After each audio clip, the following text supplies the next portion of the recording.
Is it coming? Are you the West Wind? Away we go! Straight to the dam. They're lost. Tempered 1,000 times. Arthur and I return from... You will serve as the tempering fire! Blades eternal! Riddle the doors! I offer... Beasts slaughter each other! Fight to the death! Arthur and I... Purposefully take hold! Fight to the death! Return from... You will serve as the tempering fire! Arthur and I... Kids, are you the West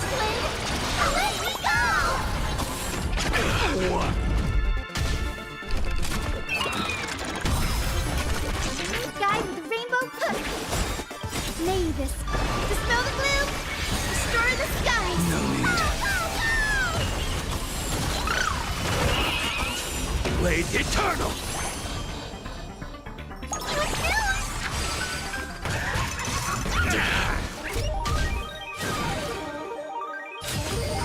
We take hold!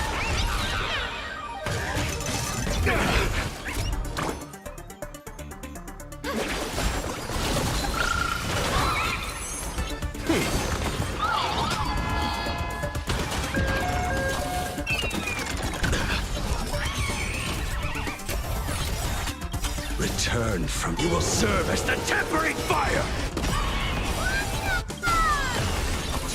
Blade Eternal! I offer my blood.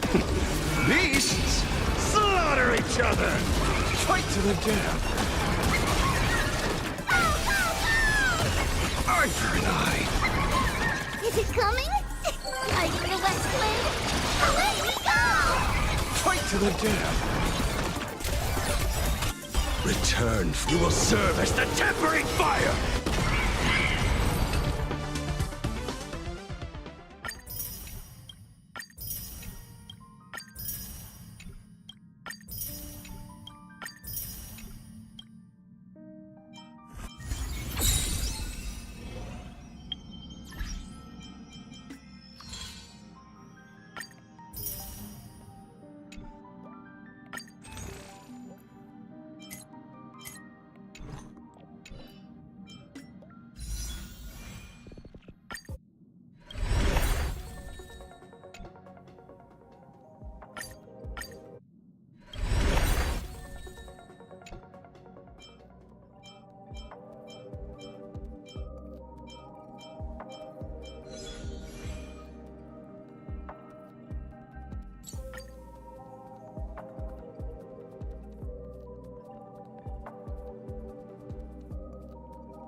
During the events of Star Rail Fest, Ashvale discovered what the happiness surgery truly entails, implanting the flesh and blood of the abominations of abundance.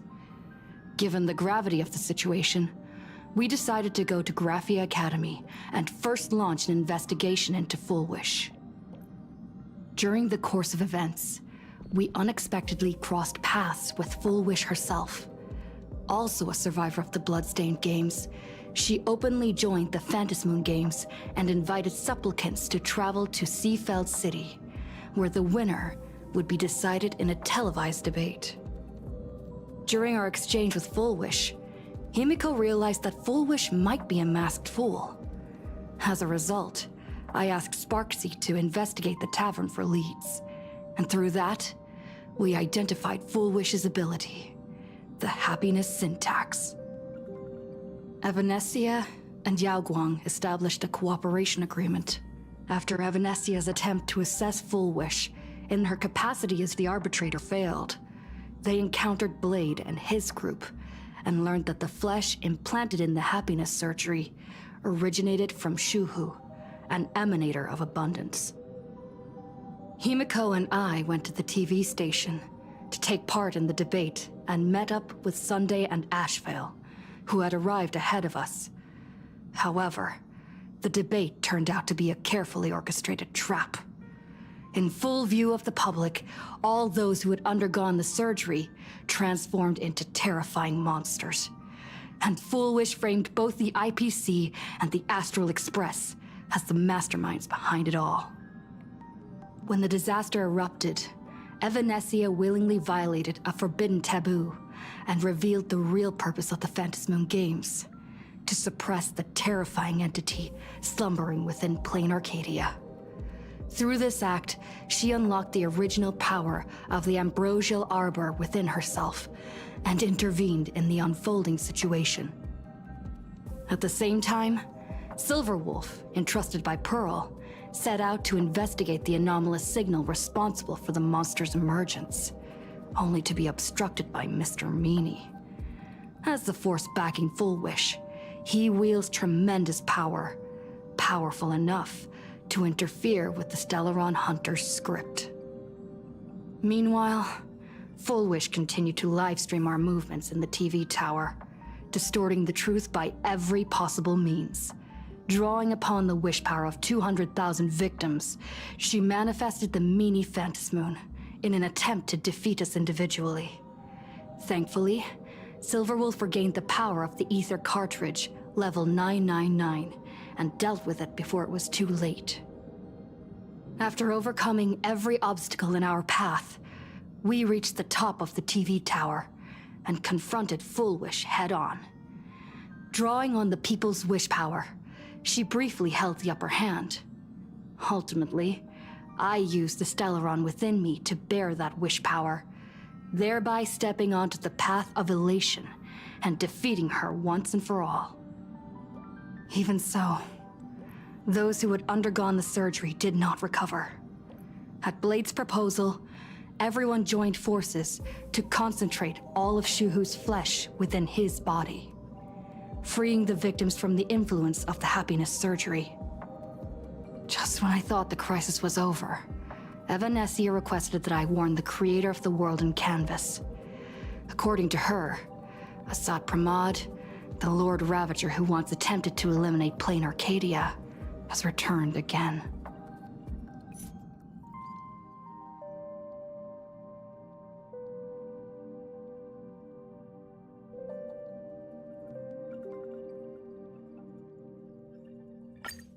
Seafeld City has been severely affected by the incident. Citizens are advised to remain patient and await assistance. Moving on to our special segment, the Phantasmoon Brief.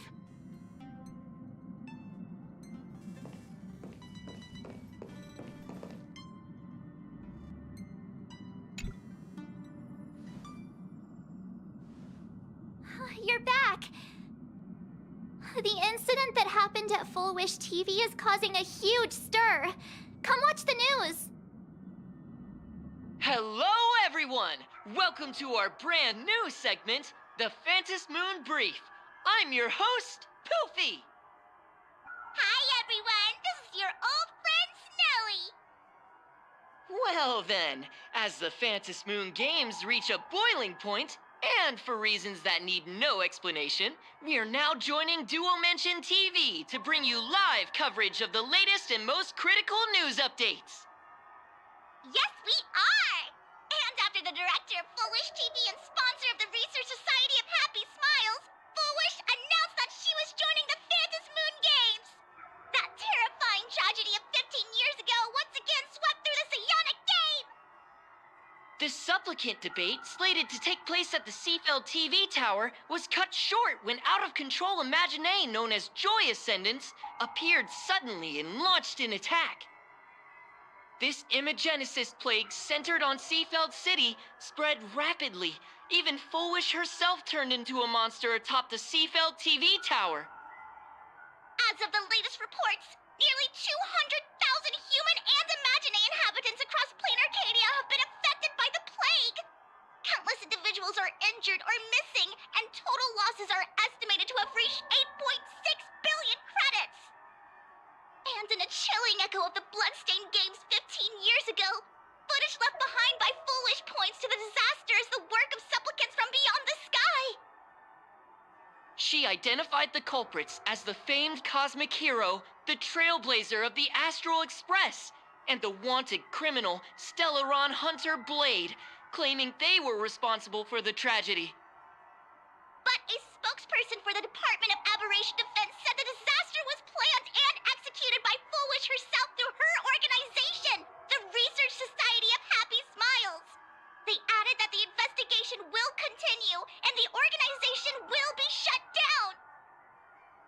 How familiar that sounds. 15 years ago, they made the same excuses. What is the real story behind this? The Phantom Moon Brief will continue to keep you updated. Over 500 years ago, a prophet made a prediction. In year 1999, a terrifying devil will descend from the sky. Will this prophecy come true? Can Plain Arcadia safely make it through this crucial year? We will have to wait and see. Shame on them. How can they just say things like that on TV when it's not even confirmed? And the internet is flooded with fake news about you too. Also, those two hosts, weren't they from Full Wish TV? They were spreading nasty stories about you on the news before. And now look, they've immediately jumped ship after what happened to Full Wish.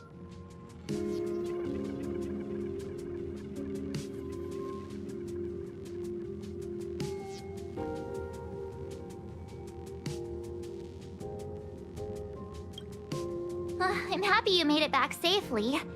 But somehow, you just don't seem quite the same. Oh no. You're trying to grow up and leave me behind. Don't tell me you're becoming the next Don Hung. No! Is this what it takes to become a hero?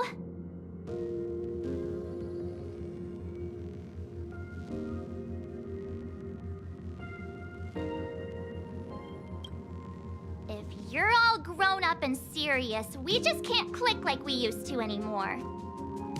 Oh, right. Tell me about what happened at the TV tower. I've heard Don Hung and Sunday's side of the story, but I haven't heard yours yet.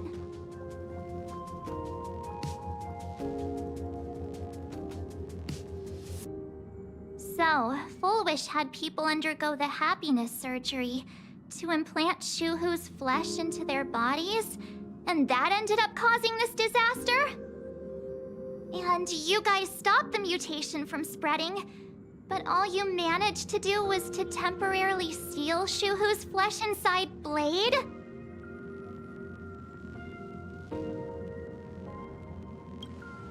And then you mentioned that Nessia, the one we met at Star Rail Fest, is actually the Phantom Moon Game's arbitrator? No wonder she could draw a mask for you.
And she also asked you to go deep into the world in Canvas to warn... who was it again?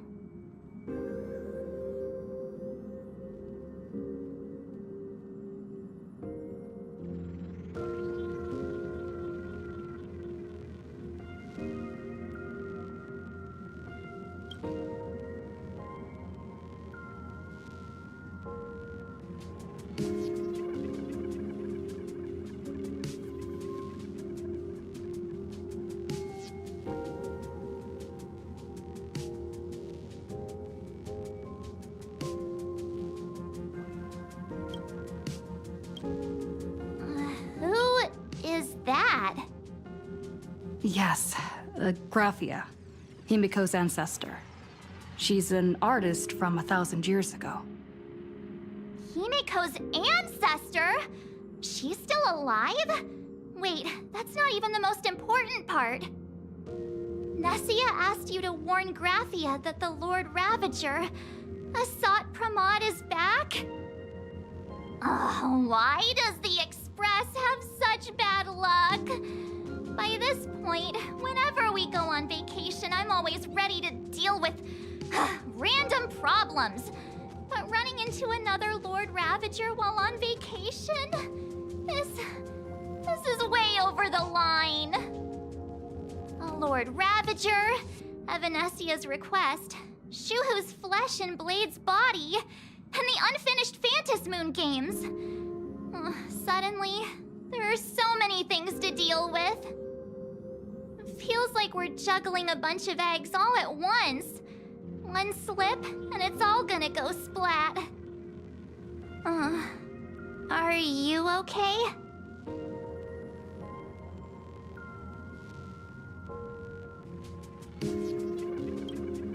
I wish I were as calm as you. I'm gonna go take a minute and collect myself. So many things to deal with right now. Oh, what should I do next?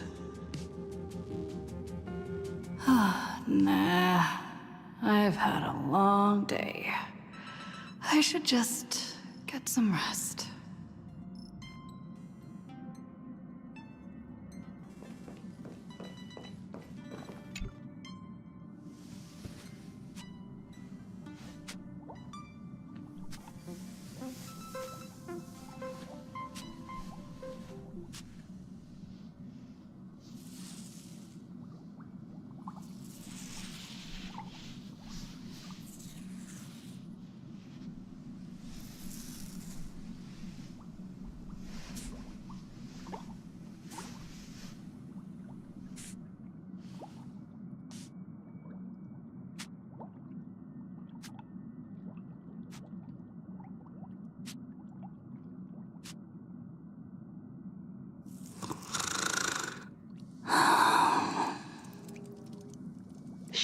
Welt, she's tired. Let her sleep.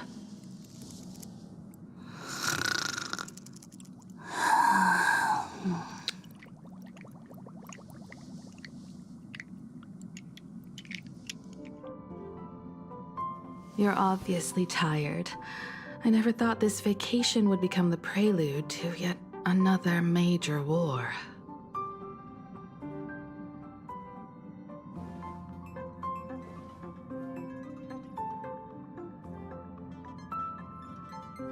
From our very first steps, trouble has always followed the Nameless. But this is way too much. Look at you now. It takes me back to when I first got the Express running again. Aside from Pom-Pom, I was the only crew member on board, constantly stretched thin and feeling out of my depth. All I could do was note every problem in the navigation log, one by one. A world's coordinates that needed an update. A glitch in the Express's warp system. The notes were as dense as the coordinates on the astral charts, leaving me completely overwhelmed. Back then, I never imagined the Astral Express would one day have to face a Lord Ravager. But strangely, now that the time has come again, I'm not panicking at all. Come to think of it, it's because of you. Because of all of you. Along the way, we have defeated 2 Lord Ravagers. The Nameless who guided me before I set out once told me, keep moving forward, and the obstacles that once felt impossible to conquer will soon be behind you.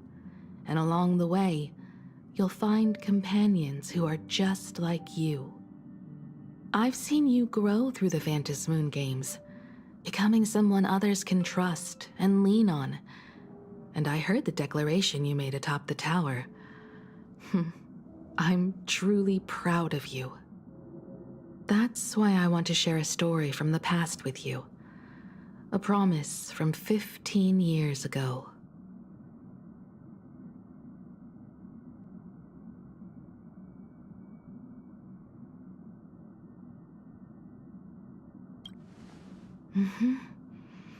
I promised someone that when the moon over my hometown was full again, I would go back to see her, to let her know I had made the most of this borrowed life, and found companions I could trust with all my heart. I want to share this story with you all. The story of how my journey began.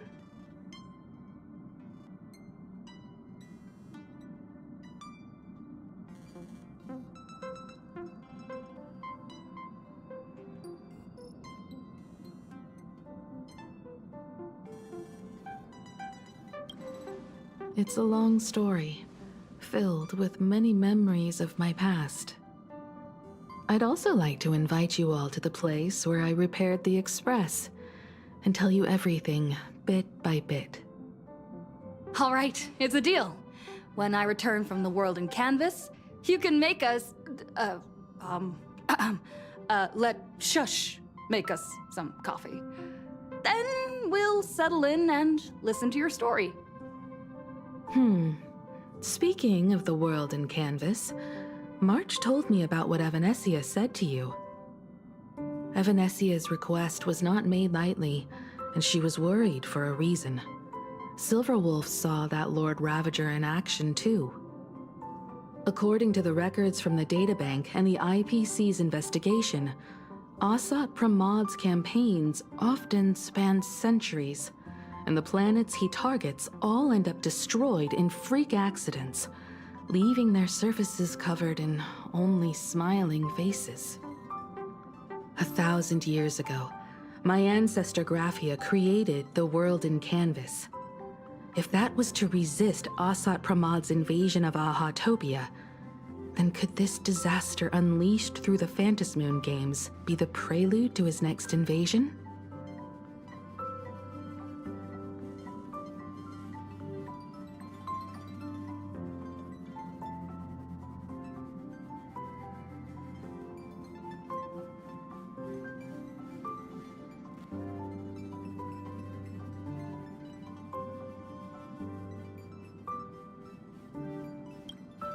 That's the first of many mysteries.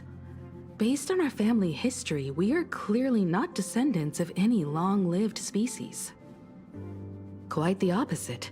The weathering curse has shortened my family's lifespan for generations. What could my ancestor have gone through to still exist today? That too leaves me deeply curious.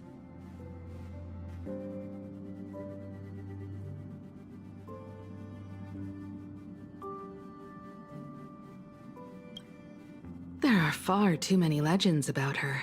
It's hard to tell what's true and what's not. Only 2 things are beyond doubt. First, during the Cinderth Age, she created countless Imaginae and sent them into battle against the demon legions from beyond.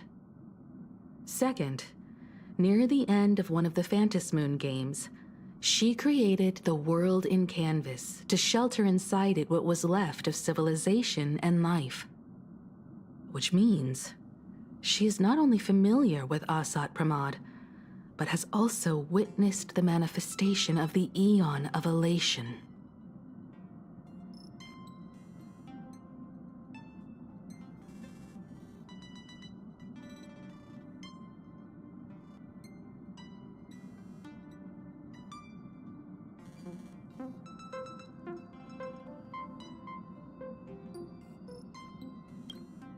Nobody knows just how big the plane Graphia created actually is. Over 140 years ago, the IPC tried to salvage the world in Canvas, but they were only able to reconstruct part of it in the real world. That portion became what we know as Plain Arcadia. Legend has it that Graphia used a vast ocean as her canvas and channeled the power of elation to step into the painting, which means she has not only seen Asat Pramod, but has also seen the Eon of Elation descend in all their glory.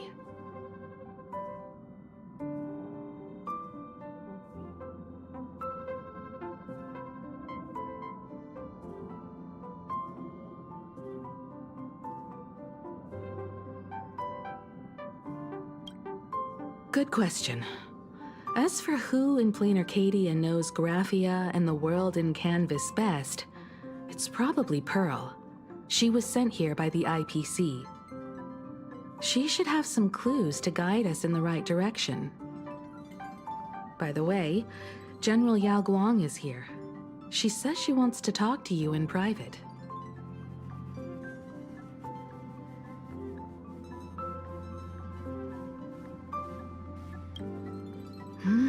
I'm not sure if she comes with good news or bad news. She brought a little gift from the Cienjo, though. Mung bean soda. Go talk to General Yao Guang, then. Don't keep her waiting. After that, come to the party car and fill us in on your next move.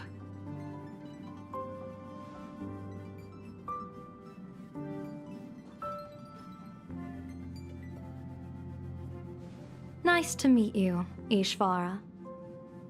I always thought that the arbitrator, Evanesia, would step in and punish Fullwish for the disaster she caused. But, to my surprise, it was you who defeated Fullwish. In my capacity as an Arbiter General, I extend my deepest gratitude to you for halting the plague and sparing countless lives from suffering.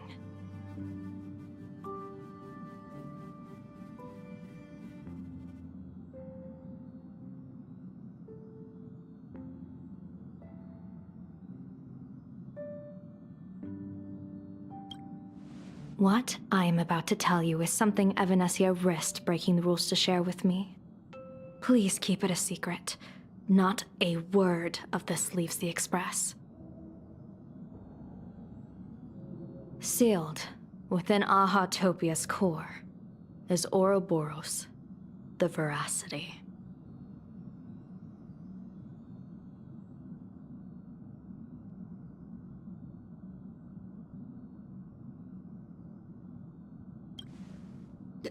You mean the Leviathan that can swallow whole planets?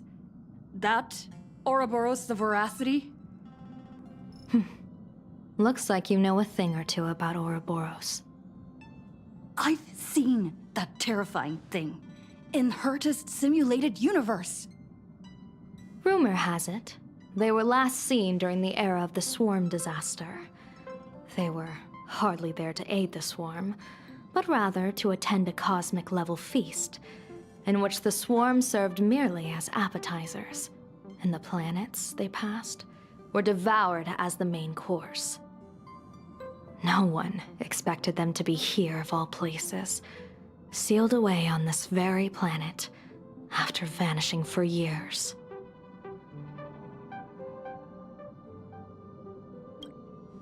The true situation remains unknown. But with this information, we can understand why Asat Pramod set his sights on this world. Aren't you a little afraid, facing a huge disaster like this?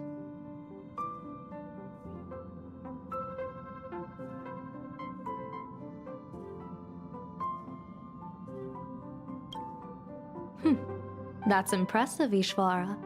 No wonder you survived the calamity of Iron Tomb. Fortune follows when fate hits its lowest ebb. Every crisis comes with an opportunity. Now that we know a force capable of devouring stars is deep in slumber at this planet's core, Perhaps we could make it devour the problem inside Blade's body. It might just be a risky path worth taking. Blade has agreed to my proposal and will venture into the world and canvas to seek out the veracity. From what I've heard, you are going there as well? I cast a divination, and the hexagram shifted between the marsh and fire trigrams, yielding the judgment. Heaven and earth are separate and apart, but the work which they do is the same. In other words, though your paths may differ, they are destined to intersect.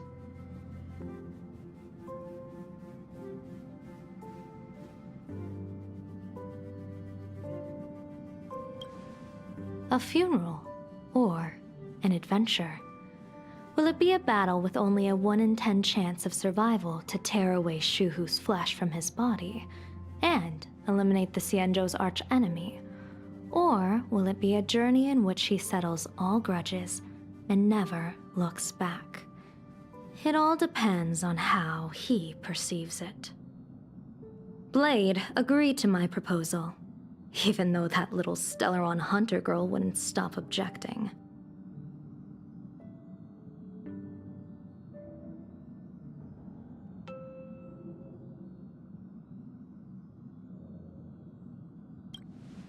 Betting? No, I don't see it that way. We are not chips laid on a gaming table, nor dice tossed at someone's whim. We trust in people, in ourselves, and in those beside us, knowing they can change the course of even the most desperate battle. That belief is what gave you the strength to overcome Fullwish. It is also the only reason I stay for this world. My purpose has never changed. I am going to draw the elation into my divination, and overturn a fate marked for great woe. I have a plan for how to handle Asat Pramod if he strikes unexpectedly, but I still need more hands to make it work.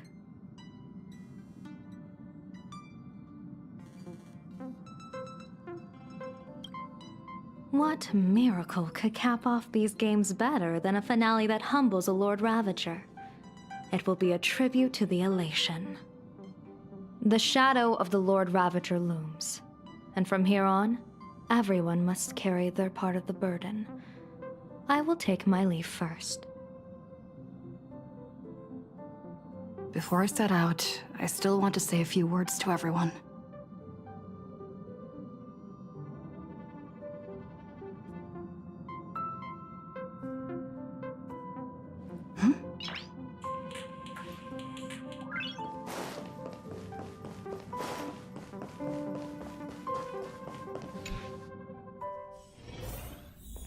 What are they all up to over there?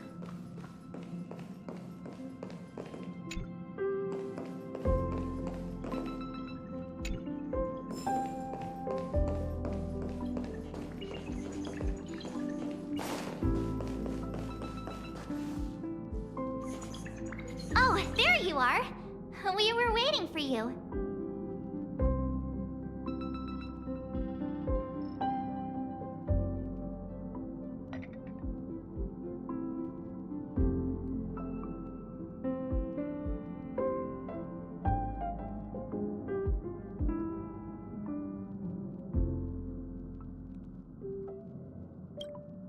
We're here to celebrate the Astral Express making it through another trial, of course.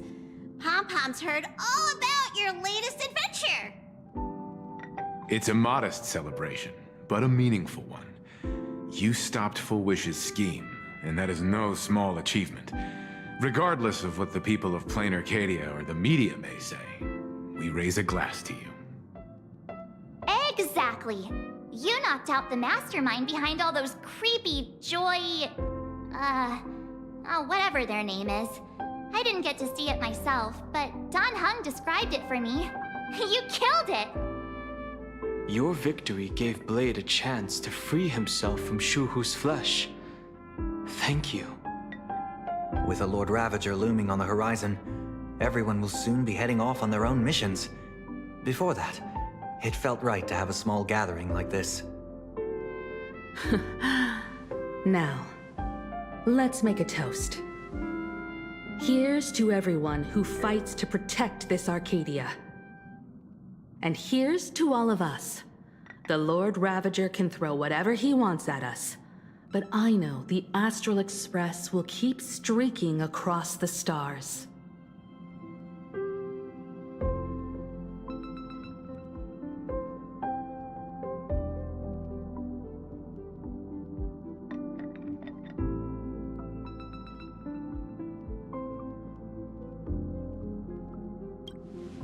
Thank you.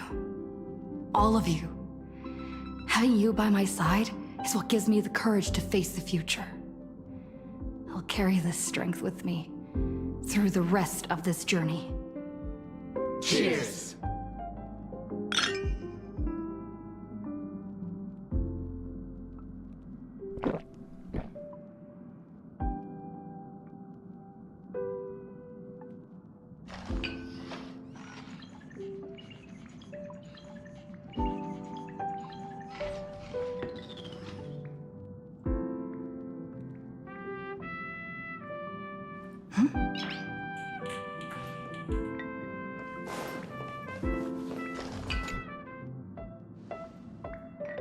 There you are.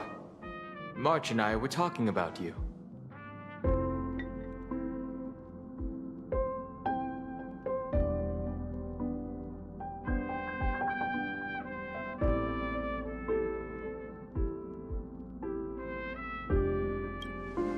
Yeah, of course. When did Dan Heng start expressing his feelings like this? I guess pigs really do fly. This trip to Plain Arcadia is the first time we weren't necessarily working together toward a common goal. You dove into the Phantom Moon games. I crossed paths with that relentless old friend and foe again. As for March, well, she spent her time wandering and eating. Her perfect little vacation. Wait, hold up. How come all I get is wandering and eating? I grabbed plenty of comics as well. I call it cultural exploration. With a little extra time for me to recharge, of course. Right? Now that we're having this little break, it hit me that I might have neglected you and March.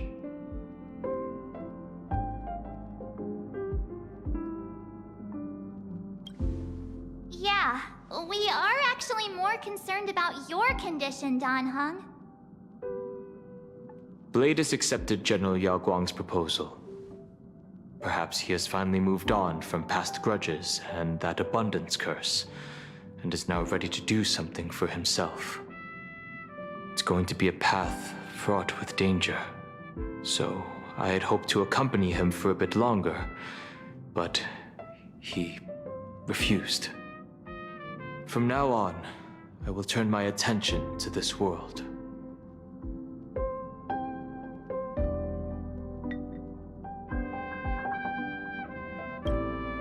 Mr. Yang and I have been asked by General Yao Guang to help with setting up some defensive formations. I've got work to do too. Mr. Ashvale wanted someone to accompany him to the tavern to investigate clues about Asat Pramod. Yours truly figured she'd been resting long enough, and it was time to stretch her legs. So I volunteered.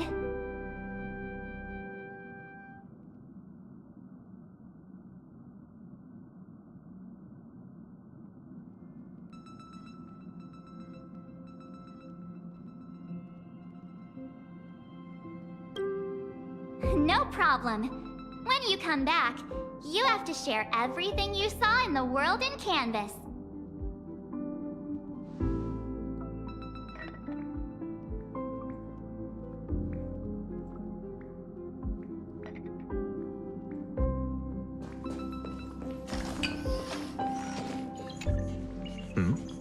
Did you need something?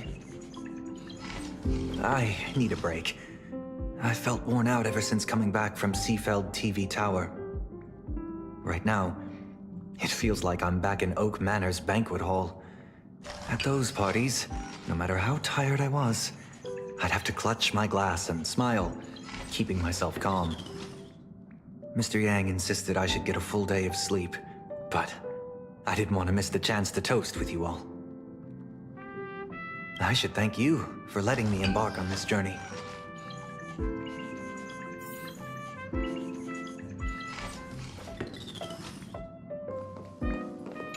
I heard from Sunday about how the televised debate went. We won this battle because of you. When the televised debate began, a crowd outside the station gathered to protest the Astral Express and nearly broke through the barricades. But the moment the Joy Ascendants appeared, they scattered without a second thought. I guess people know deep down which is more dangerous. A made-up villain, or an actual threat. But I am more concerned about you.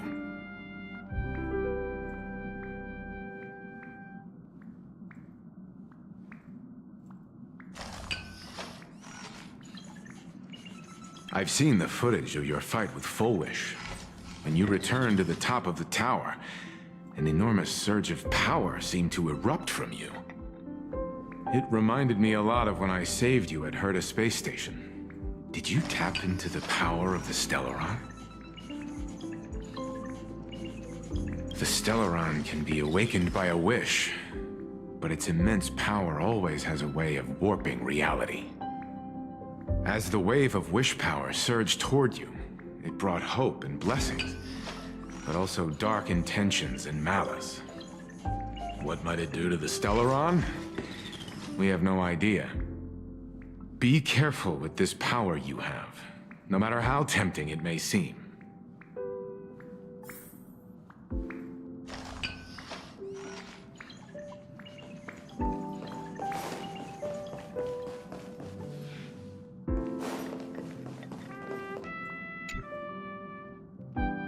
Oh, it's you! Pom-Pom heard you've got a solo mission coming up. Be safe, will you?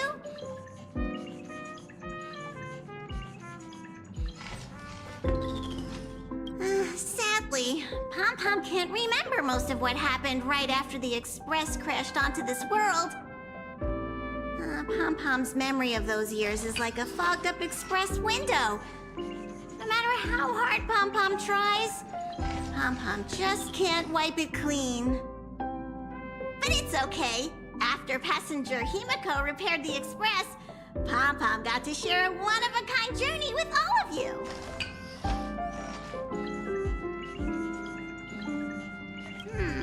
How did passenger Himiko appear? That's odd. Pom-Pom can't remember a thing. All Pom-Pom recalls is having a long and fuzzy sleep, then being woken by a knock at the door. And just like that, passenger Himiko was on board. The day passenger Himiko knocked, it felt like Pom-Pom was waking up from a dream. The Express's heart started beating again and the lights flickered on one after another. Graphia? Pom-Pom hasn't. But Pom-Pom always dreams of strangers when Pom-Pom's asleep. They seem to be bustling around the Express, and there are soft clinking and clanking sounds, just like the sound of stars twinkling. But every time Pom-Pom wakes up, their faces slip away. Pom-Pom is only left with a warm and comforting feeling, knowing someone had taken good care of Pom-Pom.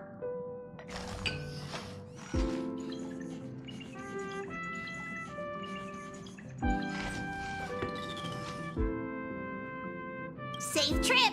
Pom-Pom will take good care of the Express while you're away.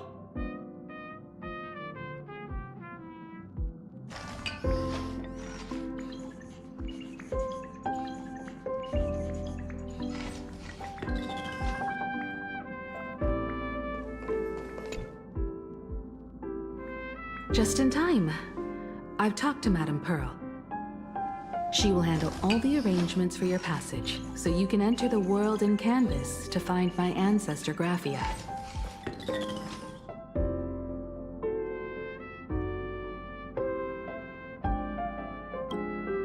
this is an important matter. Furthermore, your journey gives her the chance to uncover something she's been yearning to understand for years. The secret to Graphia's art of imagenesis. Once you've fully rested, you may make your way to the dock in Seafeld City. Madame Pearl has a special ship waiting for you there.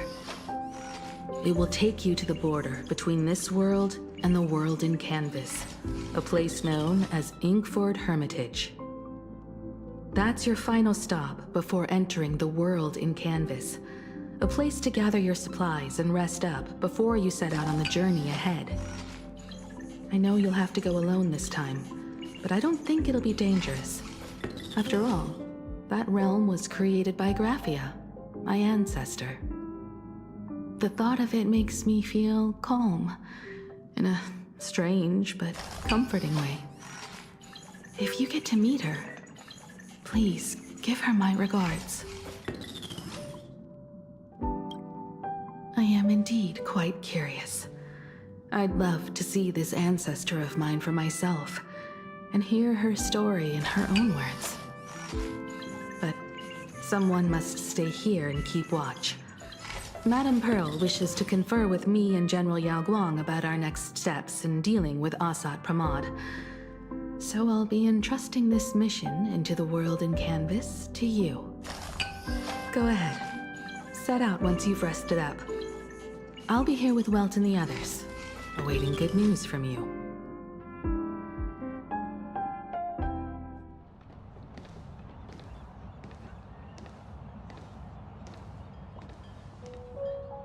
In other words, that woman wants you to take Shuhu and jump straight into the Veracity and leave the rest to the Eon's stomach acid?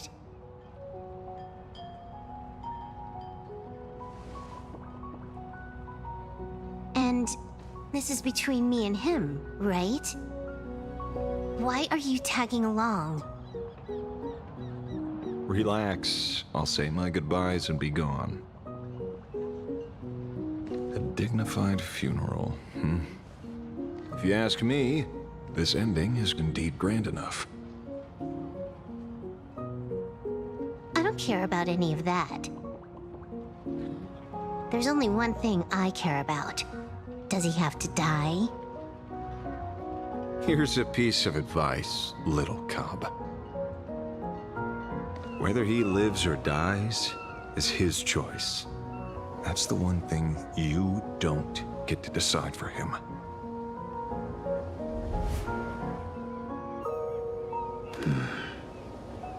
It has landed.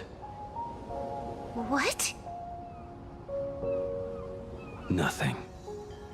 Just a seabird landing on the rocks. A blade forged of mortal steel cannot sever an undying fate. If Shuhu is to be put down, the options are few, and that Leviathan is one of them. In time, people will say this. The culprit of the Juming gave his life for the greater good, and plunged into the abyss alongside the abomination.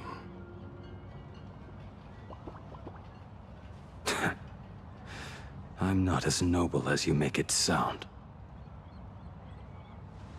Many years ago, you invited me to join the Galaxy Rangers. I refused for one reason. I'm a petty man. I was never born to carry some greater good. This is between Shuhu and me. Nothing more. Can't argue with that. A Galaxy Ranger through and through. Well then, I won't say anything more. Blade, you sure about this? For years, death has clung to me like a curse, etched into my bones. If there is a chance to make a god feel the same pain, I would do it, even if this body is reduced to ash. As for everyone else, there's no need to drag them into this. We'll proceed as Yao Guang proposed.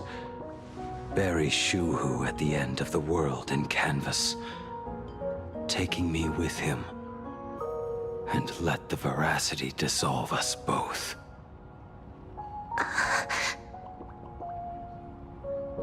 Take care.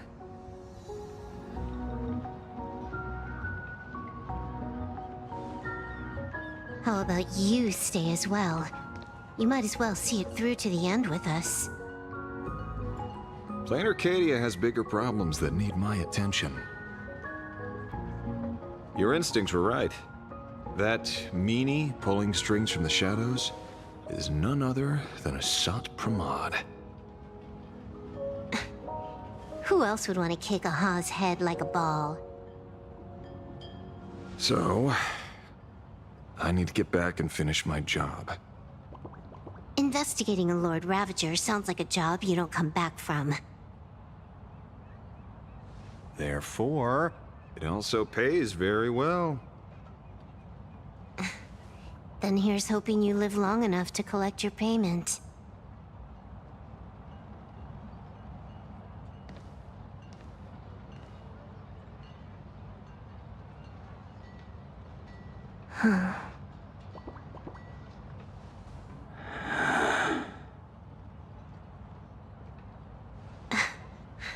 Every time, when it's just the two of us, you go quiet. You know what I'm going to say. The seabird's flown off. It's time for us to go too.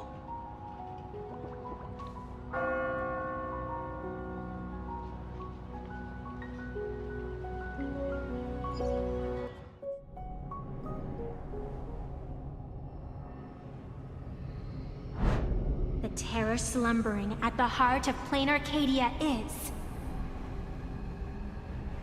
Ouroboros. After the swarm disaster, the veracity vanished, never to appear again for more than 700 Amber eras.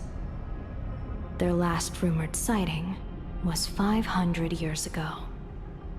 History fictionologists claim that Ouroboros lies in wait at the edge of the cosmos, guarded by their children, awaiting the day of their return.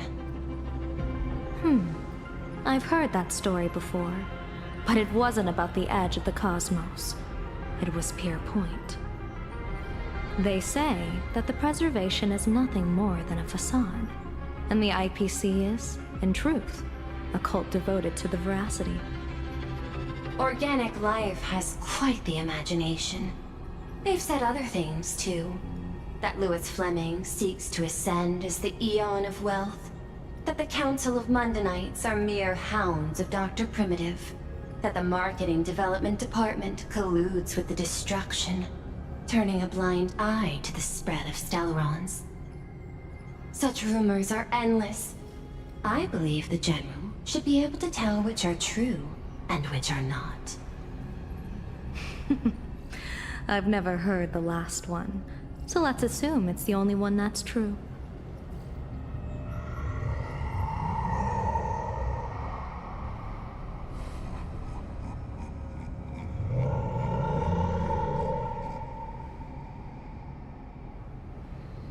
Such terrible breath. Once this Leviathan awakens, the Arcadia's destruction would be all but instantaneous. For now, this remains conjecture. The sealed remains appear to be a husk that Ouroboros once shed. Why it's here, and how it's connected to the elation, remain unknown. Yet even a fragmented remnant of an Eon is a threat that can't be ignored. The calamity of the Leviathan must not be allowed to re-emerge in this world. Naturally. That is why I'm here. And it's about time for the two Nameless to arrive. Oh, you're just on time.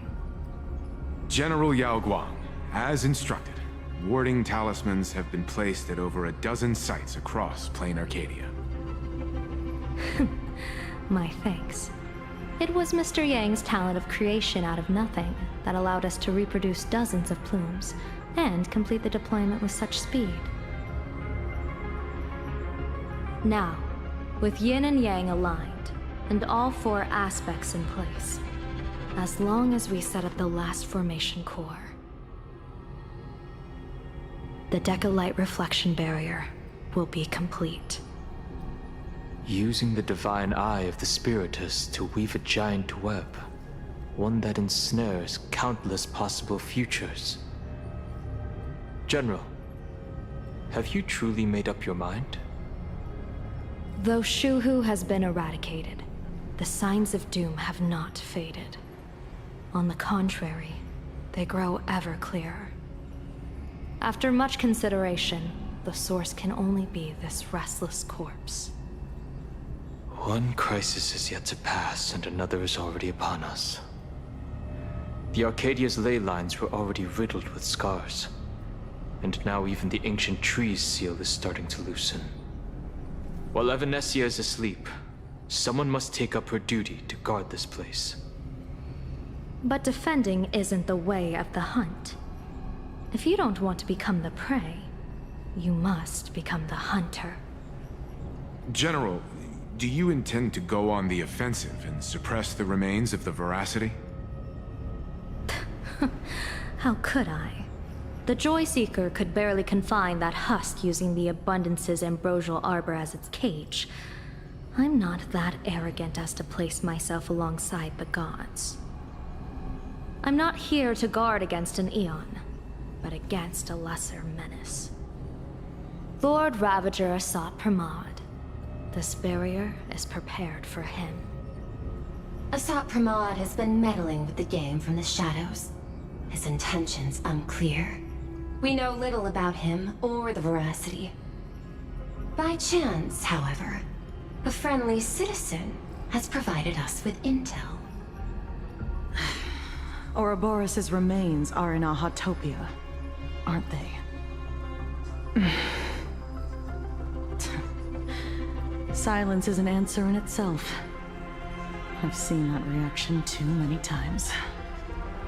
I'm not surprised that you were the first to discover it. You were in the Torn Scroll too. The probability of you noticing was 24%. That's a little low, don't you think? I'd put it at well over 90. What I don't understand is this. There were countless ways to verify your hypothesis, yet you chose the most unconventional one. You bypassed security and broke into the building to confront me in person. What is your objective? This is no confrontation. It's a warning, Madam Pearl. I'm a security officer, and there is only one reason I'm here. While everyone else is fixated on the Phantasmoon games, only the Department of Aberration Defense is watching other places. Like the location where the new Herald of Death case was closed? Correct. The incident involved 4 Daybreak warriors, 3 nameless, 1 detective, and 1 officer. But just moments ago, a 10th set of footprints appeared at the scene.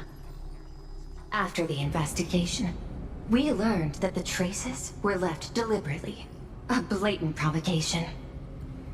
The Lord Ravager bent on destroying the Elation came uninvited. Make no mistake. Plain Arcadia is a stage he chose with care, and drawing the Abundance into the fray was hardly a whim. Our top priority is to dispose of Shuhu's flesh properly to prevent it from falling into the wrong hands and causing another calamity. That said, we cannot afford to ignore Asat Pramod's next move. This giant web is prepared for that very purpose.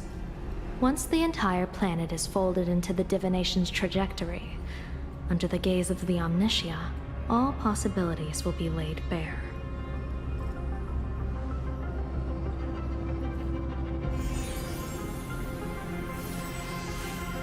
When that time comes, he won't wish to leave any footprints behind. One final question. Why did the Lord Ravager choose to visit this place? Does he have an ulterior motive? Or is this merely some twisted joke? That question should be left to the professionals. Don't forget, we have a detective who can't seem to rest. Let's hope the accumulation of variables can tip the scales in our favor.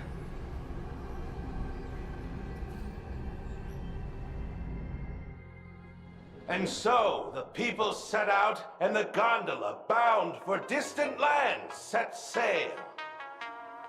At the end of the world, the Elation once again declared war upon the Veracity.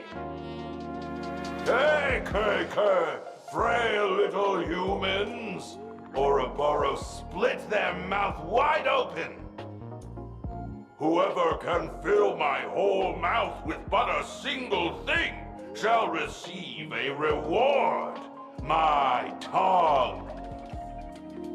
The fool known as the Shepherd captured a comet, but it wasn't even enough to fill the gap between the Veracity's teeth. The bartender Braji opened the wine cellar, yet they only grew drowsy, drifting off to sleep.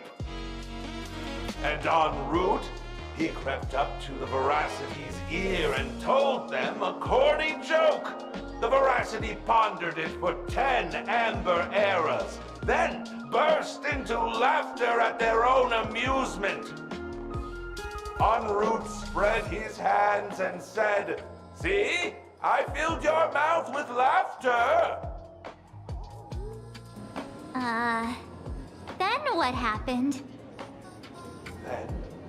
Then the Veracity said, "Are you kidding me?" And with that, they opened their gaping maw and tore en route to pieces. What kind of nonsense is that?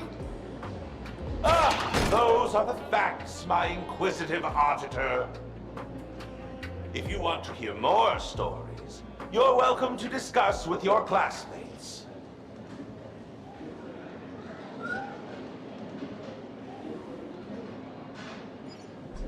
We came here to investigate the Veracity and Asat Pramod, but all we got were stories that only a 3-year-old would believe.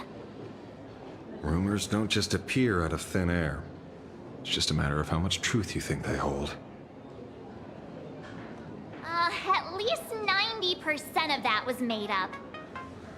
Sometimes that last 10% is all you need.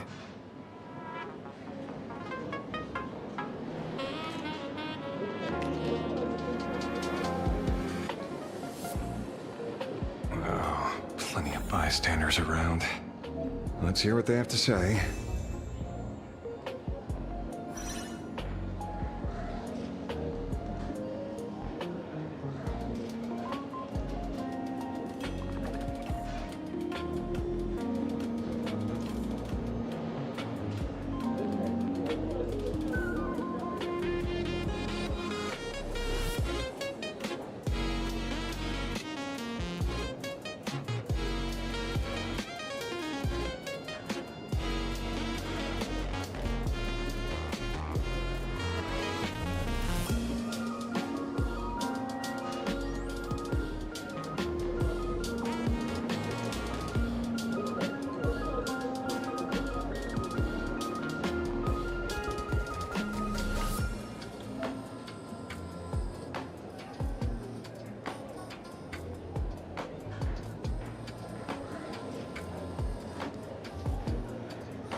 They say a dull pen beats a sharp memory. My memory's dull, and my pen's not much better. Then you must have a lot of stationery? A kindred spirit. Miss, it seems you're one of us as well. I've met far too many fools who can't even read. Oddly enough, Those of us who truly love learning are the rare ones. Interested in studying the knowledge of the laughter? I have a reference book here. You can have it.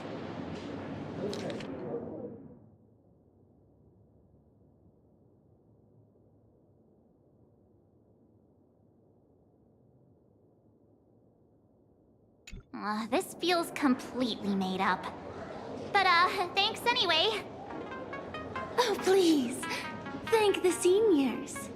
To compile this book, they offended every Eon they possibly could, and narrowly escaped death at the hands of each and every one of them. As for me, I'm just the one who keeps the books circulating.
You two asking about the veracity?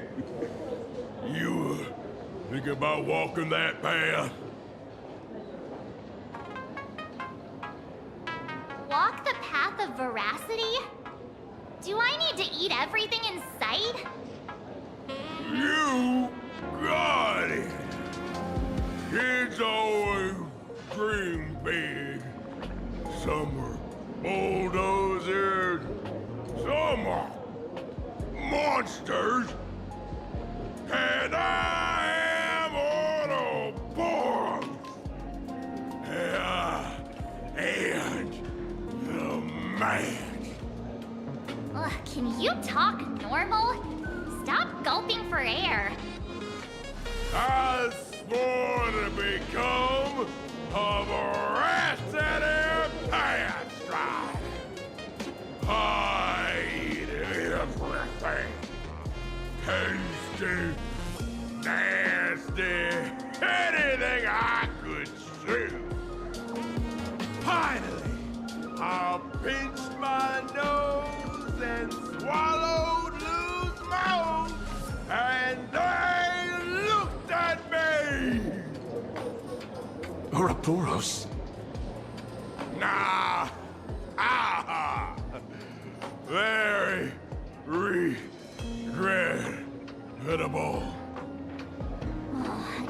Enough already. I'm telling you, it was all bluffing. The fools didn't lose. En route and Dorothy, who the veracity wasn't looking, rolled up their skin like a grape, snatched it up and bolted. Then, poof, they were gone. Even Comic-Con Collective don't got a veracity card. I already filed a formal complaint with the organizers. You should be putting this much effort into your studies! Hey, friends! How was your first day of school? Sparksy's here to pick you up after class.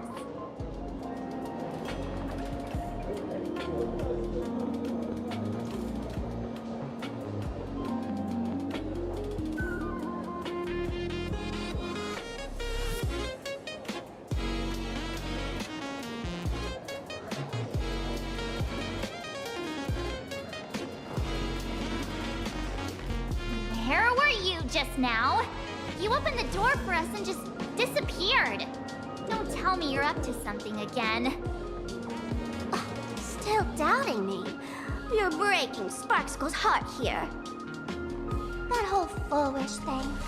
I took on every emoji in the tavern by myself, fought them all the way to the end of the world, and even wore my mask down to nothing!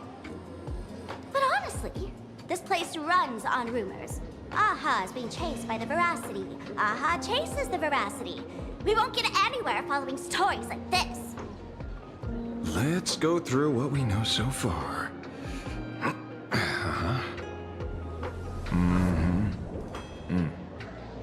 Ooh.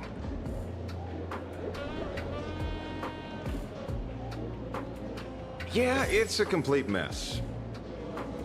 So, after a bit of thought, Lady Sparksy came up with a brilliant idea. I borrowed a nifty little gadget from a friend. The Unreal Sparks and Spark!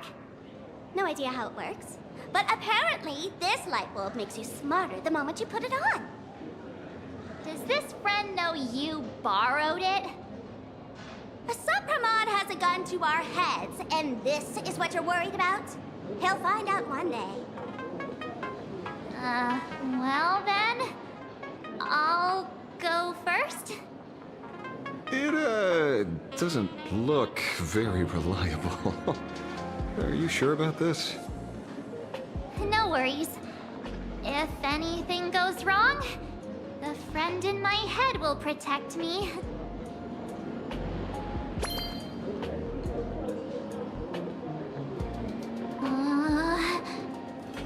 Doesn't seem to have any effect. No, it's working perfectly. I get it now. All of it. No need to dance around. Our enemy is a Lord Ravager. There's only one question we need answered.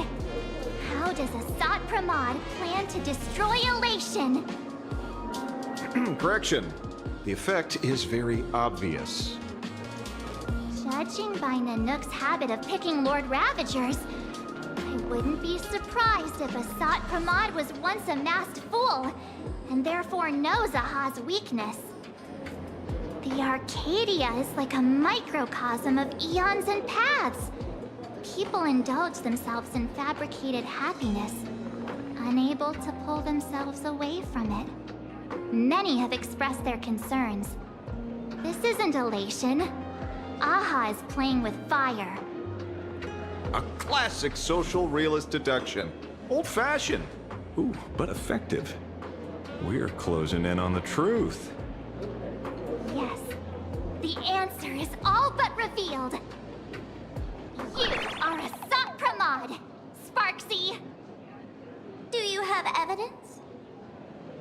Of course. The truth is so simple that everyone overlooked it. The evidence is... you were the first person I met when I got off the express. If I am Asat Pramod, would you and Grey Hair have been able to walk out of the school alive?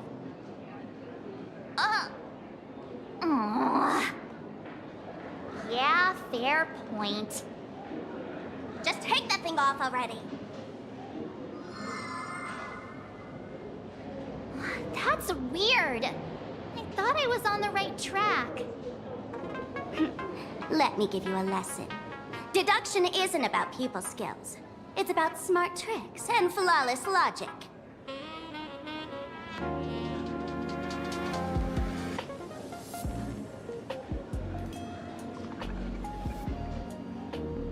Watch and learn. Sparkle, master of the classic whodunit, has entered the chat.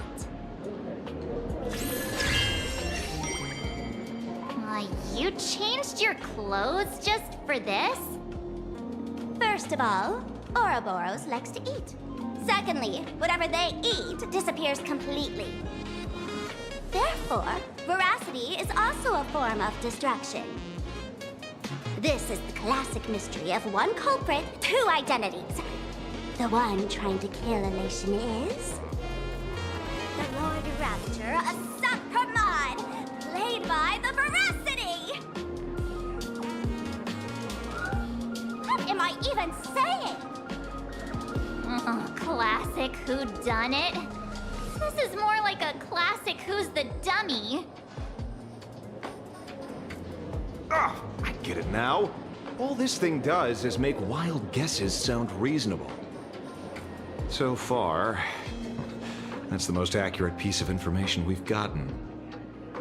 No need to be so serious, Detective.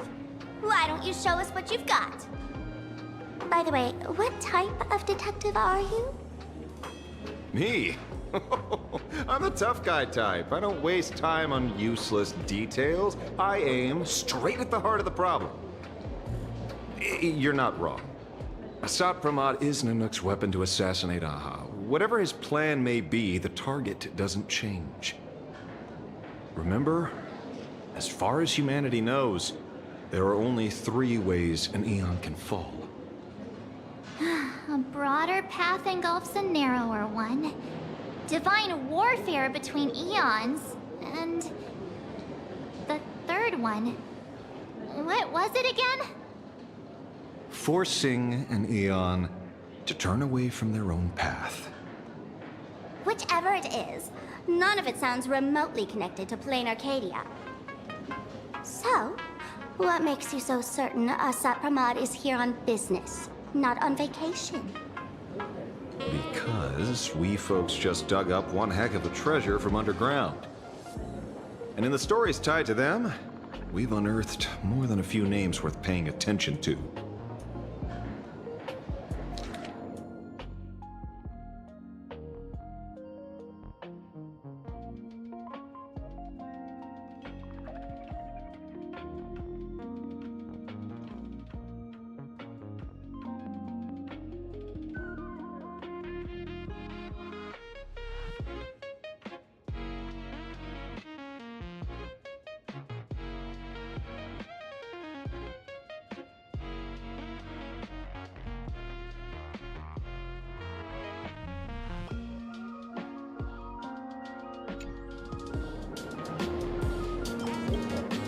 Karachi?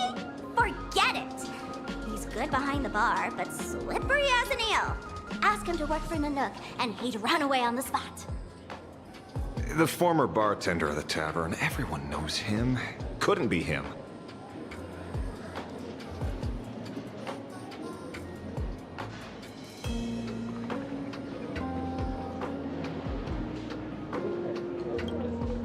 An old pal who can't stop lying. He goes on and on about death being a solitary feast, but I just saw him last week, alive. I see you're acquainted. Please, introduce us sometime.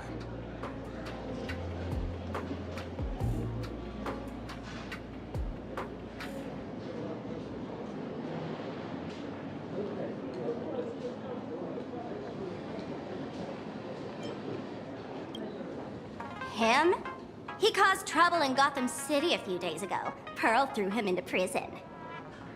I know. I was the one who caught him.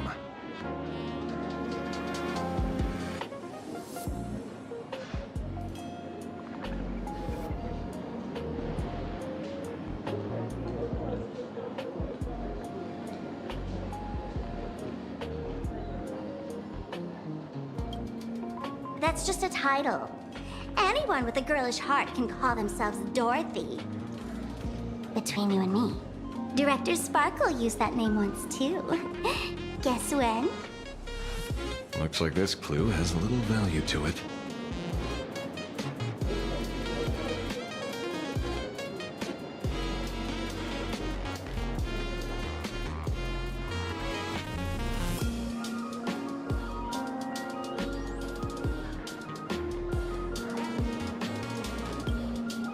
Right. He's the one I can't stop thinking about. Stories change every time, but they all circle back to the same logic. En route defeated the Veracity by some means. You're right. Then who is this en route? Do you know him? En route.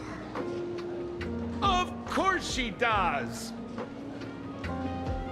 Everyone in the tavern knows that name. Long ago, its owner grew tired of jokes, cast aside his mask, and walked away. Some say he became a morning actor. Others say he jumped into IX's black hole. But none of that matters. What truly matters is that you have my unreal Sparks and Spark. I knew it. Give it back, give it back! That's a big order my client wants immediately. What do you mean, give it back? It just wandered off, and I happened to find it on the way, so I brought it home. You want it? Here, take it now.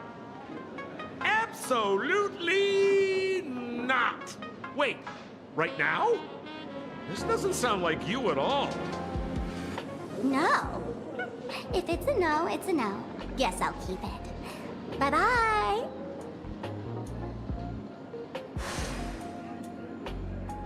Get back here!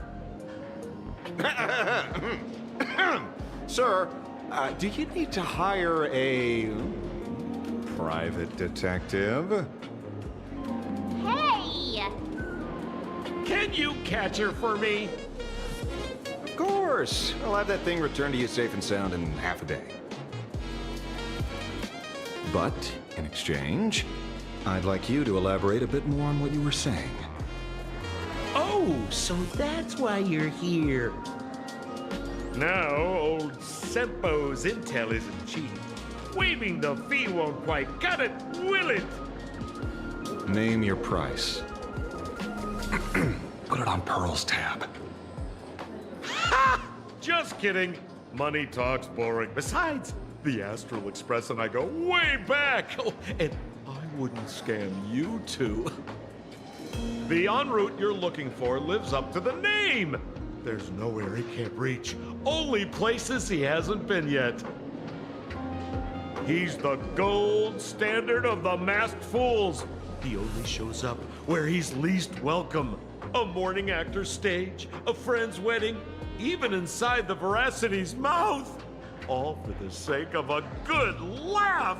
Oh. That lines up. Sounds like the origin of the legend. So, he's a friend of yours? Not a chance!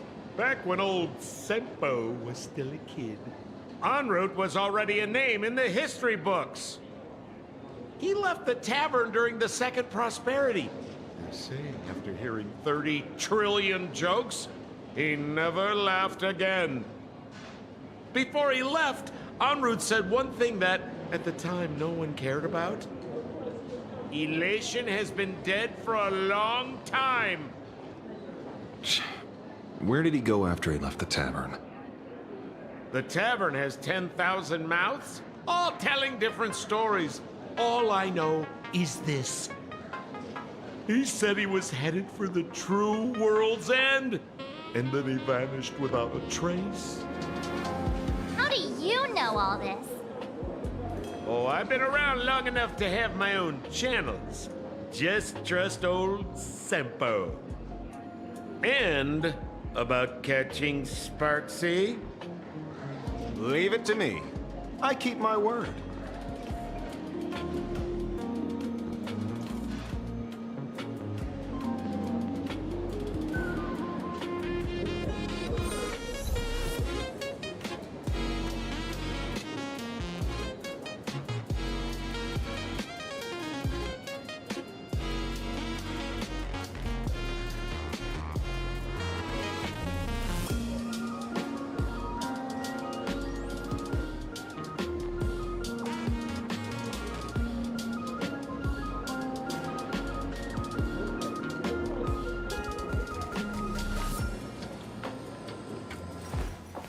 I will walk to the end with all your wills, no matter the cost.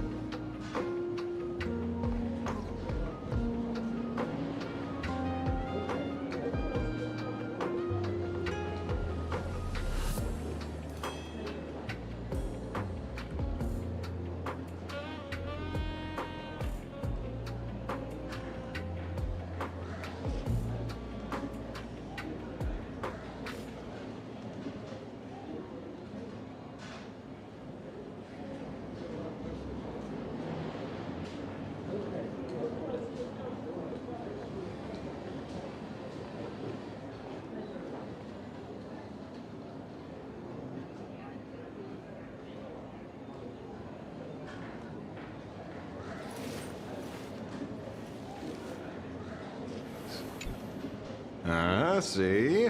You only need that 10% of the story to be true. The last thing he said was really scary. So many unanswered questions about en route. He has to be tied to Asat Pramod somehow. But our leads at the tavern have run their course. Let's go pay a visit to another expert next.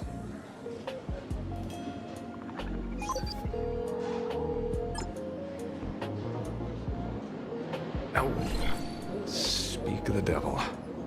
Only a Cianjo general could have arranged something like this, I suppose. I'm surprised as well. You've only just left Amphorius, and already you've managed to draw the attention of another Lord Ravager. Miss Ron May? And Miss Ting Yun? We're here by General Yao Guang's request. It seems we arrived just in time. At first, I only came because the Shenzhou extended an invitation, and it seemed impolite to refuse. Now that I'm here, I see it was well worth the trip. So, let me get to the point. Ouroboros has long been dead. Their death was merely buried beneath layers of secrecy. Hardly surprising. They disappeared after the swarm disaster, and there are many different opinions on where they went.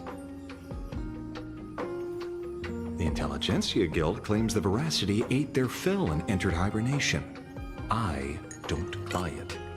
Those scholars are fond of post-meal naps themselves, likely just projecting their own habits. You seem surprisingly calm, which makes sense. After all, the shadow in your right hand is evidence as well. Why don't you tell everyone what happened to the Galaxy Rangers back on Von Walk? Von Walk? Sprightly Von Walk. I've heard there's a particular phenomenon that occurs on that rainforest planet. Plants multiply and grow and are then harvested like wild grass. A cycle repeating every few decades. Almost identical to the Phantom Moon games. But how are the two connected? When you hear plants and growth, shouldn't that make you think of abundance? Huh. Wait. It seems you figured it out. By coincidence, abundance is another thing the two worlds have in common. When coincidences pile up, they cease to be coincidences, Mr. Ashvale. No. Leader of the Rangers, Mr. La Mancha. Perhaps you could explain this to our nameless friend. Back on Von Walk, I'd already long since stopped being a ranger. Your conjecture is basically correct, Miss Ron May. You're not the only genius to take life as a subject of study. By the time I arrived, the atavistic experiment was already approaching its final phase. Dr. Primitive had set his sights on an ancient leviathan. Beneath Von Walk's surface, there also lay the remains of the Veracity. You stopped him. The Rangers stopped him. Back then, Mr. N was still human. Now, deep beneath Ahatopia, another corpse of the Leviathan lies buried. If I'm not mistaken, there are countless other worlds carrying out the same ritual. Aha sealed Ouroboros' body among the stars, suppressed it with abundance, siphoned the power of the Path of Veracity, and called it a game. This is what people call the Phantasmoon Games. Uh-huh. Why would they do such a thing? You may remember, the Express once delivered a Leviathan's carcass to me. That wasn't the only one in my collection. By arranging remains from different eras in sequence, I discovered something rather intriguing. At a certain moment over 1,000 Amber eras ago, just as Akifili began traveling in pursuit of their ideal, all creations of the Veracity lost the same organ. Their taste buds. What does that imply? The purpose of consumption changed. Be they spawns, depth crawlers, or void-song whales, their genetic markers encoding gustatory organs vanished entirely. Creatures walking the path of veracity became nothing more than biological black holes, consuming without discrimination. This was not natural evolution. Through the simulated universe, I identified the point of divergence in history. A concept had disappeared from the path of veracity. Consider this. What do taste buds provide? Yummy flavors? Precisely. Savoring something's aftertaste is an act of elation. So Aha stole the original Primum Mobile of the Veracity? The simulated universe proves nothing on its own, but the primal desires of life have always been entangled. Think of it as my intuition. The conflict between the eons of elation and veracity stretches all the way back to primordial times. How many people know about this?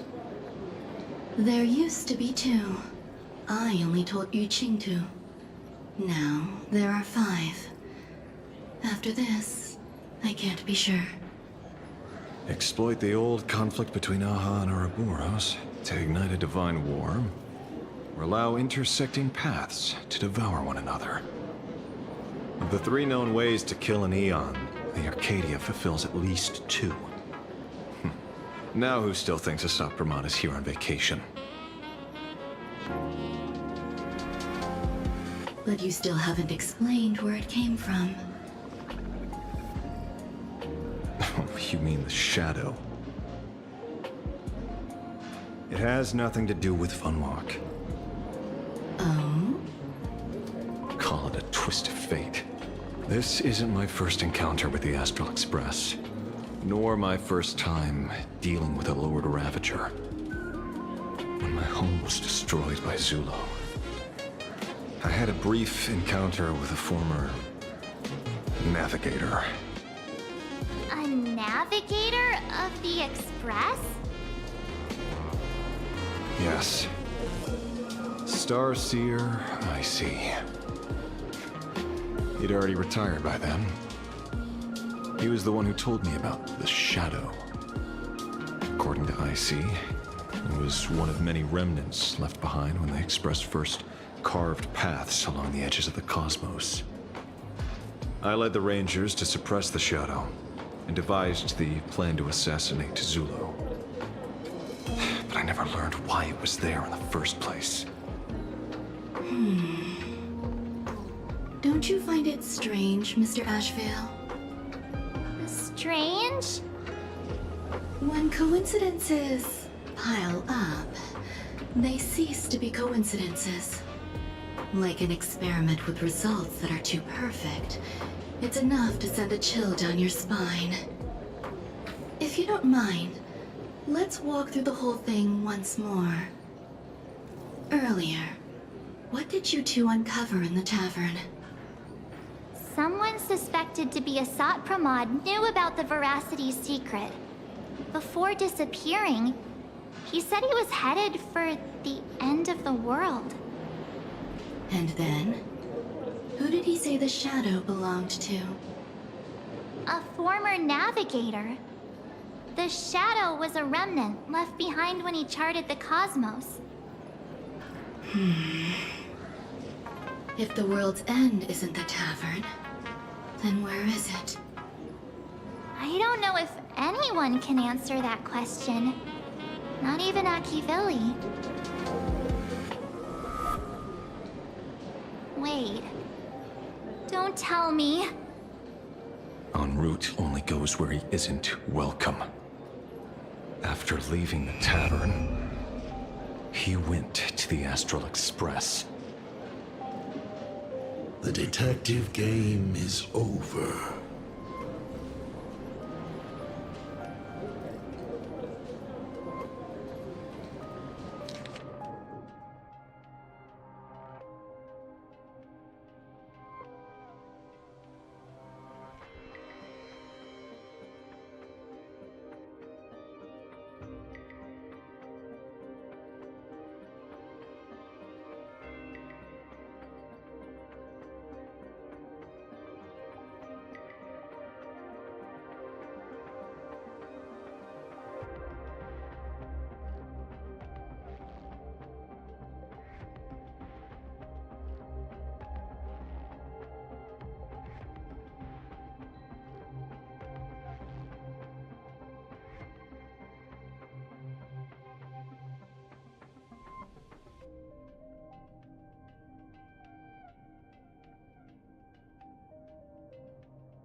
I have to say, not many people can make me change my plans.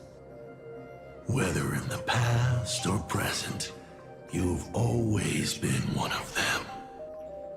So, it is you. You know how it is, kid. I've always enjoyed arriving uninvited.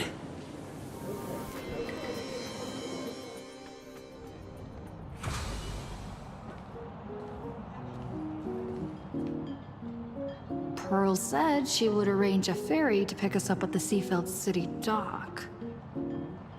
The place we're going to holds clues about Graphia. Really? Your own ticket before boarding and be a model passenger. We wish you a pleasant journey.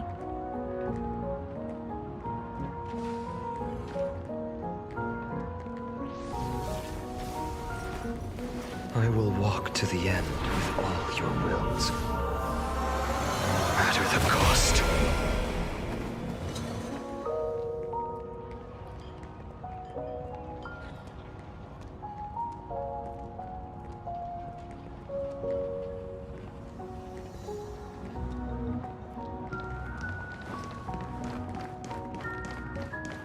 Attention passengers.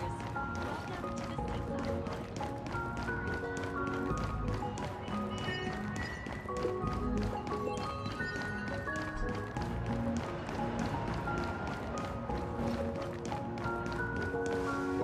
It is an honor to, well, shall I say, be of service to you again.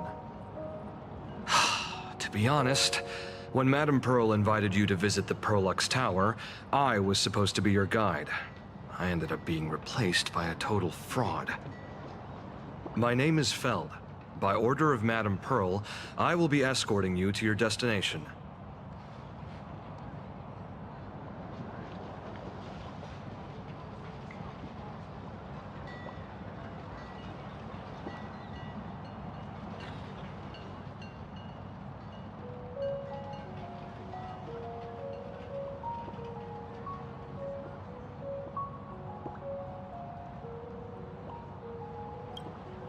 You are too kind. I followed the battle in Seafeld City very closely. Serving a hero such as yourself is a true privilege. I assume Madame Pearl has already briefed you on our destination?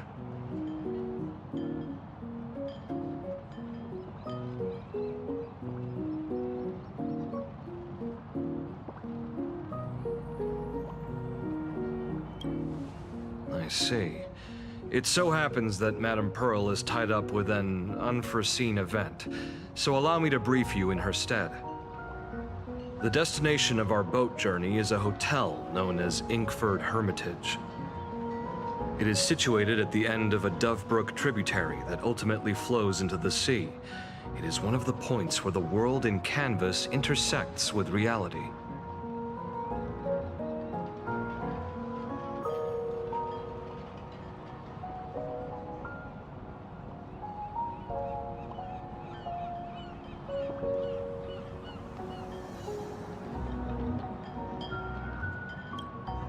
Well, Graffia's former residence was located there. Legend says the miraculous canvassing of the mortal world happened there. Would Madame Pearl, a die-hard fan, pass up a sacred site like that?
Word is that Madame Pearl just flicked her wrist, signed a check with an astronomical figure, and bought the whole plot of land.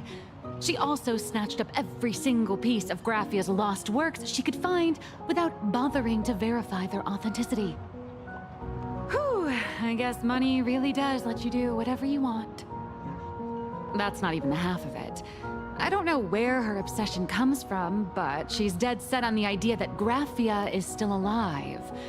If she gets even a whiff of anything remotely related to Graffia, she's got her people on it at the snap of a finger. But all they could find were Imagine knockoffs. Random, pretty redheads based on nothing but imagination. I bet her reaction went something like this. Objective. Locate the original. Error. Detecting excessive quantity of low-quality merchandise. You! I remember you! You're that fraudster from Perlux Tower! Perlux Tower? I've never set foot in that place in my life. Oh, I know it's you. I've seen the footage. You're wearing the exact same outfit. Oh, a slip-up in an otherwise perfect plan. Relax. Your job is safe this time. Cut it out, you scoundrel! You can't talk your way out of this. Who exactly are you?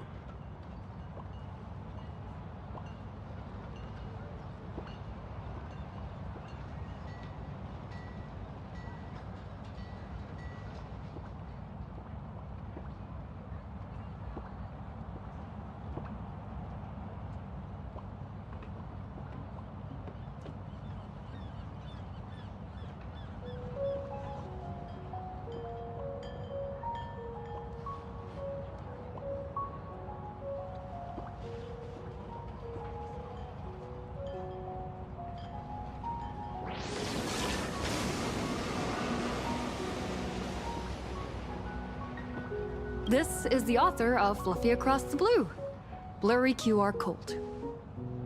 Huh. Is that so? My apologies. How rude of me. Miss Colt, it's an honor to finally see the face behind the work. Please pardon my yelling. I didn't know. No worries, no worries.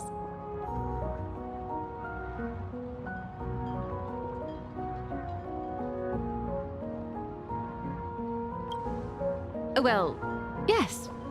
Would you believe it if I said I was going on vacation? Miss Blurry QR Colt, let's be clear. You are being transported under escort. Your current credit balance is in the negative. Madame Pearl has offered you a lifeline by asking you to complete the next volume of the Fluffy.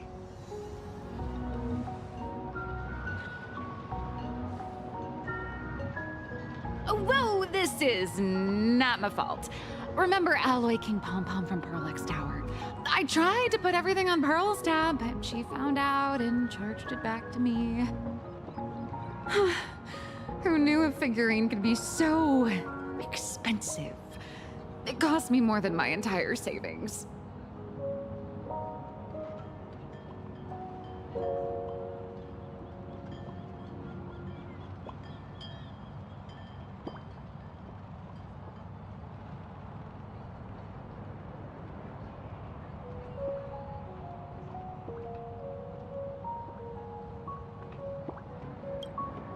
Hey, I pay for my own meals. Is that so shocking to you? Is it? So you're escorting her to, shall we say, an intensive creative retreat? Correct. The objective is to deliver the manuscript and clear her debts. The estimated duration is 56 days. Hear that? It's not a hotel. It's hell, where you get whipped for not finishing your scripts on time.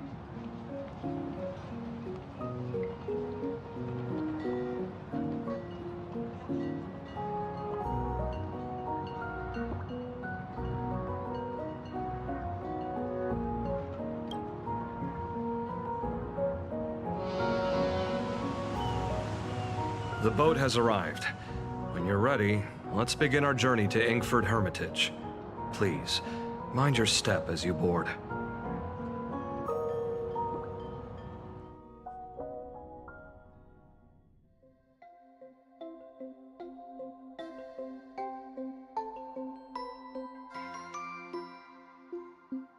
We have arrived. This is the snowy shore of the canvas world, Inkford Hermitage. Oh. Are those Wispae floating on the water?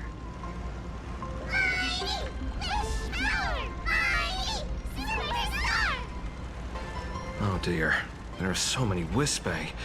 They are blocking the boat's route. But no need to panic. Please follow my lead. Please make sure you have all of your belongings with you, and watch your step while disembarking. Thank you for traveling on this void liner.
safe docking.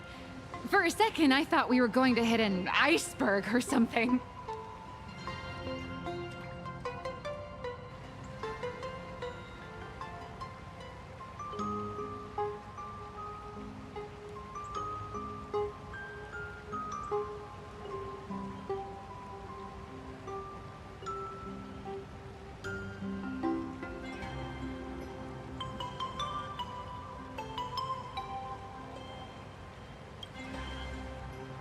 They probably sensed your wish power. You are the Phantasmoon Moon Games superstar, no? Look! One's trying to hitch a ride on you.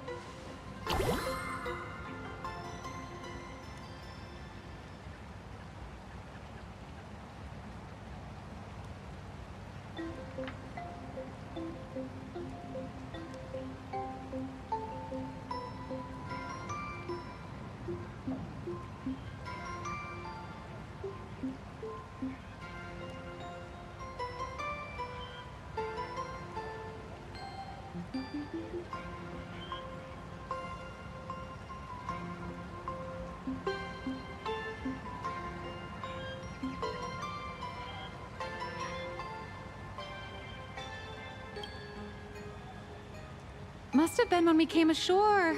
Oh, what a devoted fan.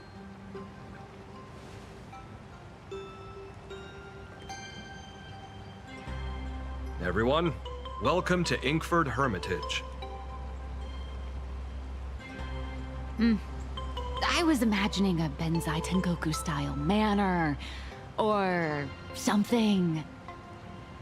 So you demolished your idol's old residence, and replaced it with a luxury hotel. Of course not.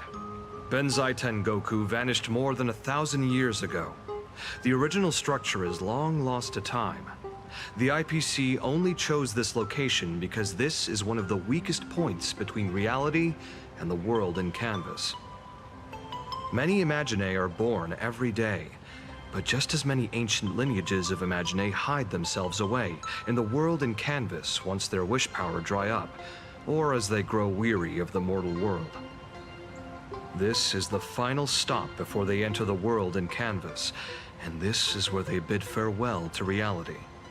They rest here, organize memories spanning centuries, and then pass beyond the point of no return. Rumor has it that Graphia's soul appears from time to time to guide these weary Imaginae on their path. There's a sense of parting in the air. No wonder the soul of the mother of Imagenesis feels an attraction for a creator. This must be the finest well of inspiration. Miss Colt, now that you're in this well too, you ought to make the most of it. Let's go. I'll lead the way.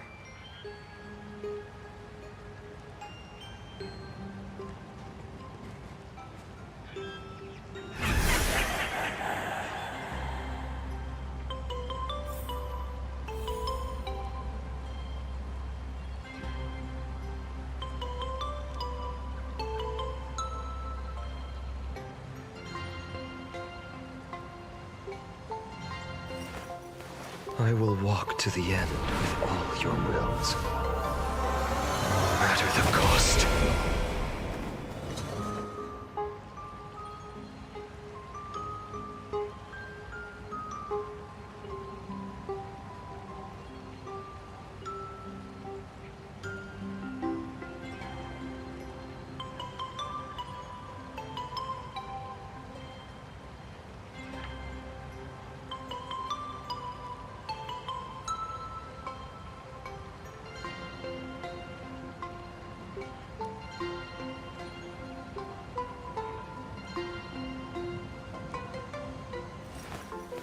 I will walk to the end with all your wills, no matter the cost.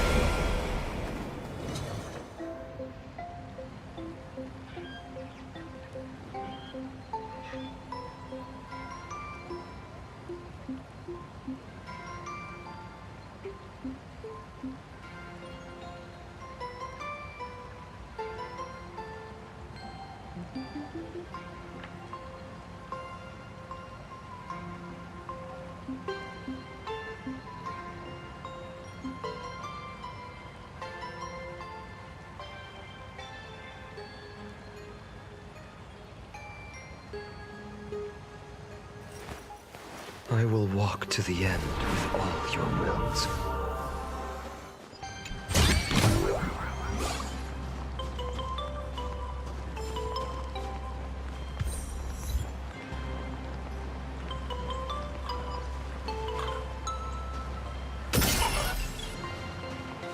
Is that? Ah.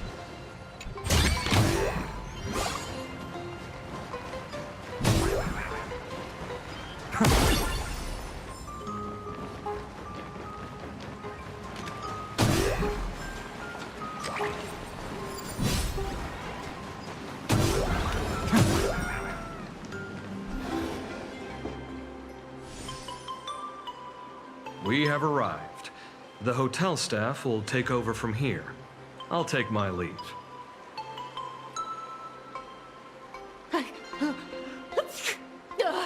Oh, it's freezing. It's cold enough for a typical snowstorm mansion murder mystery. Anyone here? Here. Hello? Hello? Hello? Honored guests, my apologies for the late welcome.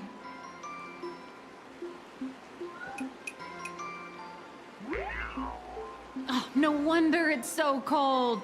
It's an actual snow wispy. Hello there, little one. I am the lobby manager, Casper. You have a very high body temperature. Please, try not to overheat the room. Allow me to introduce myself. I am the popular comic artist, Blurry... The former comic artist, Miss Nihilux. Oh, my true name is gone, just like that. Oh wait, did you say former? The big shots upstairs gave me a heads up. You are now an asset of Perlux Corp. You'll be staying here until you finish your next volume. Every guest in this hotel is an Imaginé with quite a history. That Arcadian over there? That's a former superhero. Which one? Never heard of him. That one over there is one of the oldest strangelings. They're a former Kappa. These days, they work as the hot springs manager.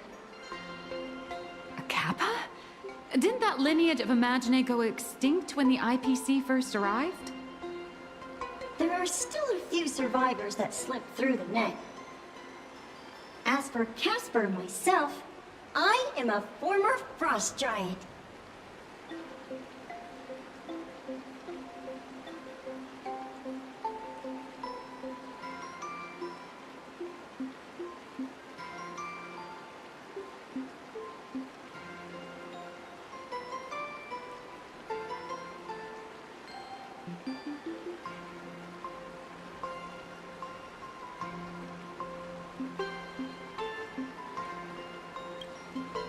Little old me was once a tall, mighty, and majestic giant. Of course, that was back in the Cinder Age. So you're basically an antique who knows a bunch of old secrets. What corner did they dig you out of? From a block of ice.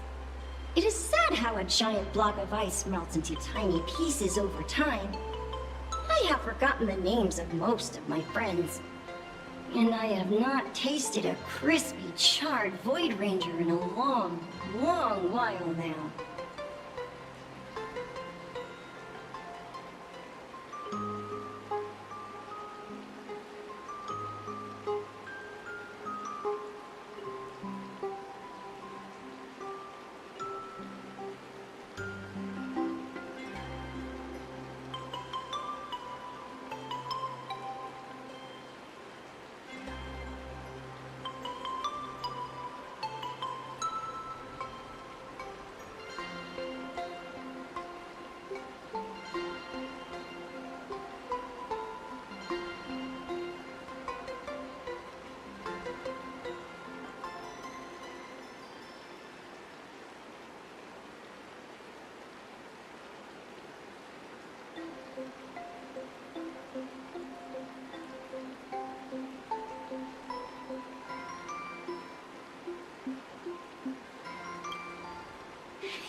indeed another glittering nameless.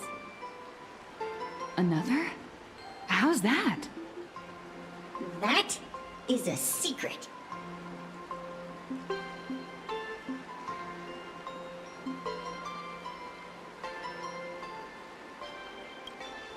Sightings of Lady Graphia are as common as the snowflakes here. Ever since the news spread that her soul would reside at the hotel, all those Imaginee who mimic her and the weirdos who insist they have a connection to her have flocked here. You see, they all claim they have some sort of connection to her, or hold some secret about her. I bet they're just trying to scam people out of wish power and credits. Just like all those people who swear they're AHA. You're not wrong. But whenever the higher-ups ask for a report, little old Casper here can always pad it out and hand over a long list of names. Nameless, good luck with your inquiries. Bye now.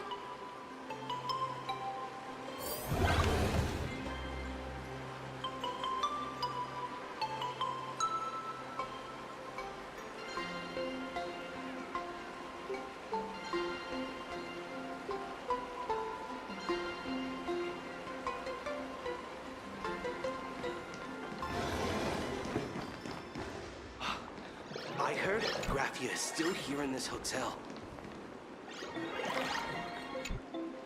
You can see me, and I shall hide no longer. Indeed, I am Graphia, the sovereign of all paintings, the source of all schools, the mother who birthed all Imaginee. Unfortunately, my wish power is spent, and I can no longer weave my imagination arts. But you and I share a fate, with just a few wish bays to aid me. I am Graphia. If you're giving away wish bays, you should give them to me. No, I am Graphia. Does this red armor not make it obvious?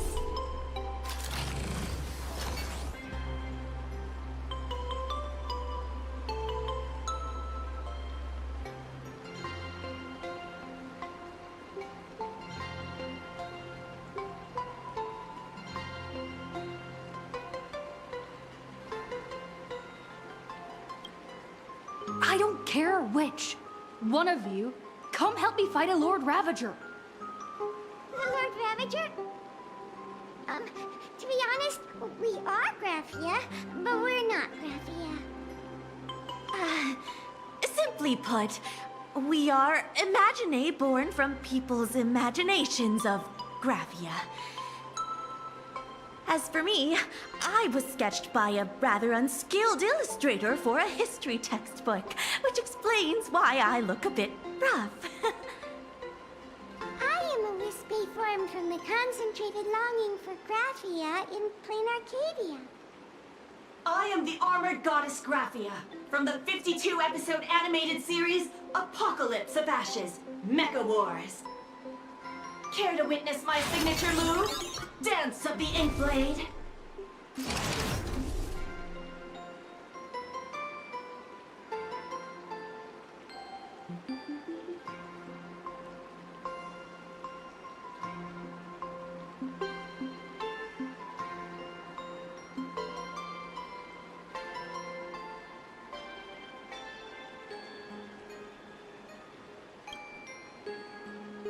If you're looking for the real Graphia, I'd suggest you give up. I've seen countless Imaginee on the verge of exhausting their wish power, begging the mother of Imagenesis to extend their lives with her paintbrush. Not a single one has ever succeeded. In the end, only those of us making a living off the Graphia brand are left. When it comes down to it, she's nothing more than a legend.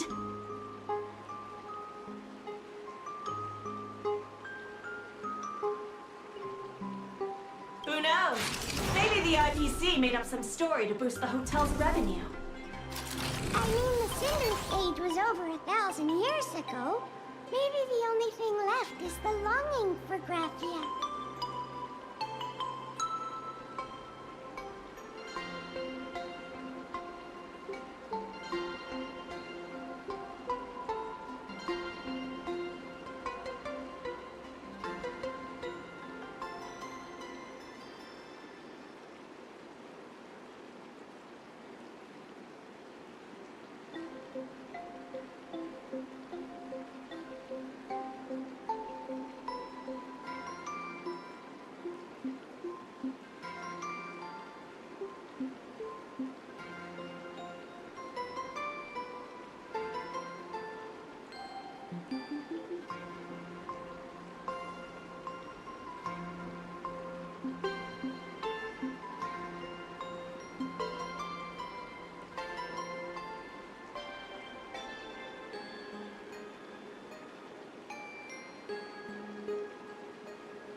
There's one very simple way. She created all Imagine with her brush. Word has it, she waits at the end of the world in canvas to see off those whose time has come. But every Imagine who has seen her is, of course, dead. So dying is the only way, huh? These three aren't just fakes. They're also wackadoodles.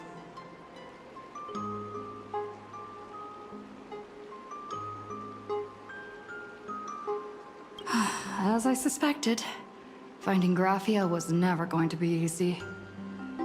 Besides us, there are plenty of ancient Imagine living here, ones that have long gone extinct elsewhere. Some even claim to be original works by Graphia herself. If you're serious about finding Graphia, you should try asking them. I heard Graphia is still here in this hotel.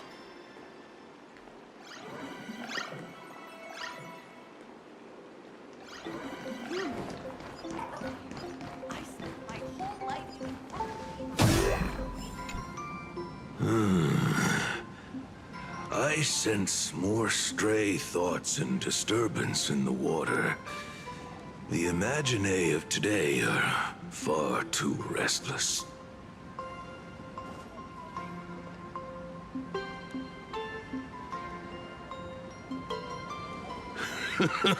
Yes, yes. This old soul is just scraping by with what little talent I have left. The humans here call me Sudscour, a filthy name, but fitting for this frail and wretched form. Are you here at the hot springs to wash away your stray thoughts? Or just to chat with the last kappa of Ahatopia?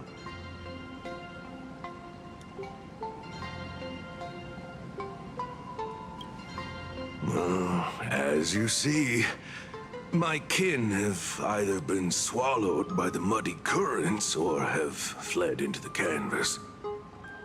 Long, long ago, my people lived in every river and pond in Ahatopia. We tended the crops for the artists, and in return, they painted our descendants into existence.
It is hard to leave one's homeland. Even when my kin have entered the canvas, even when the waters here are no longer clear, and even when the new Plu tribe has replaced us, this is still my home. It needs someone who remembers the old days. As long as I remain, the Kappa line is alive.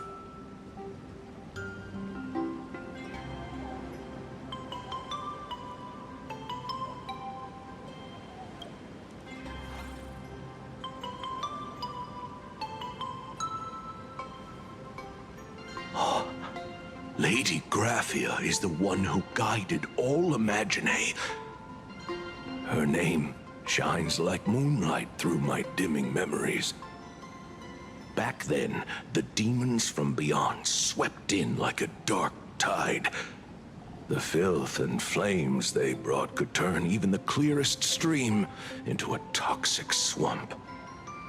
We Kappa were weak and could only shiver at the bottom of the rivers, but it was Lady Graphia who found us.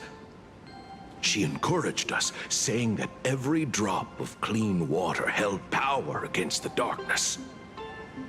She taught us how to use water to protect the displaced mortals and wash away those impure monsters. Though our impact was limited, that was the most heroic era for my kind.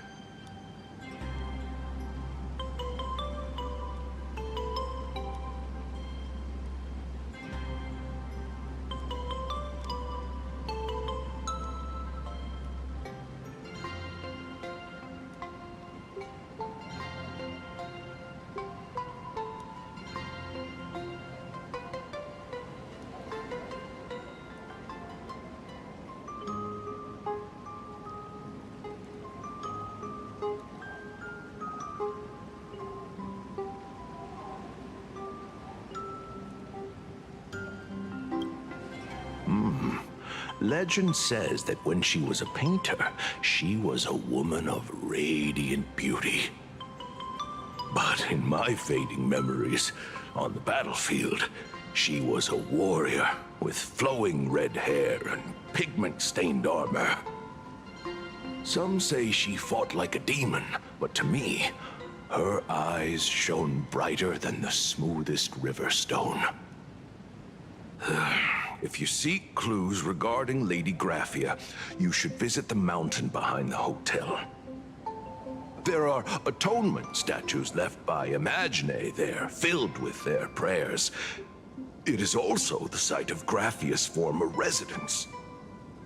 Casper likes to wander around there. He is a strangeling far older than I. Perhaps if you play in the snow with him, he might show you the way.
That is all I can tell you.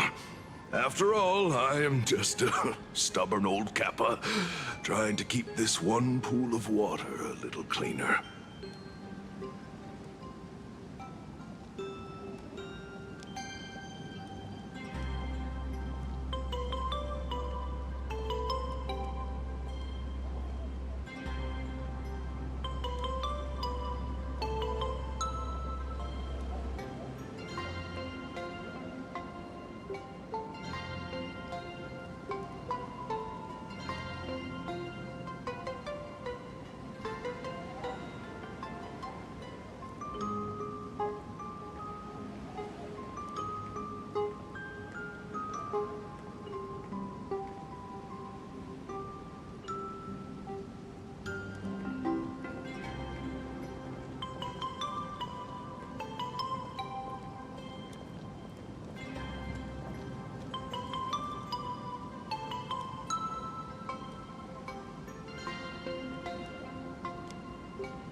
So, you're here looking for Graphia's whereabouts on behalf of that Intellitron executive.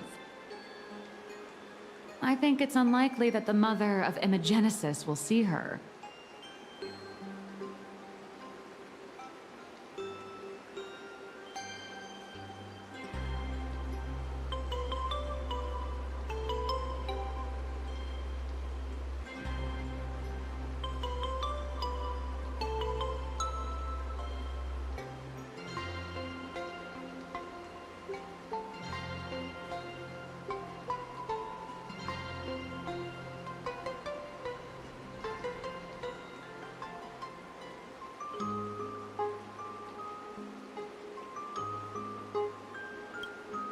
If she wanted to see her, it would already have happened. The IPC has practically turned the world and canvas upside down. You know this, right? Over 140 years ago, they brought in hackers from Punklord and did everything they could to blast open the passage between reality and the world and canvas. I think disturbing her world in canvas like that must have upset the mother of Imogenesis.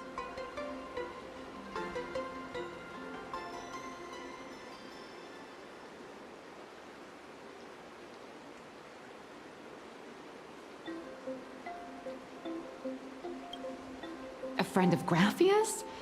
Just how long has that person been alive? So that friend wanted you to find Graphia, but they didn't tell you how.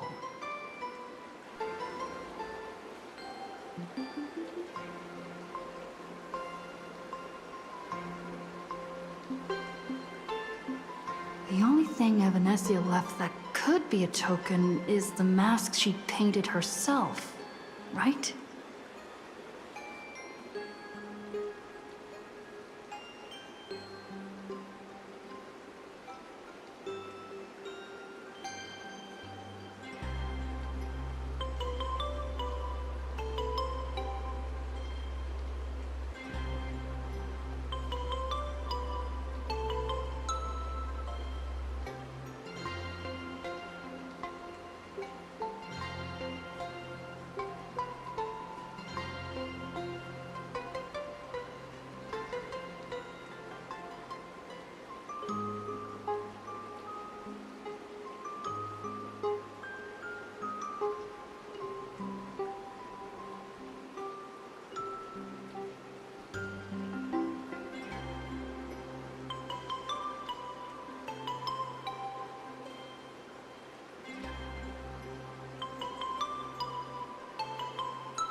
Normally, I'd suggest you play that little snow puffball for info.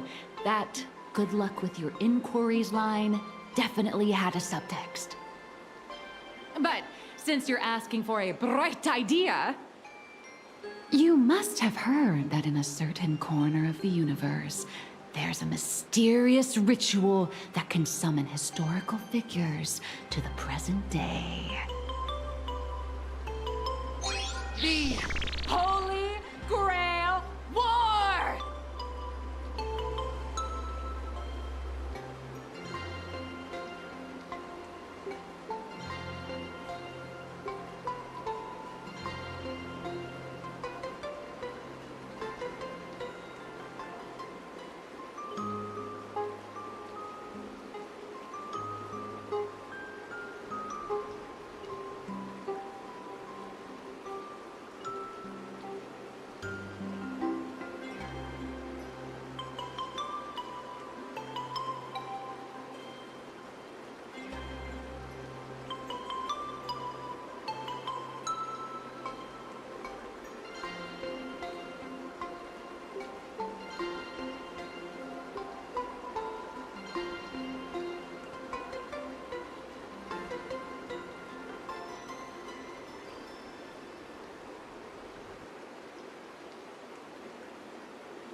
Oh, right! That was your big adventure in Penacony. Oh, how nice. I hope Plain Arcadia holds one too. Then I don't need to explain the method. First, we need a catalyst. Do you have Graphia's brush or palette? Doesn't look like it. No matter, Miss Cult has got you covered. We use leyline resonance. This hotel is built on Graphia's former home. It still has a connection to her, like that vibrant golden tree.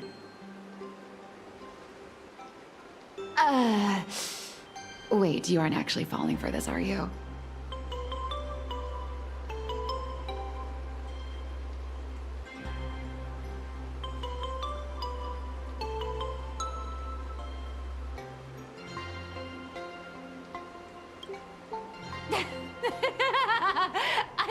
I was just kidding.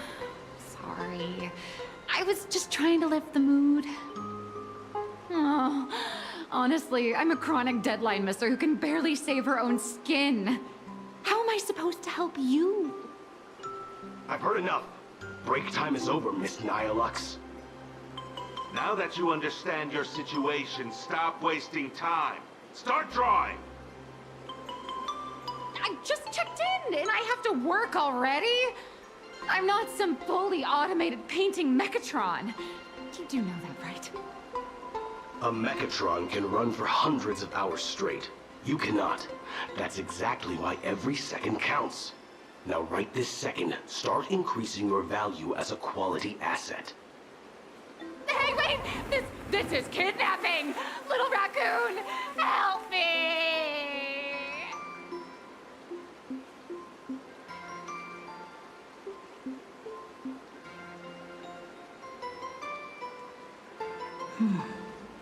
Nihilux has a point. If that Casper guy is a survivor from the Sindarth age, maybe he really does know something. Anyway, I'll start by asking around here.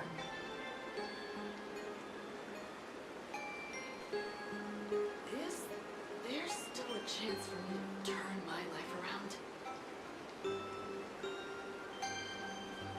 Honey, come on. We've been dead for a while already.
I spent my whole life doing hard labor in a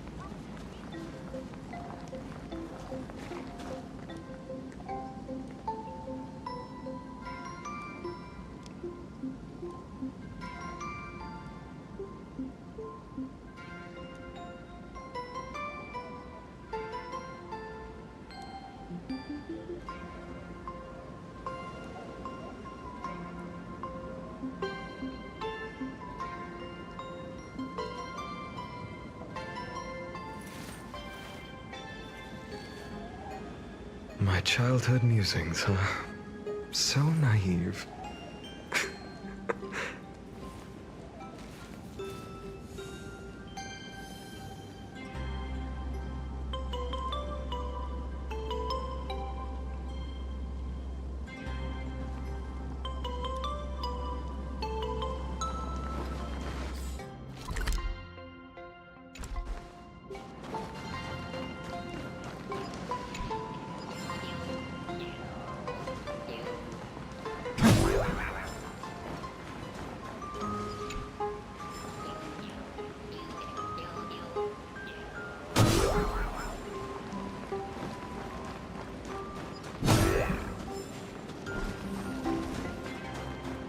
Casper? Are you there? Nope. I'm not.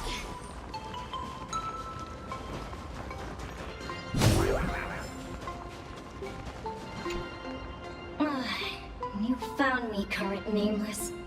I knew you'd come to ask about Lady Graphia. But if I try too hard to remember things from such a long, long time ago, my soft, squishy head starts to throb, and then I start melting. Drip, drop, drip, drop. So much of my memory feels like it's shrouded in a blizzard, and I can't see anything clearly. I'm sorry. but I don't think I can help you.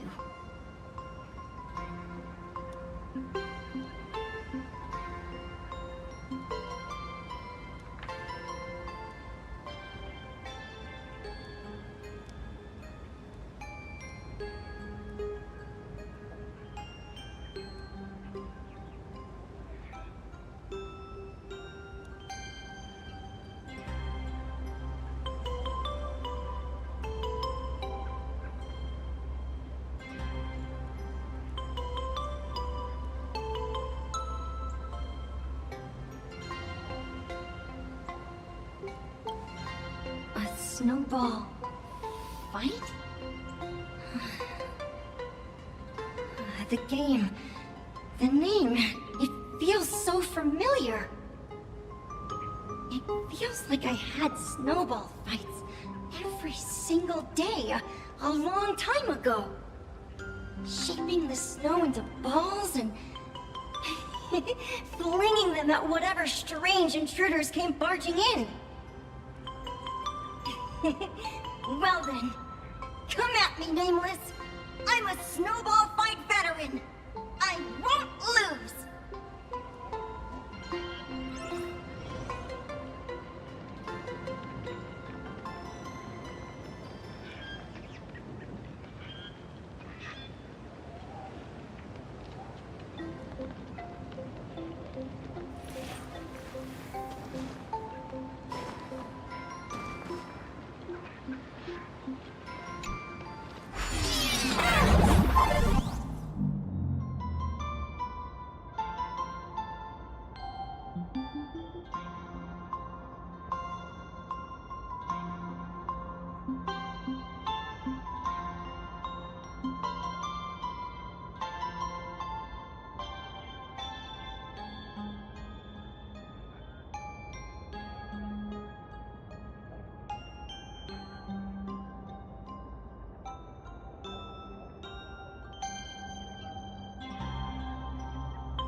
Things from the Cinderth Age are still a bit blurry. But I definitely met Lady Graphia. I had snowball fights with her.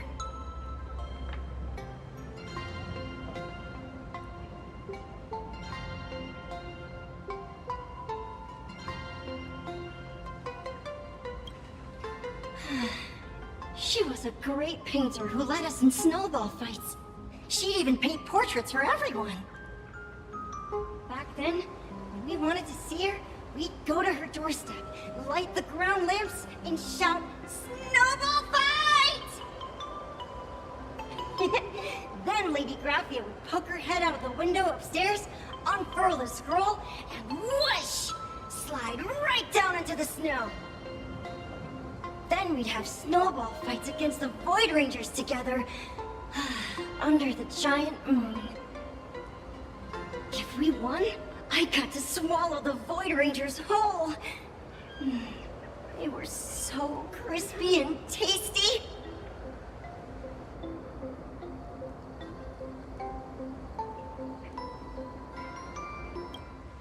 There was someone else. Just thinking about them makes my blood boil.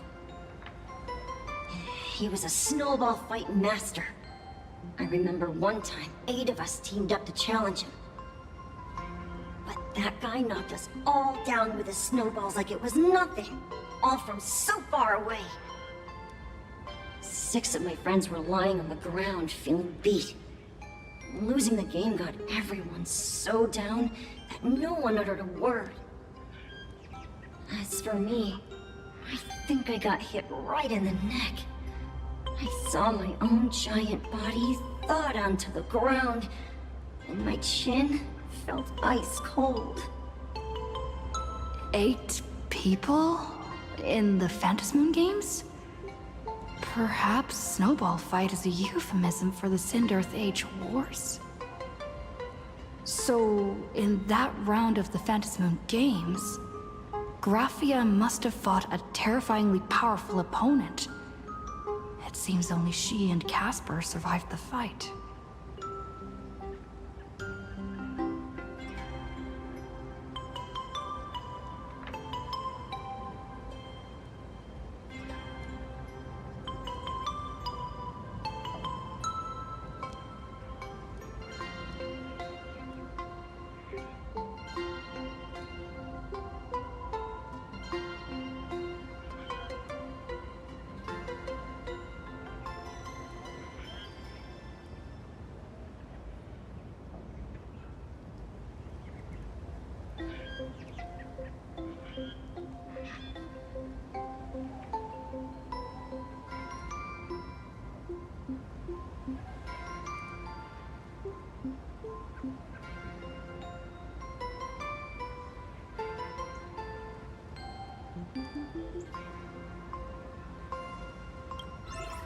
I saw her once.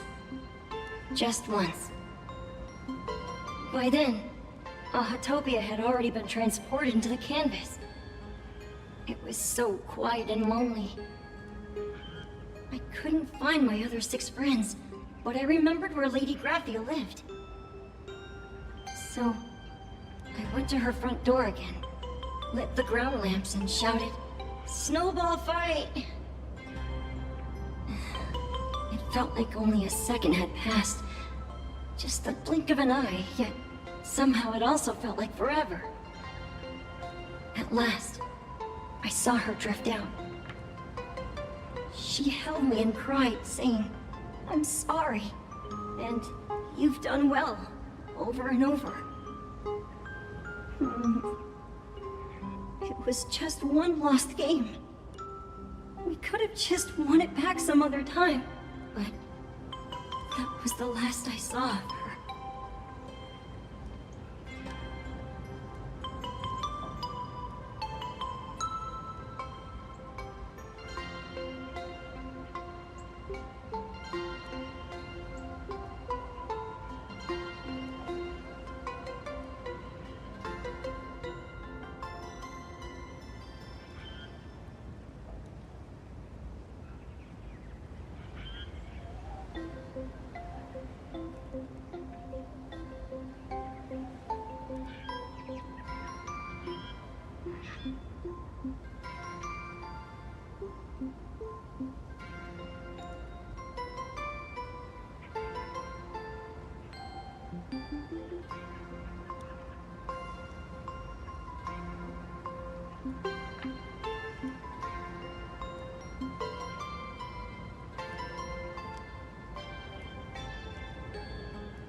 I only shared some memories of a snowball fight. If it helped you, Nameless, then I'm happy. That's about all Casper can remember.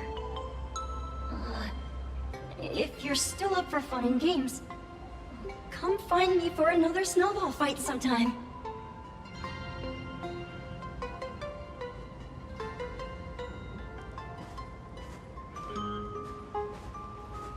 So, to summarize, Casper likes to light the ground lamps and call for her near Graphia's old home. Now, where can I find those ground lamps?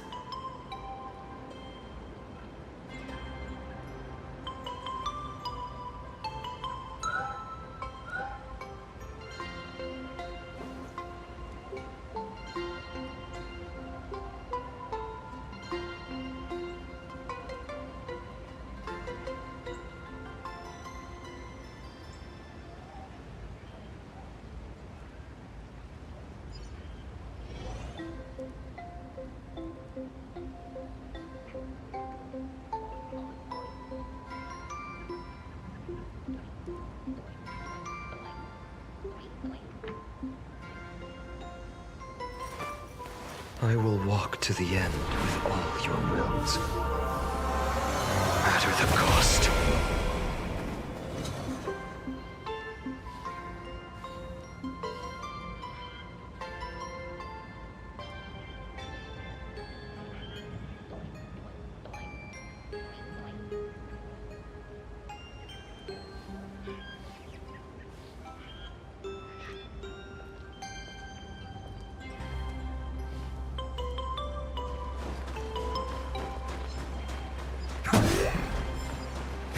Even next to such a lively hot spring hotel. Huh. These atonement statues all look like small animals.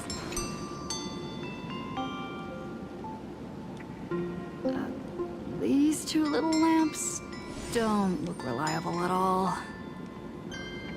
Whatever. It's not like I have any other way.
Who dares disturb my 1,000-year slumber? Not only will I refuse to grant you 3 wishes, I shall also lock you in my canvas to suffer in my stead!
Thanks for the invite.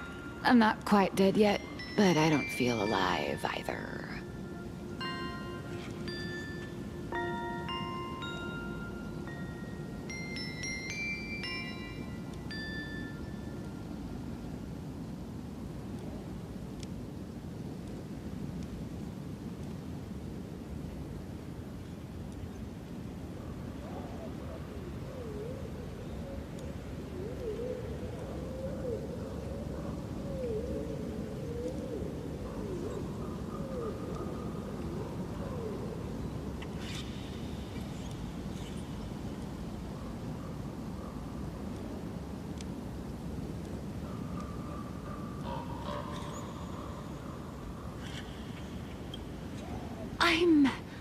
I'm testing the deadline. I snuck out. This mountain path is so quiet and secluded. Ooh, what a great spot for a night stroll. Listening to the calming sound of the springs. Who knows? Maybe my inspiration will flow again like these waters.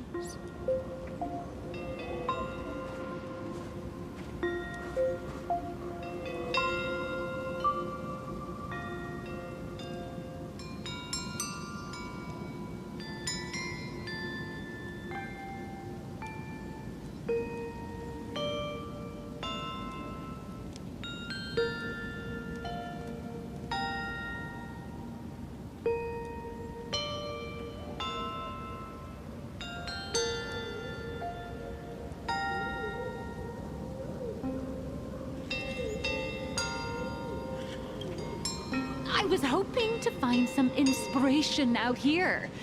With those two goons breathing down my neck, anyone would hit a complete creative block. Look at this old stone statue! Ooh, doesn't it look like Hemicat? I just reached the real versus fake Hemicat arc in my comic.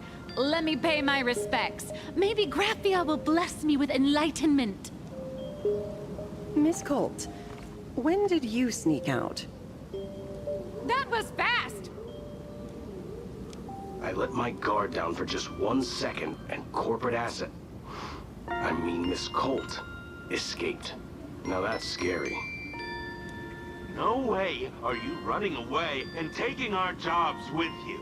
Good thing this kind lady spotted where you were headed. Otherwise, you might have slipped away for real. Let's go. Back to the room to finish your work. Come on, not again! Little raccoon! Help!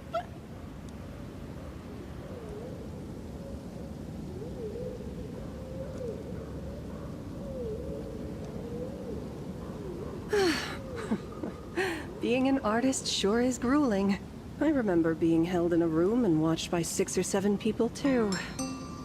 I wasn't allowed to leave until I finished painting either.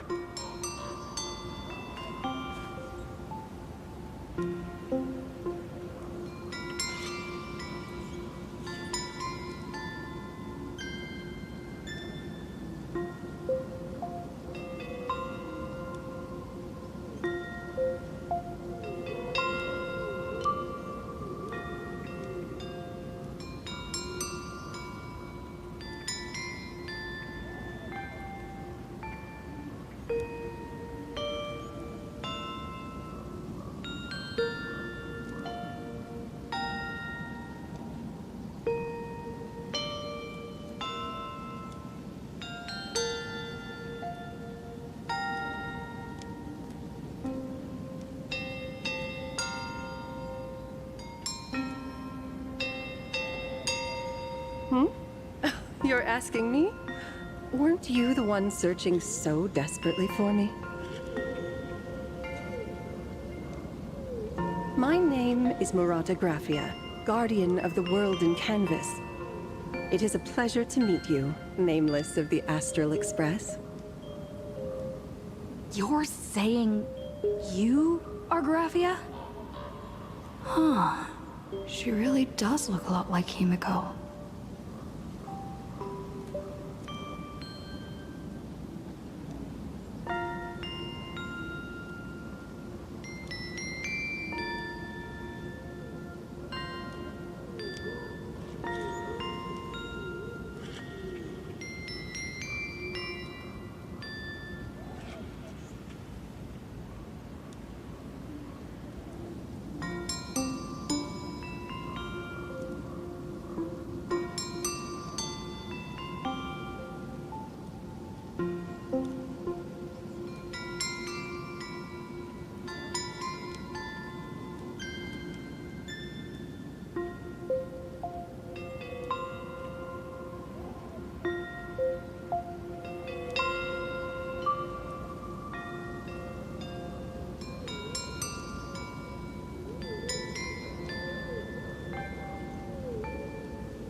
child.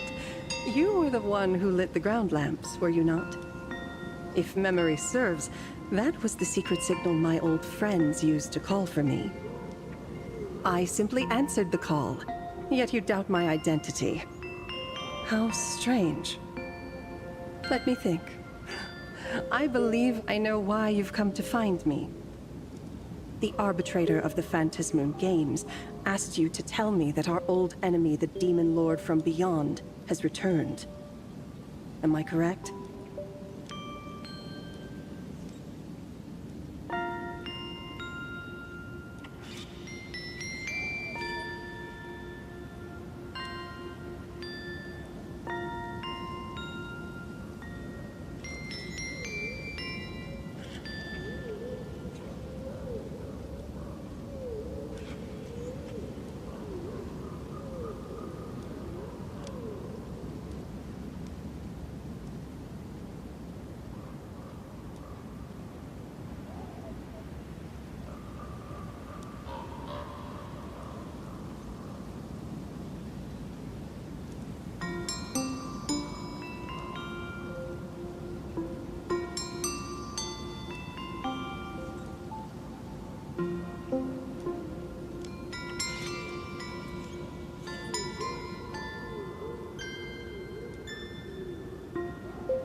Since Ahatopia's in canvassing, Evanesia and I agreed to guard reality and the world in canvas separately, never to meet again. But over the past 1,000 years, I often hoped we might reunite in some way. Who would have thought, when word of her finally reached me again, there'd be no warm greetings, but instead only an impending crisis. You must have many questions.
My, you certainly have a lot of questions.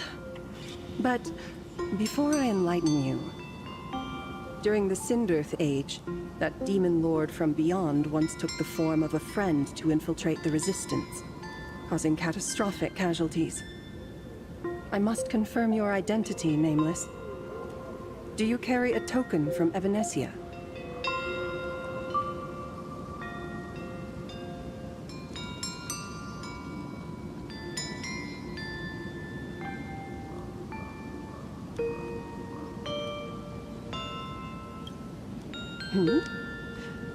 I see you're carrying something that might be proof enough.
The secrets you seek are many and tangled.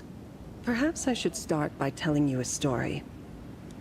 1,000 years ago, the legions of the demons from beyond descended upon Ahatopia, marking the beginning of the Cinderth Age. For the destruction, taking a life is easier than brushing aside a feather.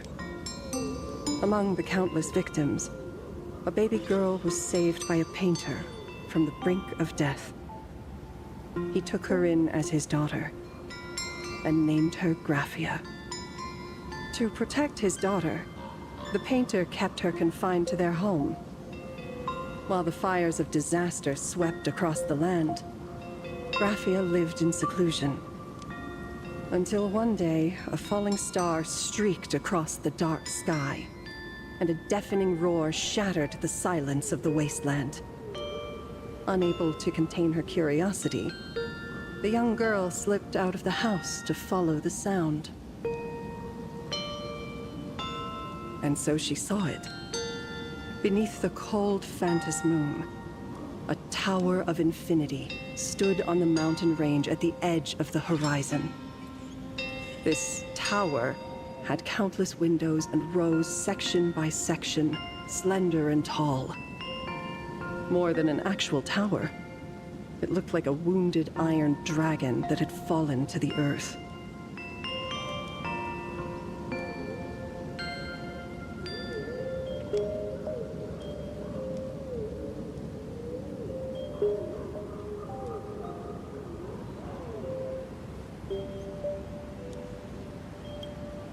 Indeed. That tower, which stood only for a moment, was the crashed Astral Express. And Graphia's family name, Murata, came from the wondrous sight she saw. At the time, the wrecked train was surrounded by countless abominable monsters. Amidst these foul enemies, a few warriors in strange attire fought tirelessly. But they fell, one by one, unable to withstand the endless tide of monsters. It was only much later that Graphia understood that those who fought and died for Ahatopia shared a common name. The Nameless, who walked the path of the Trailblaze. That was the day that Graphia stepped into the mortal world. Her life as the mother of Imogenesis began. In a long, drawn-out war, fought at a severe disadvantage. She was forced to seek the aid of the Phantas Moon Games, attempting to use the mighty power of an Aeonic ritual to lock the terrifying demon lord from beyond within a limited battlefield. This was also the first time in the history of the Phantas Moon Games that the 8 supplicants joined forces to confront a powerful enemy from beyond, the Lord Ravager, Asat Pramad.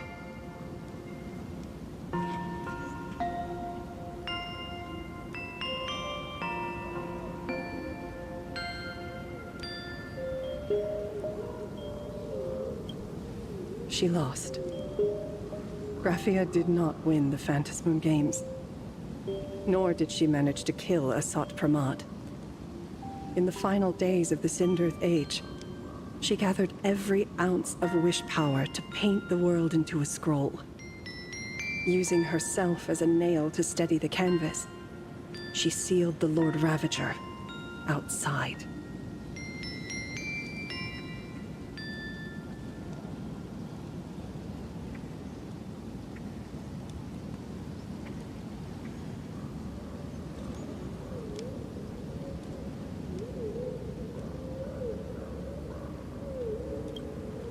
Yes. As long as the scroll still enshrouds reality, he won't be able to lay a finger on the Leviathan's remains buried deep within Ahatopia.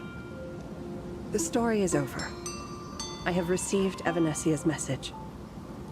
I also have a token I'd like you to give her. Please, let us journey together to the other side.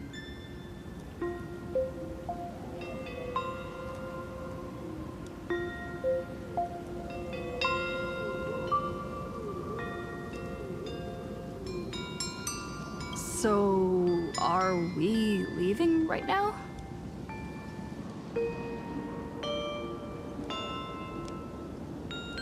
No, there is no need to rush. You have a friend here who is lingering with a heart full of farewells. You mean... Blade? Follow this path down to the riverbank of Myriad Wish Grove.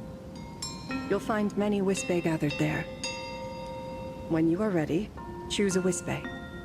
Whisper Graphia's name and your wish to cross over to the other shore. Then release the Wispe into the river. When the time comes, I will bring the ferry to deliver you into the canvas. Graphia vanished? How elusive. Anyway, I should head to the riverbank of Myriad Wish Grove first.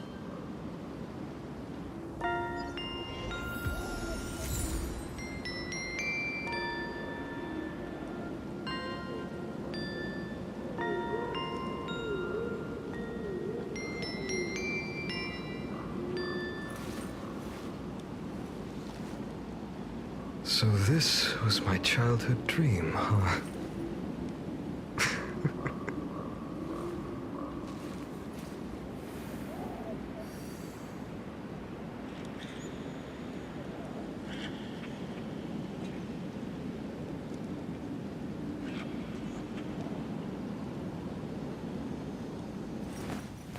I will walk to the end with all your wills, no matter the cost.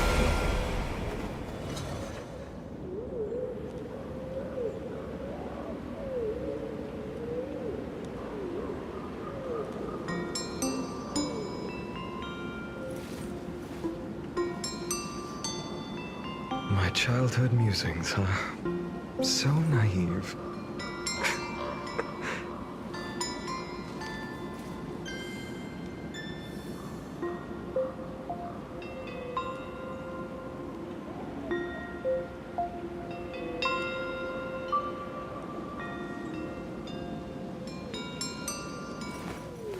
I will walk to the end with all your wills, no matter the cost.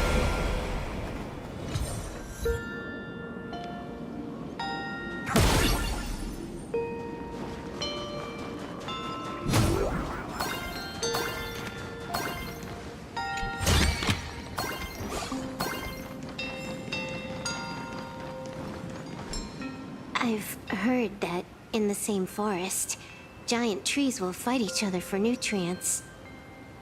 How about this? We just feed Shuhu to that tree in the courtyard. It would save us a long trip. Say something. Didn't know you were a forestry expert. I'm not joking. I'm serious. If the Elwood absorbed another emanator of abundance, it would likely bring about an even greater catastrophe. Right now, there is no other option besides the Veracity Husk. If the abundance grows too strong, the Ambrosial Arbor loses control, and the Arcadia is doomed. If the abundance is too weak, the husk spirals out of control, and the Arcadia is doomed just the same. It's called an Arcadia, but the whole thing is built on a razor's edge. Does that mean the essence of the elation is just dark humor? You're afraid. I'm not. I respect your choice.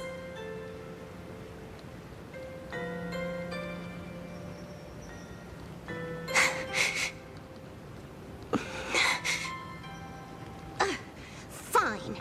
You're right. I'm afraid. So what? You don't think I know what that Xianzhou person meant? 1 in 10 chance? There is no chance at all. Listen, I just can't stand by and watch one of my kin sacrifice himself. Kin. What else? Friend? Colleague? Playmate? The guy who carries my bags when we go shopping? I suppose all of those fit. Fit? How? Ugh.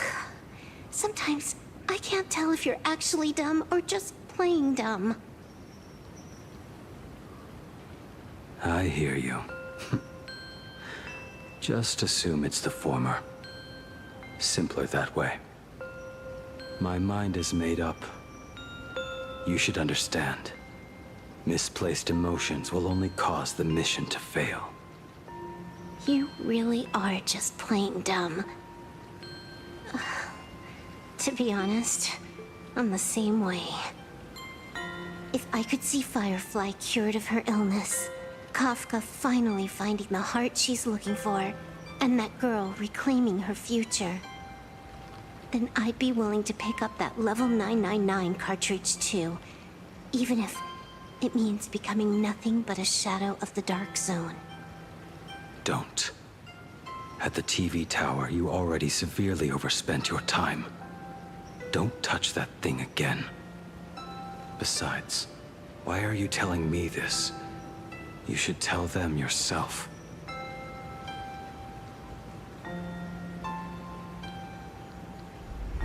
Because just like you, I'm a total, stuck-up softie. Happy now? Feel better? No. Unless you give me a sincere apology and a proper goodbye, we're not settled. Not settled. Is that right? Fair enough. Whether as Ying Xing or as Blade, my journey has reached its end. Before the final verdict, I should say a proper goodbye to my kin.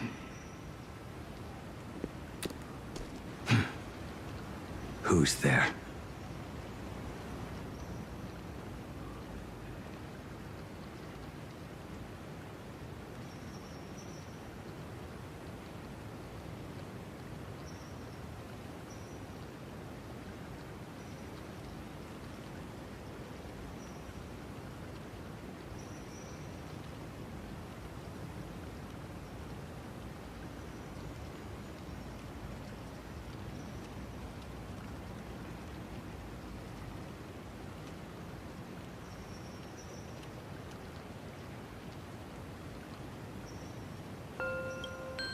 Next time, it'd be better if you didn't try to sneak up on us like that.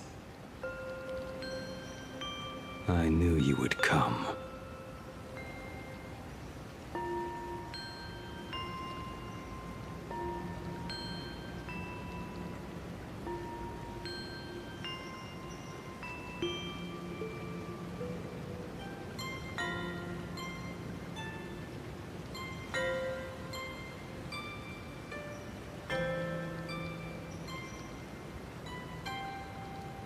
I met the legendary Graphia. She told me a way to enter the world in canvas. If we simply chant her name and release a Wisfey into the river, she'll come to ferry us. A legend from 1,000 years ago. And she's actually still alive? It really makes sense. After all, you two are practically the same age. Knowing that gives me a bit more hope that you can actually make it back. Then let's begin.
Little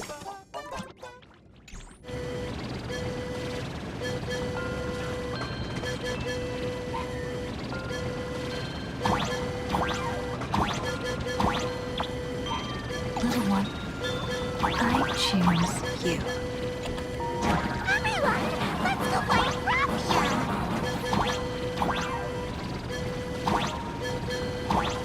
World in canvas, here I come! That should do it, right? I summon Graphia, mother of Imagenesis. May she come forth and deliver us into the world in canvas. No whisper. Raphia! Raphia! Everyone, into the world in canvas! How odd. This time, the visitors actually know of my existence.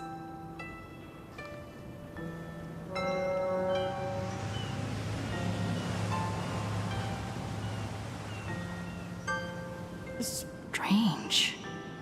Why is the boat coming from downstream?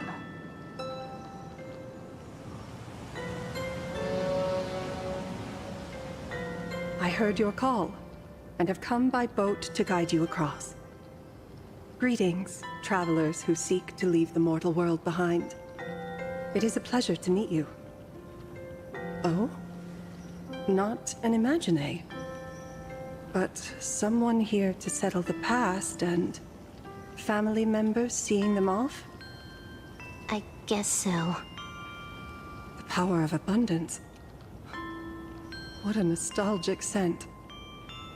There is something terrifying slumbering within you. I've heard that something lies at the end of the world in canvas, with the power to suppress it. Will you show us the way? Ah, I see. You are better informed than I thought. I understand. Time is of the essence. Please, step aboard. Thank you. The mountains lie distant. The waters still. And snow settles. A fine moment to bring this weary life to its end. Bring a weary life to its end. To my eyes, the power taking root within you is far from withering away. It's just a matter of time. The journey downstream is long. As is custom, I must collect your past stories as fair. I shall use them to paint the path forward, which will guide us to the other side. My past stories. I am not much of a storyteller. There is no need to weave your thoughts into a complete story. A single memory, a single breath. These too are parts of your past. Only by letting go of the past can you truly set forth with an open heart. Is that not so? Go ahead. Say something. I'm curious too.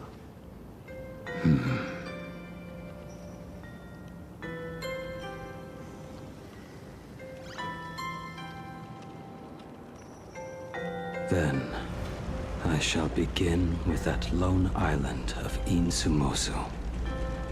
It was a desolate wasteland, untouched and forgotten. Desolate, cold, the perfect place to lay the dead to rest. I planted rusted, broken blades in the wasteland as a mark of my departure. Little did I know that even after joining the Stellaron Hunters, I would find myself returning there time and again, bringing along a few new swords with me. Their owners, some of them sought my life, only to fall by my hand. Others simply wished to see me one last time, as their own lives flickered out. I was once a craftsman, and those swords, they were all my own creations. I erased those wordless monuments for my old friends, one by one, until they became a forest of broken blades. And what about me and my sword? When will it finally join them in that forest? I will follow your words with my brush and paint the ideal end.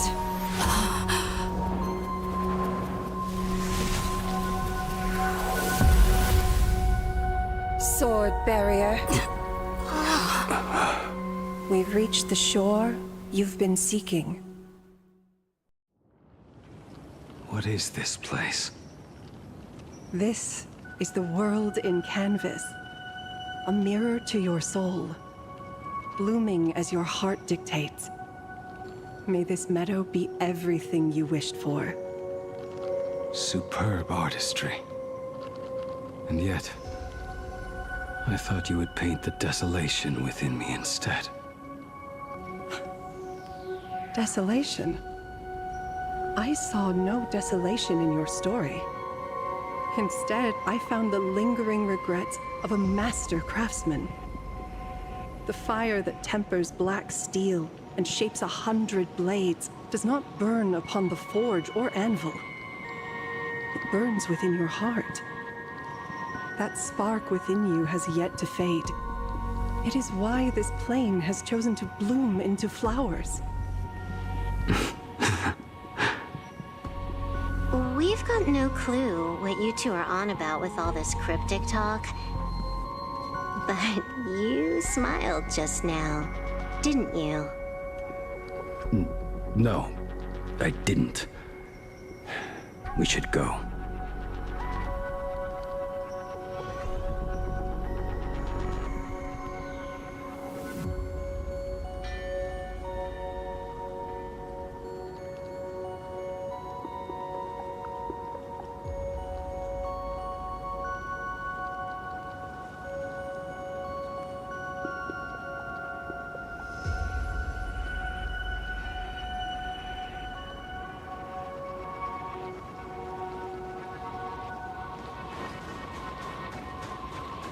He finally smiled.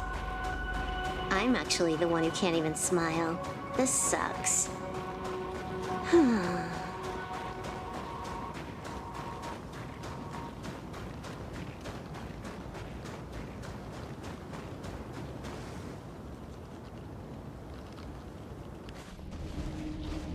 We have reached the end. That blue maw. So, this is it. Correct. Driven by the buried secrets of Ahatopia, you have come seeking liberation. And now, I have shown you the silhouette of the beast's maw. If you should find a way to get out, I ask that you swear to keep this secret.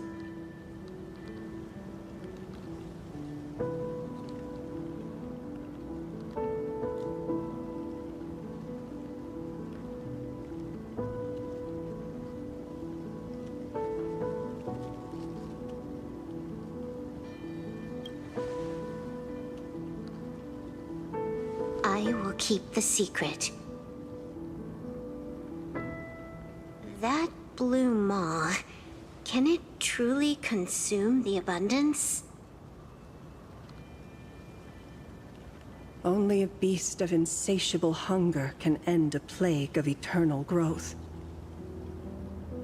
I have stood watch in this realm for a millennium, beholding the eternal conflict where the veracity and the abundance remain locked in strife. Oh, undying soul, the fate that awaits within those depths lies far beyond the reach of our conjecture. Perhaps you will vanish into nothingness in a mere heartbeat. Or perhaps you will endure a millennium of gnawing, constantly regenerating only to suffer once more, with liberation remaining an elusive dream. beneath that calm of yours, I can feel an old friend lingering. Agony. This is the price I must bear for becoming one with the canvas. You're telling me if he leaps, he has to stay down there and be torn apart for ages? I'm not okay with this. Yao Guang never said anything about this when we went over the plan. I have lived for nearly a millennium. I stopped wishing for a swift end a long time ago. If the Leviathan does not consume me utterly, then I am still alive. And until that moment comes, I will pin Shuhu to the anvil and swing my hammer once, twice, and again, and again.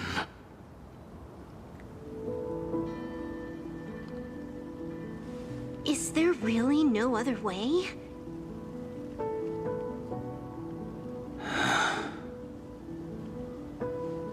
Silverwolf, I was never one for sentiment.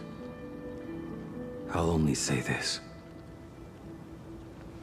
In my past life as a smith, I made it a point to forge something for those friends I found tolerable. But ever since I joined the Stellaron Hunters...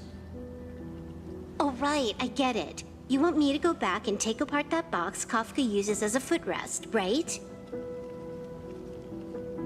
You already took it apart? A long time ago. Quite a few treasures in there. A master-crafted blade, a game controller, and a portable reactor. That's the armor core, reforged from the remains of the Glamoth Queen. Oh, and a cat-scratching post. When did you find out about these items? You? You mean we. We all found out. Think you hid it that well? Please, give me a break. We're a pro team, you know.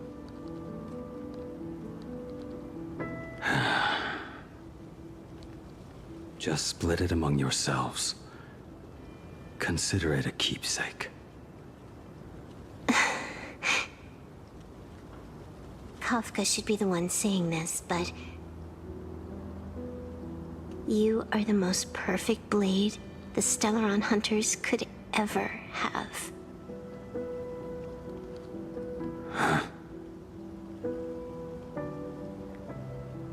Just a broken blade. That is all.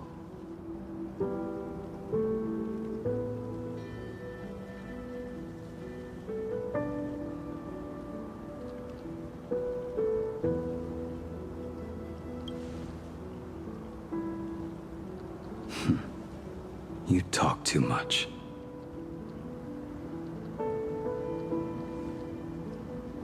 Before you go, you have something to say to her, too, right? To me? Don't take offense. It's just a few words. Before joining the Stellaron Hunters, I once lost myself. Unable to see the future, yet unable to reclaim the past. Just like you when you were first reborn. Whether we chose this path, or were forced onto it. Leave no room for regret. And never deny the path you've traveled.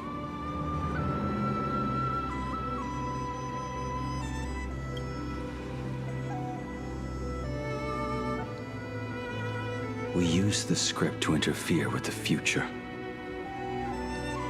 But some things, once spoken aloud before their time arrives, will never come to pass. So, I must head into this unscripted path alone. to witness that final, solitary truth for myself.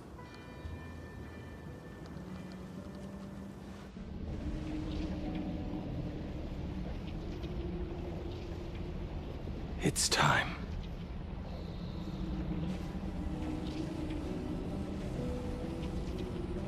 Do you still remember that passphrase?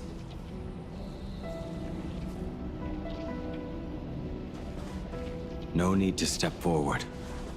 Just recite it in your head. 3 of a kind. 2 pair. Ace. Go.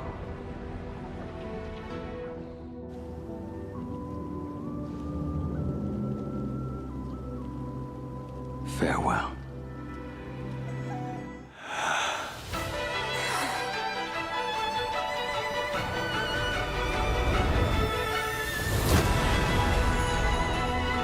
Let everything end, or truly begin.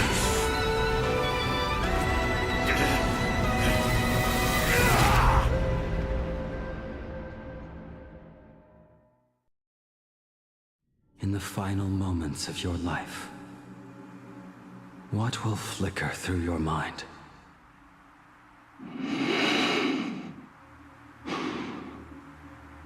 The devouring. Has it begun?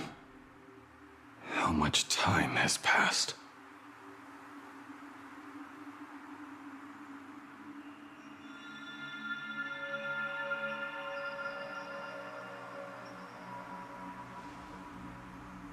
Sea of clouds.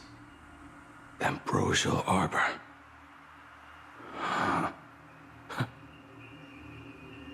To think that with death so close, this is the scenery my dreams would conjure. My heartbeat. It's barely audible now. Shu, are you still alive? Am I still alive? Finally woke up, Yingxing? Master. I am sorry.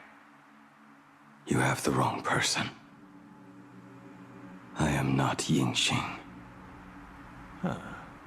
A lad your age, yet your head is more muddled than mine. You're talking nonsense in your sleep, boy. It has been ages since we last met. Tell me, have you let your craft go to waste? Your master wishes to see what you can do. Not a sweet dream of toasts and laughter, nor a nightmare of clashing steel. Instead, it is a dream of returning to the very beginning, to confess my sins before the master who taught me everything. Typical. This is a standard issue sword I forged for the Cloud Knights, back when I first began my training.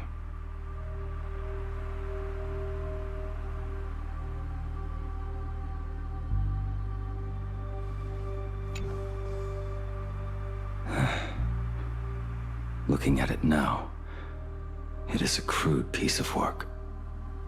Senior Frater, are you truly from a short-lived species? Why do you ask? I mean, no offense. I just wondered, why would you come all the way to the Xianzhou to learn the craft?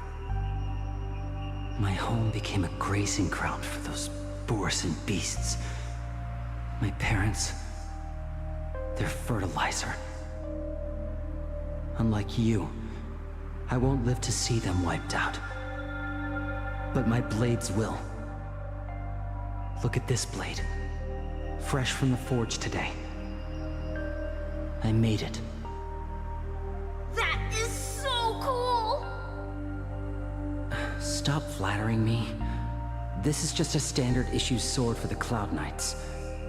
According to the template, its name should be New Blade 01.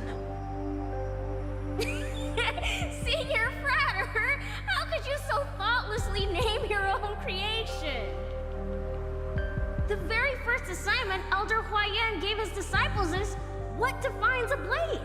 He always says a name carries the weapon's destiny. A lone cloud drifts. A crane departs the woods. Let's call it Departure, Junior Frater. Senior Frater! I thought you'd go with Lone Cloud or Guyun.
And that bow I forged for her.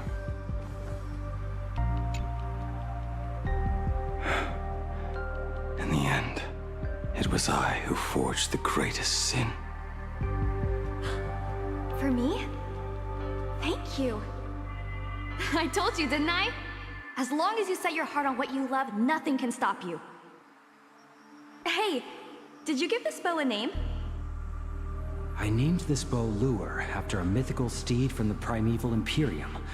Legend says it was one of the Emperor's finest mounts, a divine beast that could tread over any chasm and lead its master back from the brink of death. How did you get so off track? Why pick a name meant for a horse? That won't do.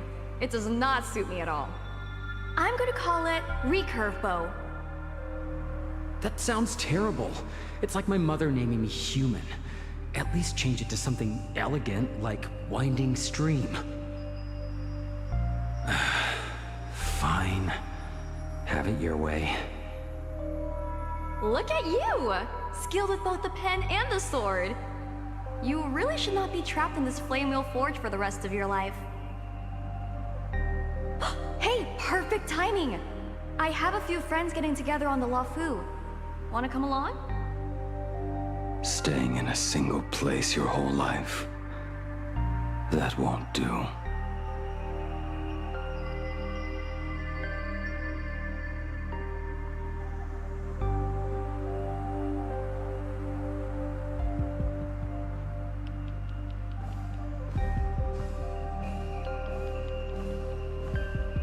Jing Yuan's Devastator Glaive.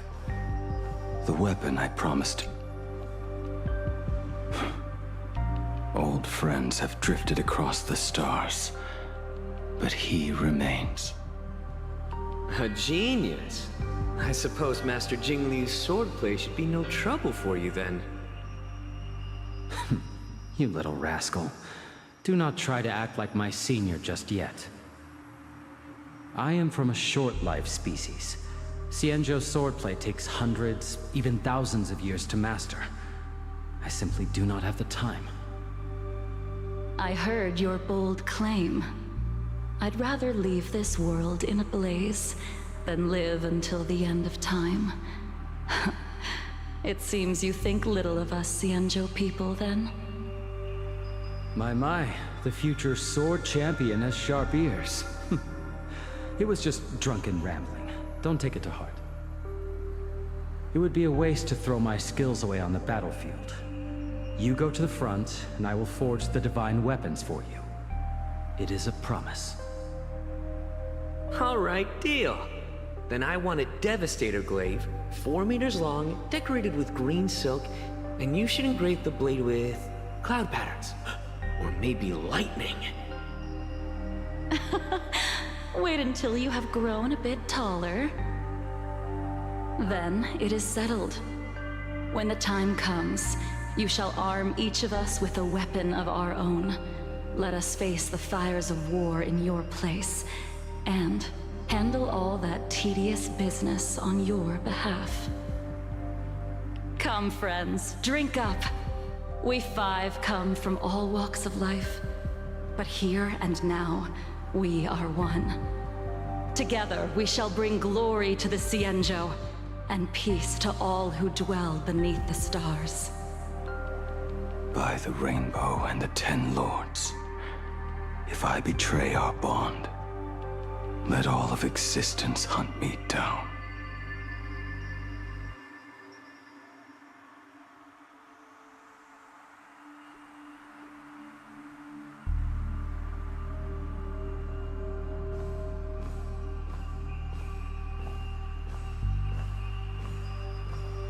The prosthetic arm and sword staff from Mr. La Mancha were works created by my master and me. He came to visit me even after I was cast into the shackling prison. Yingqing. No. Yingqing. How did you end up like the shadow has tasted the flesh of abundance within you?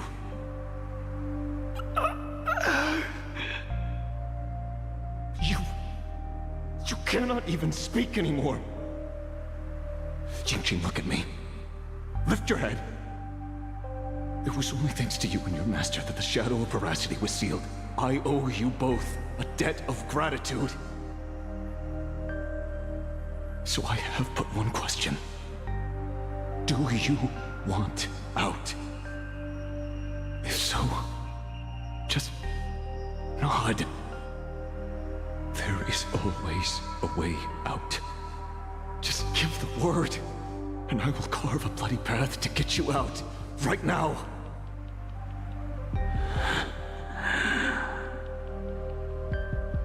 There is no need.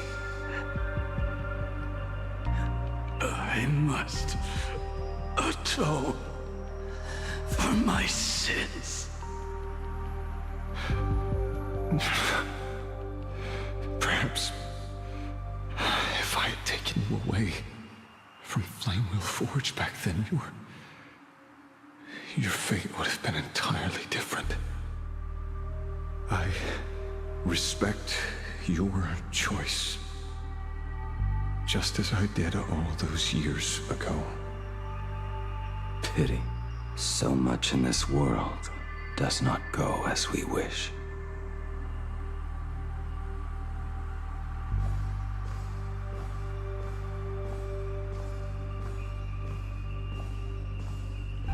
This is not my work.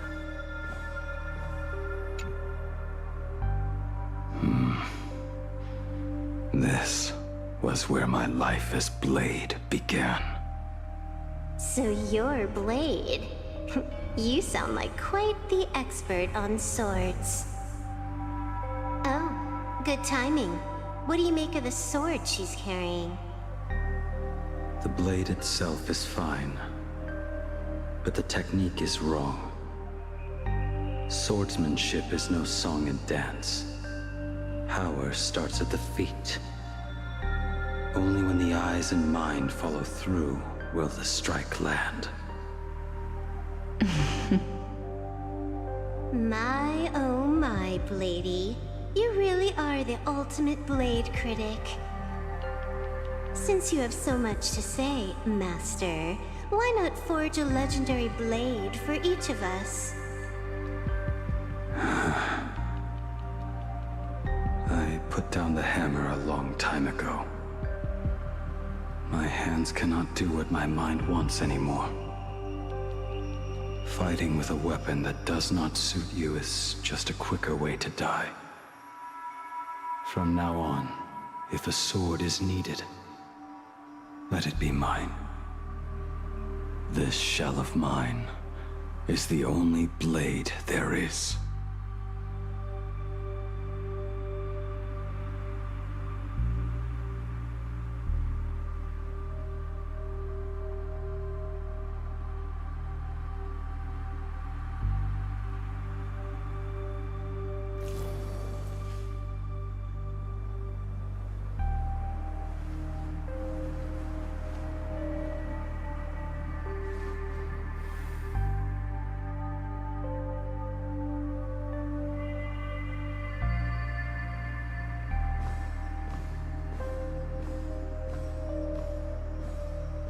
A weapon given by Ying Xing to an old friend. But we are no longer who we once were to each other. Who I am does not matter. What matters is, do you remember this weapon? I don't understand what you're talking about. All that happened. You think you can just walk away from it all? You would do well to keep Cloud Piercer by your side. Or, next time we meet, I will be the end of you. What a pity. In the end, we still cast our weapons aside.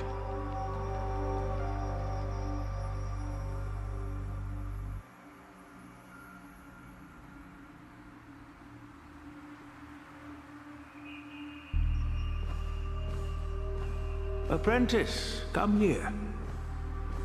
Finally. Is the end in sight?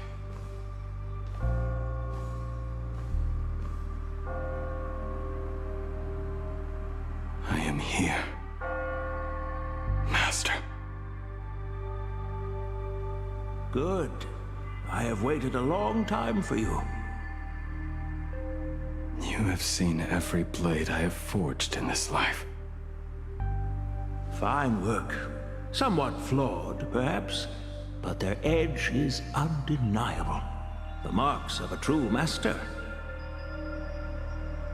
Gazing upon the weapons I forged in days past, I can only feel a surge of endless regret. The hammer falls and cannot be undone, yet I have spent my life taking one wrong step after another. I betrayed my friends and broke my oaths. Even with these divine blades, I failed to protect those I held dear.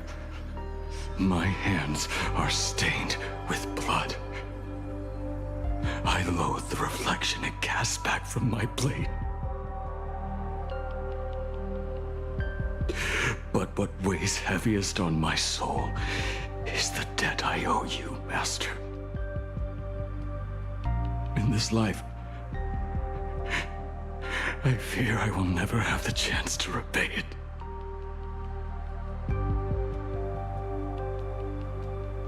Let it all out. You feel a bit lighter now, don't you? But isn't there one last piece you've yet to show me?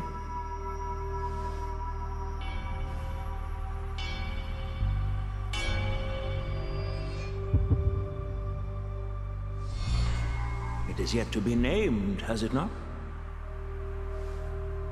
That is a mere scrap from the forging of Shard's sword. I hid it away, fearing it would bring shame upon our school. Master, how did you... Can a mere boy keep secrets from his master? I entrusted General Yao Guang to bring it to you. Since the day you left, I have kept this blade hung in the hall, gazing upon it daily. That raw, youthful spirit within it, it burns to the touch. It is the same light that shone in your eyes the day you bowed to me. It is the keen edge of a craftsman. I am but rusted scrap now. My light has long since faded. This is where I belong. Buried.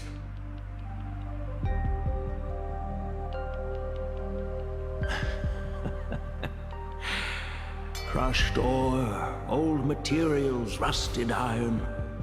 As craftsmen, we spend our entire lives in such company. Waste not the bounty of the world, but perfect it through craft. To take what is useless, to take every failed scrap and forge it anew. Isn't that our very mission as craftsmen? Even for a life that has reached its end. A life built on nothing but mistakes. As it is with the work of a craftsman, so it must be with the life of a craftsman. Do you still remember the question I once asked you? What defines a blade?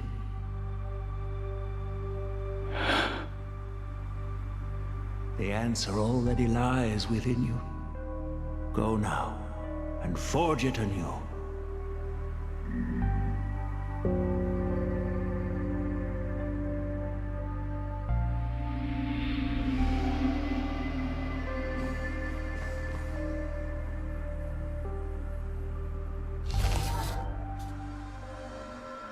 Forge it anew. Interesting. Now I wish more than anything that I could just live a bit longer. Ying Qi himself said that back when he was nearing his end. Shu-Hu. You fought me all this time and leapt into the Leviathan's maw. Nothing more than a bit to drag me down with you. A pity, truly. For so long as a single soul in this vast world prays for abundance, I shall return to bestow my grace. And now, I have come in answer to your prayer. Within the Leviathan's maw, I shall grant you 1,000 years of agony, as your flesh will be remade, only to be devoured again and again. You shall find no release. Is this not exactly what you call forge it anew? Poor child. You and the Cienjo citizens are always so short-sighted. Trapped in this waking dream called life, you cling to what is gone and tremble at the thought of being forgotten. Yet when I come to carve through your flesh and awaken your minds, you spurn my beautiful gift. You were once a master craftsman. You should know best about the beauty of shaping. I can grant you the power of reshaping life and death, bringing those you loved and lost back to life. Let your friends return to this world again and again, giving you the chance to right every single wrong. Righting wrongs. You mean by carving out more walking husks like me? Things that crave an end they can never reach? That is but a fleeting pang, a necessary tempering on the path to eternity. If you persist in spurning this gift, this maw shall become your prison for all time. Your body will churn for millennia, caught between being digested and reborn. Every inch of your flesh will remember the agony of being ground to pulp, until your very will dissolves into nothing, leaving only a hollow husk that can cry out my name. Are you done talking? Do you truly believe that I am the only prisoner here, Shu-Hu?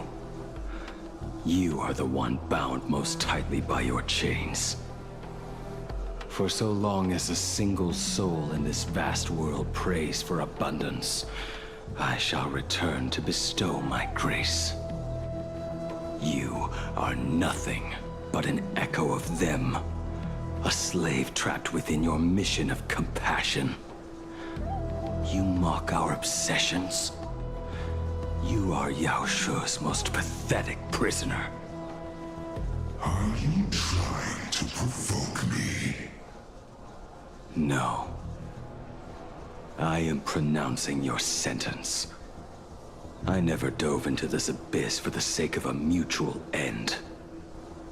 I came for forging.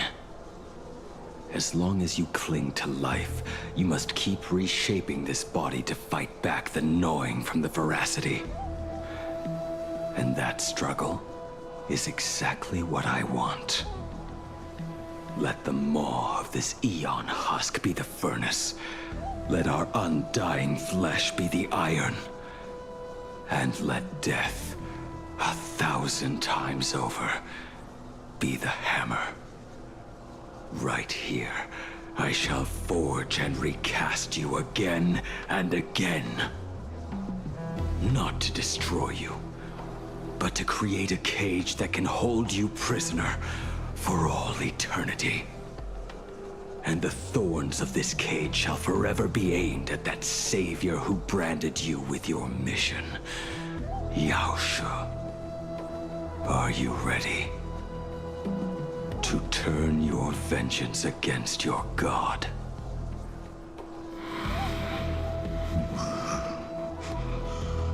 I see now.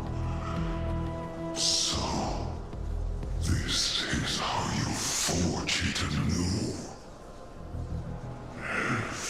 Very well. Let us see how this duel between the condemned unfolds. This forging within the furnace. In the end, which of us shall forge the other into a blade?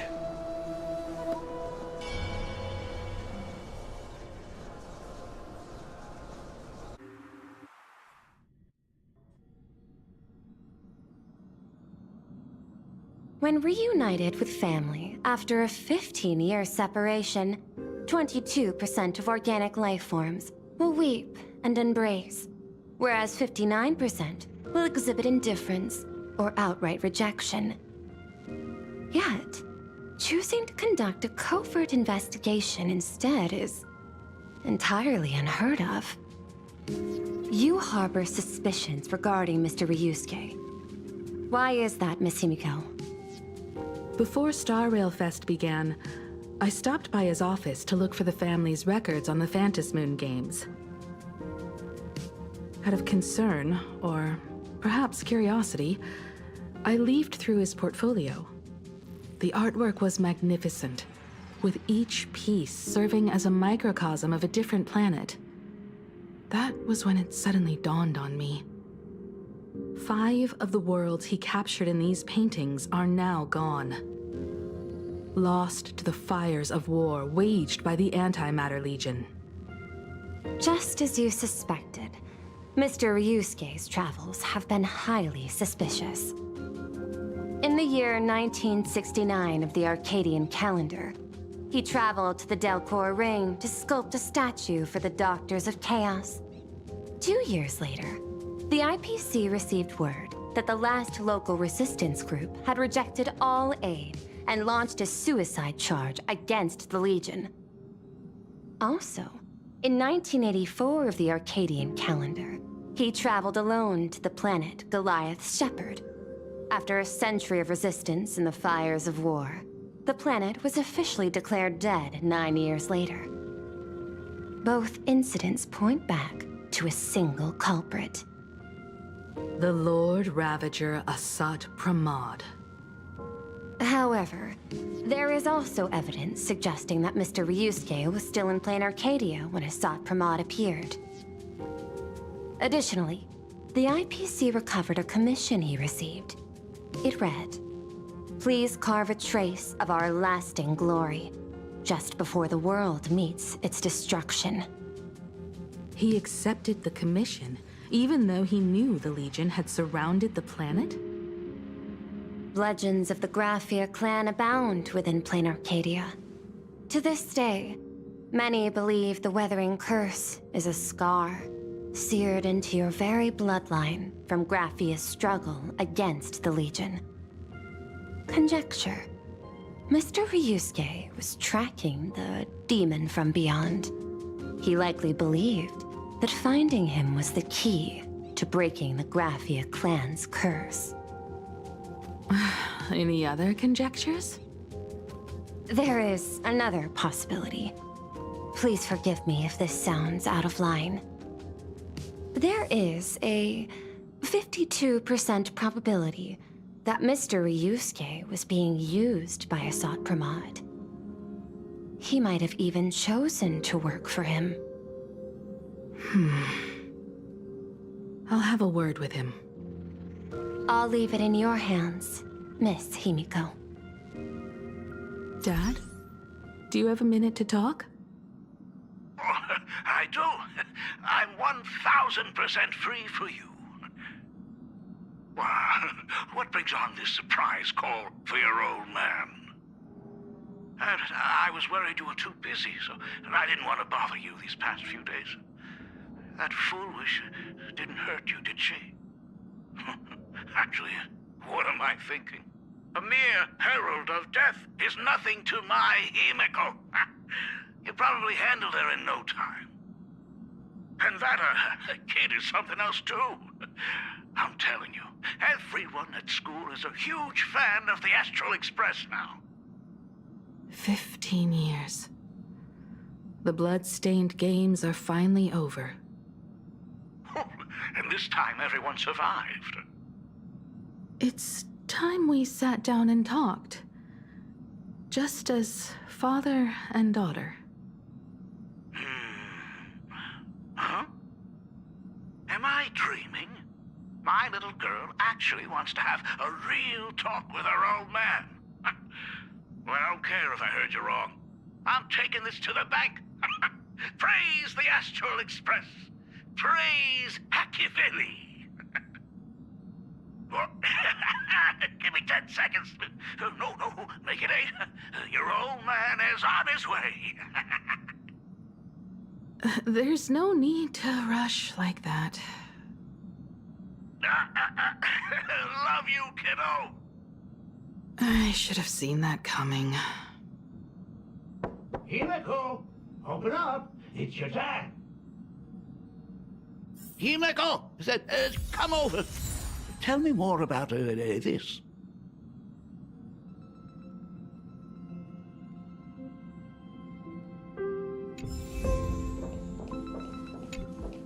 I originally planned for us to meet at the school, but since you're already here, let me show you around the Express. Oh, I would love that. I was in such a rush last time. I really want to get a good look at the place where you spent the last 15 years. Who could have imagined it? The thing that connects this nearly infinite universe is not some distant godlike Shipe, but a single express. I have met many artists who dreamed of boarding the Express just to get a closer look at the legacy of trailblazing. So I am curious, how will the great artist Ryusuke evaluate it? Me? Well, I'll give it my all. I was only joking. There's no need to be so serious. There's actually so much interesting stuff on this express.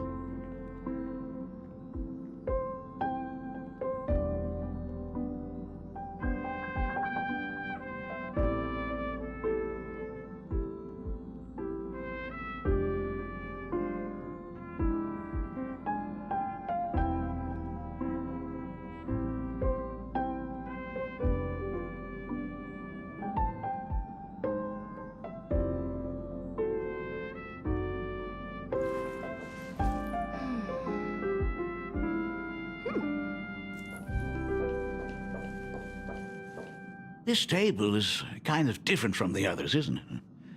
I mean, they all look alike, but this one doesn't seem authentic. A lot of old furniture was destroyed when the Express crashed. Pom-Pom and I spent quite some time picking the right replacements. Ah, out with the old, in with the new, huh? Well, the Express has been running for years, so it's only natural to have to patch things up every now and then. You must have had a hard time keeping it running. It's not that hard. I'm used to it.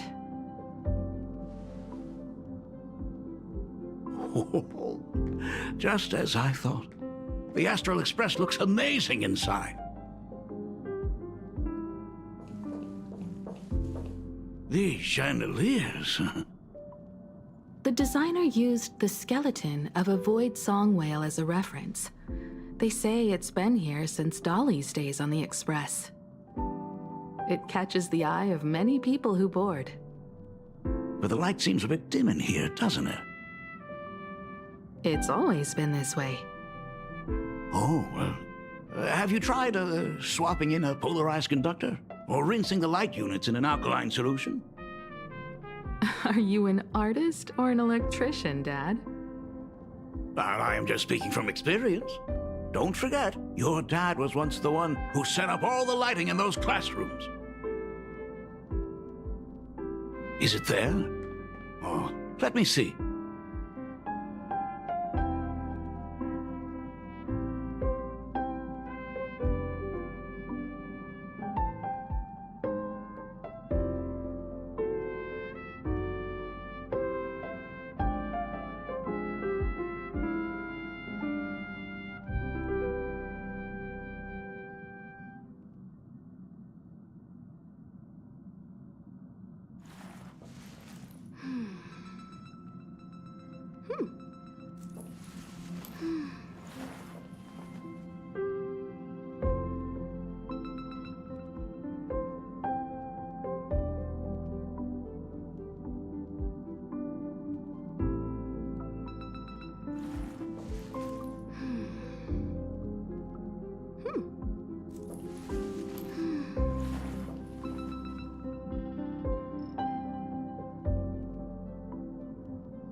It's bigger on the inside. Oh, the phonograph also has music from all sorts of worlds, just like the versions I've heard before. Oh, it's a shame I didn't get to see the legendary infinite ice cream machine. Dad, you actually believe something like that exists? I thought only kids would fall for it. A long, long time ago, such a thing did exist on the Express. When the Express passed the desert planet Talon, Granholm left the machine there. Now, it has become a popsicle planet. Conductor! Long time no see. Your fur looks a lot smoother than last time. Really? Thank you very much. Hey, my daughter Himeko finally opened up to having a heart-to-heart with me. What a special moment! Pom-Pom will leave you to it then. They say family is one of the most precious treasures. Pom-Pom believes we should cherish them. See? I told you. This time, Dad wins. Oh, Himeko, you may be a fully capable navigator now, but sometimes experience still beats youth.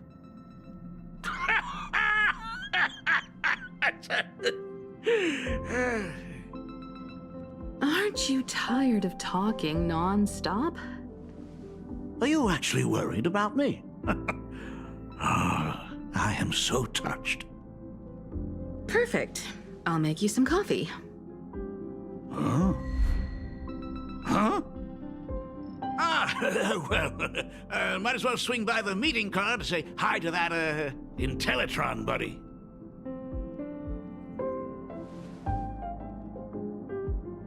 Pom-Pom finds Himiko's father very easygoing. Himiko, come on. Let's walk together.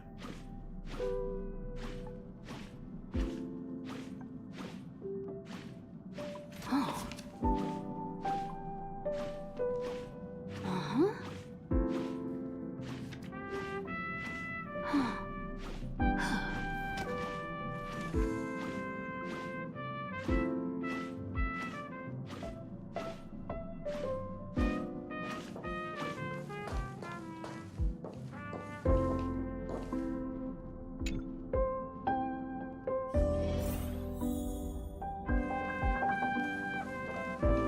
Intellitron, buddy! Long time no... Rumor has it that the drinks in the World's End Tavern are all brewed from jokes. Since we are in plain Arcadia, any single joke before a drink would be second to none. Since there is only a single joke, it is quite literally second to none. Mr. Ryusuke, the tension detected in your micro-expressions has increased by 33% since our last encounter. Oh, nonsense. Himiko is brewing up a cup of coffee just for me. Is there anything in the world more wonderful than that? A cup of hot coffee right before the end. This must be what they mean by life is short and bitter. Huh. Well, now I see why they call you Shush. Well, since I'm still among the living, let me tell you a joke for a change. A long time ago, there was a truly terrible nameless. They snuck aboard as a passenger, seeking a certain answer. Now one day, they ordered a drink from a service robot on the express and told it a joke.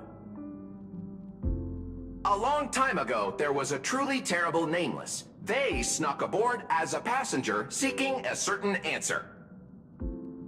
I have retrieved the same joke from the archived logs. It is indexed under the title, An Unfunny Joke. But did you know, the first time the robot heard that joke, it laughed with pure joy. Don't go filling Shush with nonsense. Its database is already enough of a mess. Dad, here's your coffee. This cup is huge. Himiko, tell me, are you still holding a grudge against me? What are you talking about? Now drink up while it's still hot. Analyzing components. Results show coffee concentrate, Heldoran butterfly scales, a species of fish from a gas giant, trace amounts of iron particles, and various other unknown substances. Mr. Shush, you must be exhausted after telling all those cool jokes. How about a nice hot cup of coffee to warm you up, huh? My inspiration circuit is vibrating. My radar indicates that the conductor requires my immediate assistance. Good luck, Mr. Ryusuke.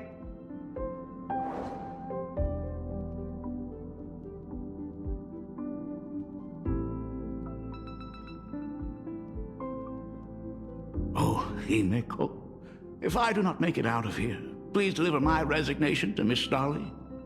Tell her I will not be coming in tomorrow, which is really no different from any other day.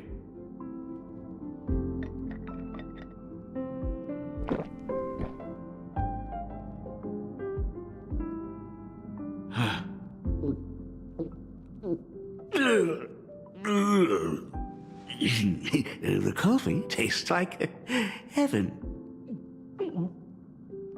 Oh, want another cup? Himiko, Miss Dolly told me that back when you were a school assistant, you used to bring a massive pot of coffee for everyone every single day. They still talk about it to this day. It would be selfish of me to keep this all for myself, I simply must bring some back for the other teachers to sample. I am afraid it will be long cold by the time you get it to them. But as you said, it is time for us to head to the school. We must return to the source of all these tragedies and put an end to the blood-stained games. Are you truly ready to say your goodbyes? We can stay a little longer if you like. We still have plenty of time. We should go now. I have been ready for 15 years. It has been 15 years. Those ghosts have been repeating their final day over and over, trapped inside the classroom you imaginated. Even if they are merely shadows of the past, they deserve to be set free. Oh, you're right. Let us use one final goodbye to close the chapter on the Herald of Death incident.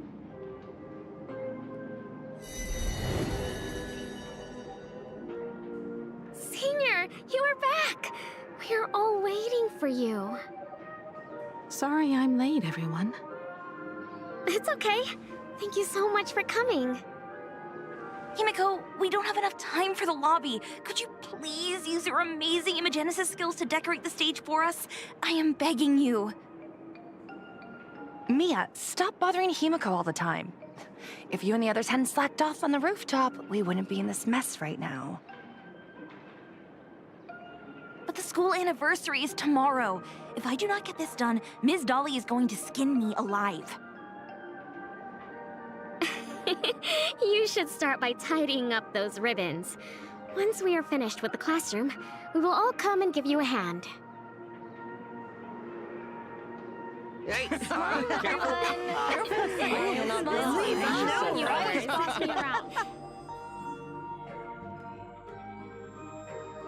Wait, did you hear that? It's him. He's back again. Everyone, hide! Don't let them find us! Run, Senior! The Herald of Death is back! Don't be afraid, Belle. I'm here. No more running away. We don't have to face any Herald of Death anymore. Really? When have I ever led you astray? Look, even the Dean has arrived. Let us run through the anniversary program one last time. Right now? But we still have so much left to do. The decorations are nowhere near finished. Oh, it is all right. We have plenty of time. This sunset will linger for a very long while. Just long enough for us to finish our celebration. I hereby declare that the Graphia Academy anniversary and the graduation ceremony of 1984 has officially begun. Since the other grades are not with us today, we shall keep the proceedings simple. According to our school motto, every student must truly understand their purpose before they depart from these grounds. Students, have you all discovered who you wish to become? Why so serious? It's only a rehearsal. Well, in that case, I'm going to be an artist. And not just any artist. I will be even better than you, Senior. I plan to study at the Intelligentsia Guild. I want to learn how to create even more interesting imaginae.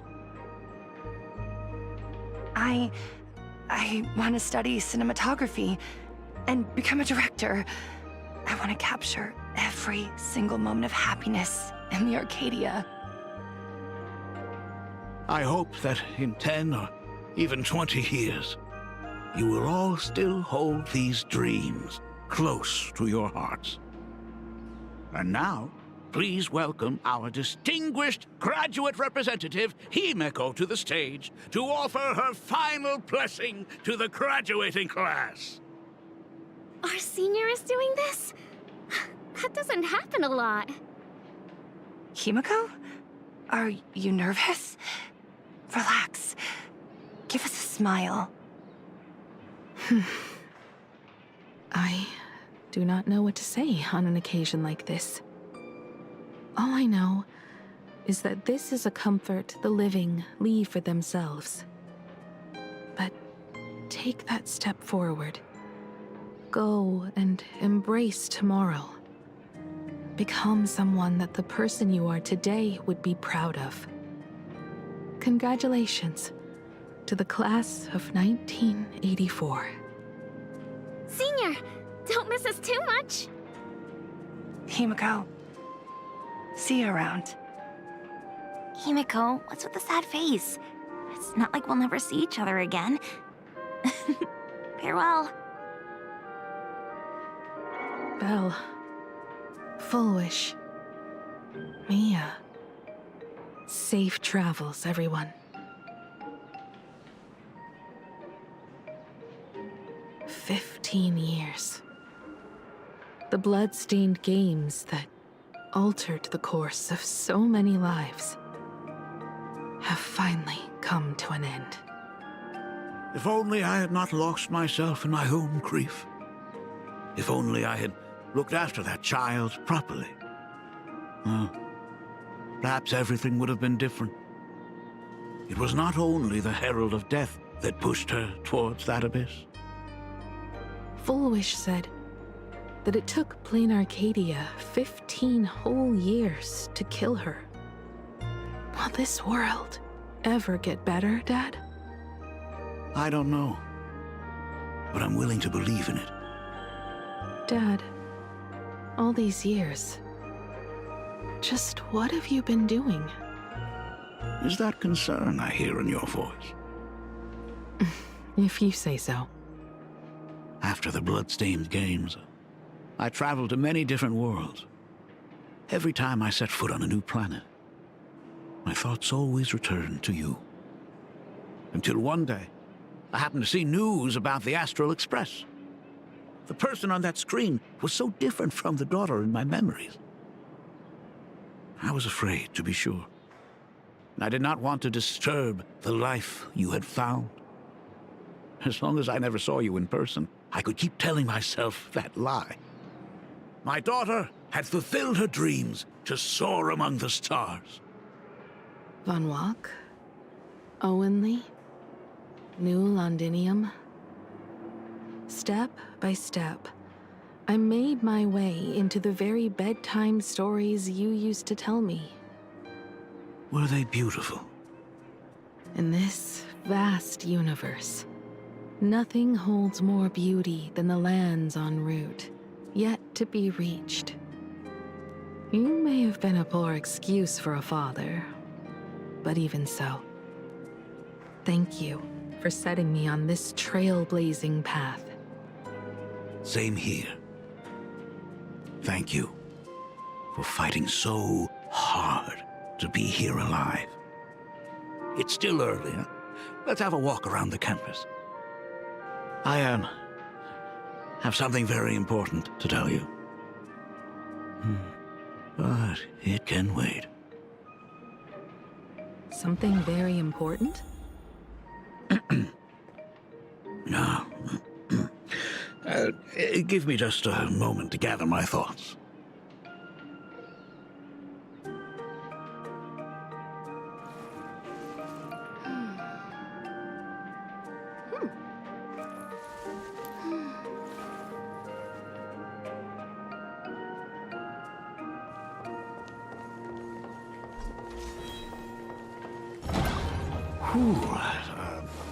Nice weather today.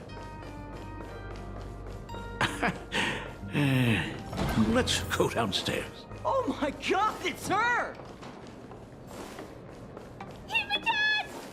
Oh my gosh, I'm such a huge fan of yours! Senior Himiko! Oh wow, she actually looked at me!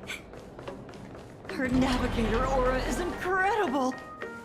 Astral Express, I love you! Like a love song, baby! Baseball Raccoon didn't come? Oh, Himiko is so pretty. It gladdens me that my daughter is so popular. But you're all supposed to be in class right now. The Herald of Death incident just ended. It is only right to let them breathe and relax for a while. To think that it all happened only yesterday. Young people really do have a way of returning to their carefree selves so quickly. I suppose it is because they believe the Astral Express will always be there to save them. It brings back memories of you as a little girl. Whenever you heard someone mention the universe, the light in your eyes would outshine even the brightest supernova. That is true. The very first Imagine I ever brought to life was modeled after the rocket atop the Phantom Moon's head. That little fellow had quite a temper. It was so determined to fly higher and higher. To this day, I still wonder if it ever truly reached the moon. Dad, do you still remember it? How could I ever forget? That thing came crashing down and poked a hole right through Miss Seadrake's tail.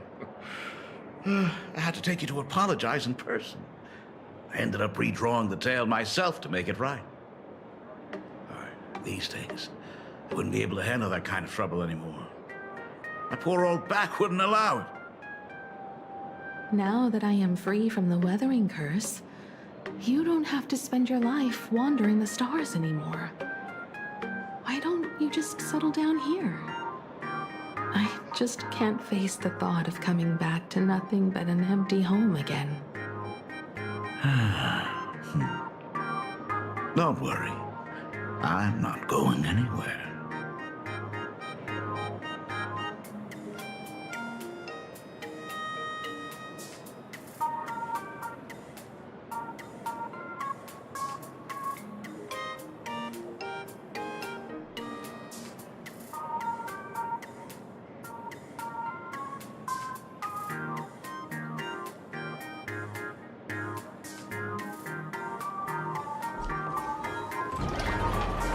The Imagenesis classroom is ahead. Ms. Dolly? I never noticed it before, but on closer inspection, this classroom is so much bigger than it used to be. It must be because of that incident. As the culprit behind it all, you haven't forgotten, have you? Of course. Well, since I couldn't get you onto the real Astral Express back then, I figured drawing you a substitute instead would be easy enough. The principal himself imaginated an express and went tearing across the campus with his daughter in tow. It even made the front page of the Dual-Mention City News back then. Looking back, you were always such a bright and spirited girl. Which is why I encouraged you to reach for the stars. When the weathering curse took hold, did that dream only end up weighing you down? If it weren't for those dreams you gave me, I wouldn't be the person I am today. I'll never forget. Whenever the weathering curse flared up, you would always sit by my bedside and hold my hand, telling me the stories of Sir Camor. That was always your favorite. Whenever your fever refused to break, you would cling to my sleeve, just wouldn't let go. So, I would start from the moment Sir Camor invented the diving device, and go all the way to the second voyage of the Interstellar Explorers. Like clockwork, right about then, you would close your eyes and drift off to sleep. Yeah, that was the first story you ever told me.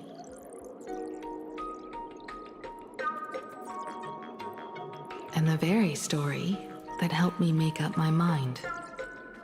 Even if I could never leave this place, if fixing the Express meant sending just one soul to the stars, that would be enough for me. Yet before I knew it, I'd already traveled far beyond anything I ever imagined as a child. I think I understand how you felt back then. Perhaps one day, I'll set down my duties as the navigator and come back to this place too. What about the Astral Express? A crew of the most incredible nameless will keep the Express sailing on. Like a teacher watching their student, or a father his daughter. I understand that feeling. Then your dad will always be here at home waiting for you. So, what is this important thing you need to tell me about? Yeah. That important thing. Dad, are you hiding something from me? I knew I couldn't hide it for long, Himiko. I am sick. What? This isn't the right place for this discussion. Let's go to my office.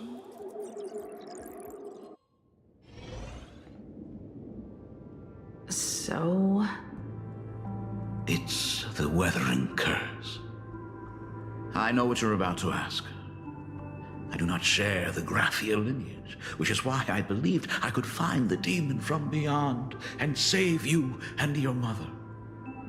But in the end, Ryusuke was just a useless man who couldn't save his wife or daughter, or even himself.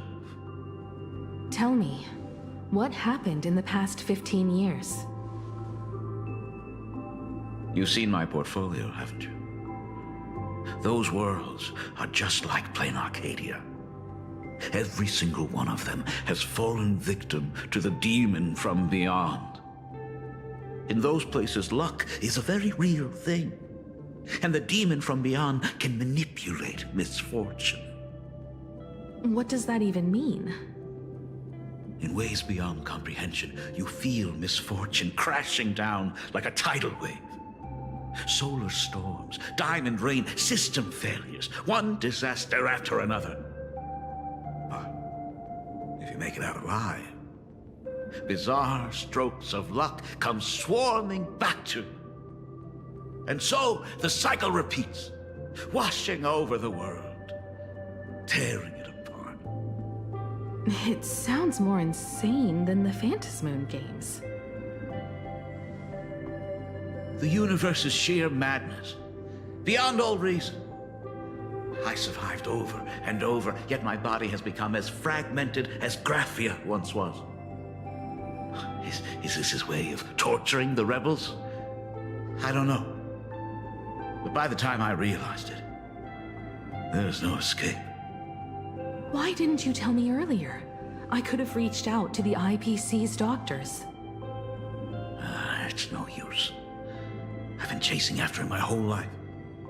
I know him better than you do. Himiko, remember when you first learned to paint?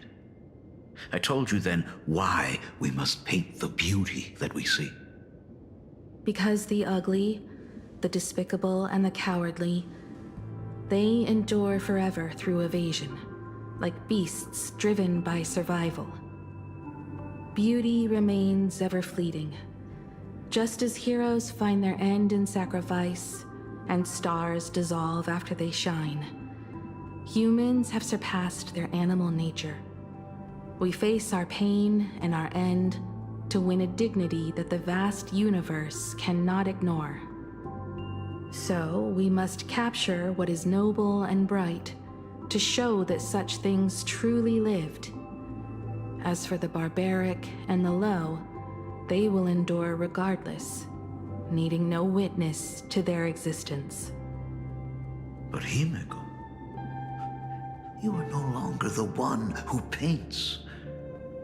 You have become the very splendor that I strive to capture. Fate works in mysterious ways. I'm so glad to see you once more in my final moments, watching you fulfill your childhood dream. You are standing before me as the navigator of the Astral Express. I should have come back earlier. I'm so sorry. No. I am the one who came back too late. I've thought about it 1,000 times. On that final night of the bloodstained games, if only someone had been there to sit by your side. After everything, does this tardy father still even deserve to hear what his daughter wants to say? If you're willing.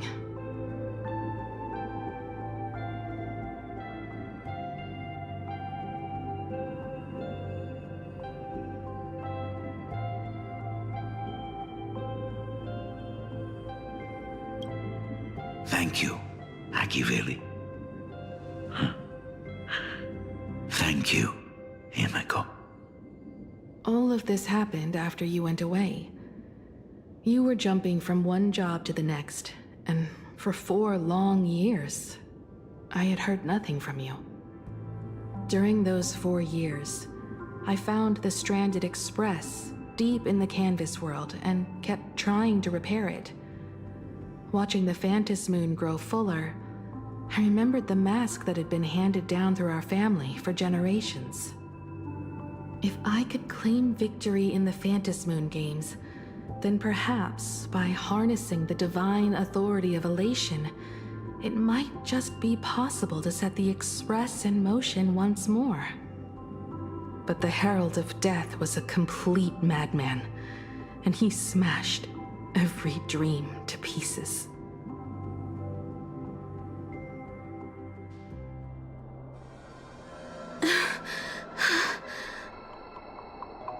These bloodstains. The Herald of Death is heading to Tufbrook. He's already killed so many people. When will it be enough? Himeko, are you afraid? You're asking if I'm afraid? Of course I am. After seeing all that carnage along the way. Belle, Mia, everyone was splattered everywhere. Like spray paint. Twisted and crushed. They watched themselves turn into... while they were still alive. But Himeko, I'm here for you. I'm okay. I'm fine. If I don't stop him right here and win the Phantom Moon games, there will be no tomorrow for anyone, let alone a new journey for the Astral Express. And someone needs to avenge those students at the Academy. That is not your responsibility. If you are afraid, let me handle it. I know hunting down the Herald of Death isn't my responsibility.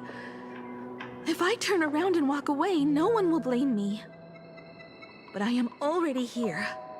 I can't let him get away.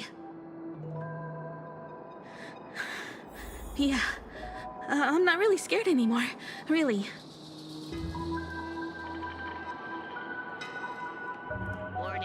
Warning. Rogue supplicant has entered.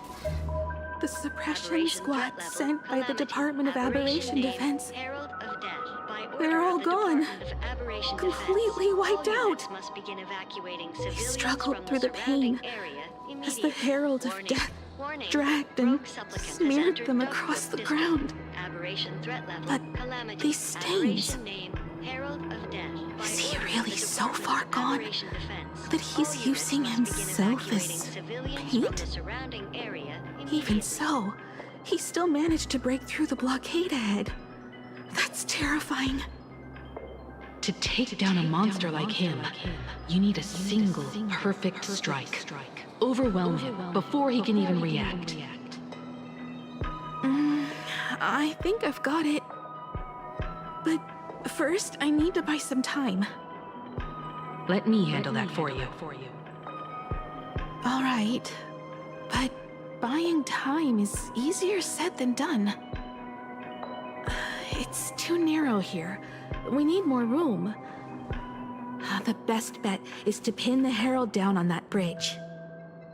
I'll take all the wish power I've gathered since the Phantom Moon became full, and use it as fuel to paint it into existence. The sheer destructive force unleashed from creating a massive object will break him and leave him completely incapacitated. But by doing this, even if we defeat him, you would be giving up any hope of winning the Phantas Moon Games. Yeah. By burning all the wish power, I will be forfeiting my victory. But even if I did win the games and restart the Express, what would happen to this city? To my friends, my teachers, and everyone else? Where would they have left to go? To set the Express in motion with Aha's power, while standing by as innocent people are slaughtered by monsters? To soar into the stars while turning a deaf ear to the screams on the ground? Someone who does that has no right to call themselves a nameless. I knew I should have stuffed an orbital cannon or a molecular saw into the case, using that bigger on the inside Trailblaze tech, just like the Astral Express. Remember that for the future, then. Right. When this is all over, I will have to give it a try. Another body.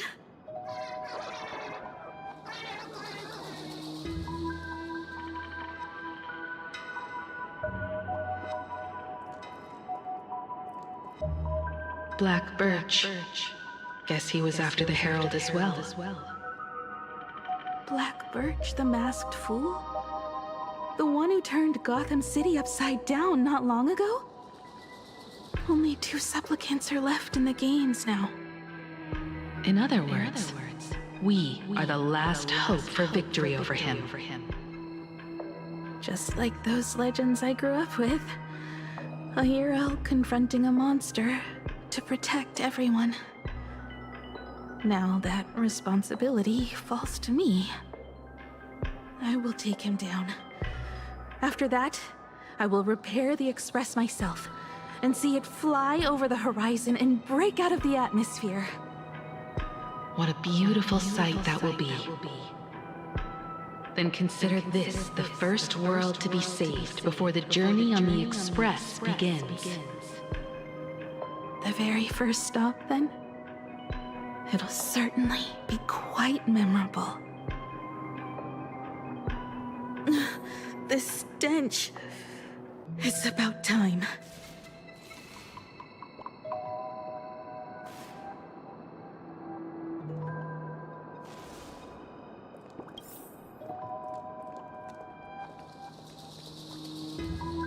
So exquisite!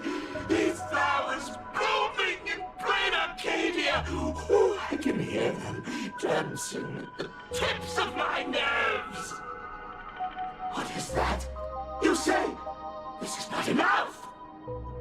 Still not enough! I need more pigment!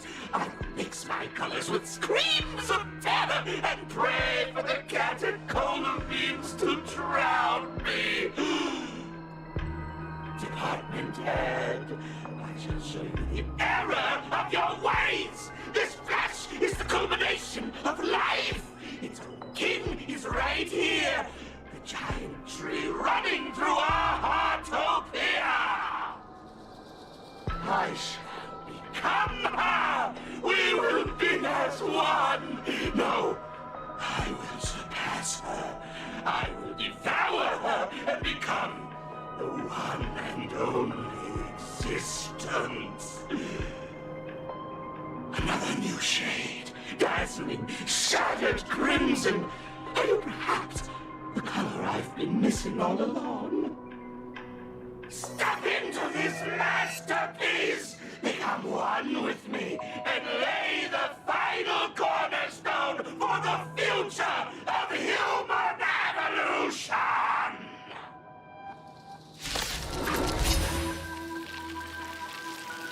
Stop right there. So, you actually conquered the Herald of Death and set the Astral Express in motion once more at the end of the Bloodstained Games. Here, Michael, I believe in your bravery. When confronted by death, you will undoubtedly choose to resist. But you were so frail and sickly. How could you possibly defeat the Herald of Death, who slaughtered every single supplicant? And how could you hope to repair such a massive, stranded express? Well, the answer is clear. It would be impossible for you. That is, unless you had another person helping you. Don't deny it yet. I've been tested by you enough along the way. So now, give your father a little room to breathe. While I was gathering your belongings, I found some of the manuscripts you left behind. There were 2 distinct sets of handwriting upon those pages. Every trace in that house proves that 2 people once shared a life there. Legend says that during the Canvas Age, the grand artist Whitebow painted his late daughter onto a scroll and breathed life into her. Suppose, just suppose, that my brilliant daughter created a likeness of herself, a self-portrait so perfect that it breathed and moved with her. If that is the truth, then every mystery is explained. During that night of the blood-stained games, a girl at death's door and an imaginary she created followed the trail of the Herald of Death all the way to Dovebrook. As a monster bearing Shuhu's flesh and a supplicant lost to madness, Marcus Antali defeated the pair before him without lifting a finger. Driven by pure instinct, he slowly closed in on them. He intended to use their very lives as pigment to paint a new bloody bloom. Little did he know that he was walking straight into a trap of their design. The moment he drew near, a massive iron fist was imaginated from the sky above. It crashed down and crushed into dust. It was the night of July 22nd, 1984, of the Arcadian calendar. A colossal shockwave radiating from Dovebrook district shook the earth. As the dust settled, a strange urban legend found its way into every corner of the world. Over 10,000 sightings reported a giant arm descending from the sky that evening. In the hours that followed, the Department of Aberration Defense confirmed that the Herald of Death was completely incapacitated. Theories were endless. Was it a divine act by Yaha? Or a weapon built by the IPC? No one knew for sure. Yet the silhouette of that giant remained etched in every mind as a testament to heroism.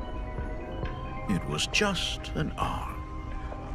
Yet beneath the brush of a girl who yearned for the stars, it became an extension of humanity's reach.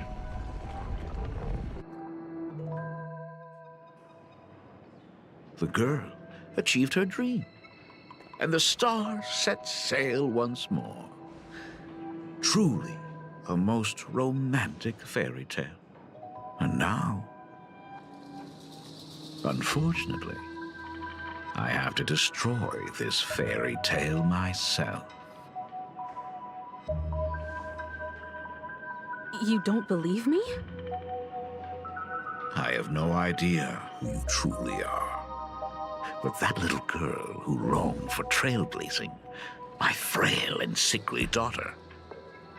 From the very beginning, Himeko never left Plain Arcadia. That is not something you should joke about.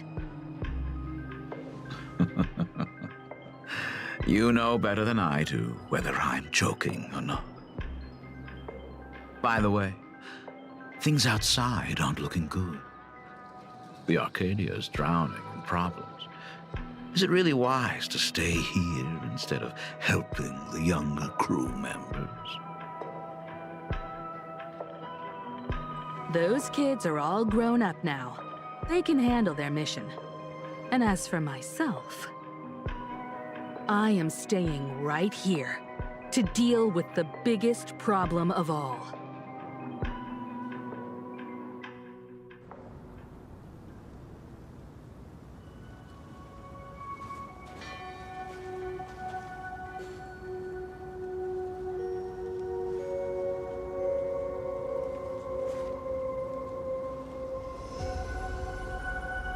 Are you intending to stay here until the outcome is revealed? It might take forever for him to return, or he might never come back at all. Or maybe, if I just complain and say, I wish Blade were here, he'll just show up. Anyway, it was his choice.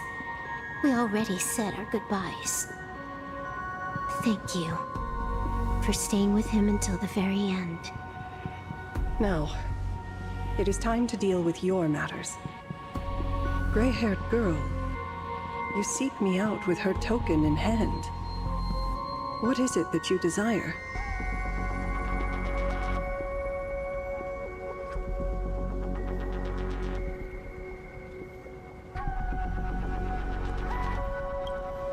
Already told me?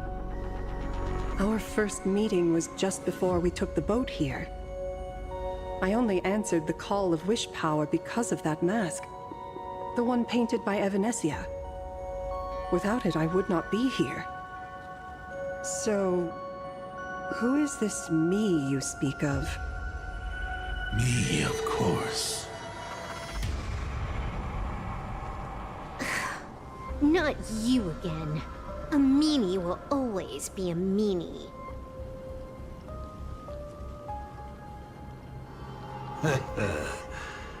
Misfortune and I share one thing in common. We both enjoy dropping in uninvited. The reunion after 1,000 years. Graphia, it has been a long time. Asat Pramad.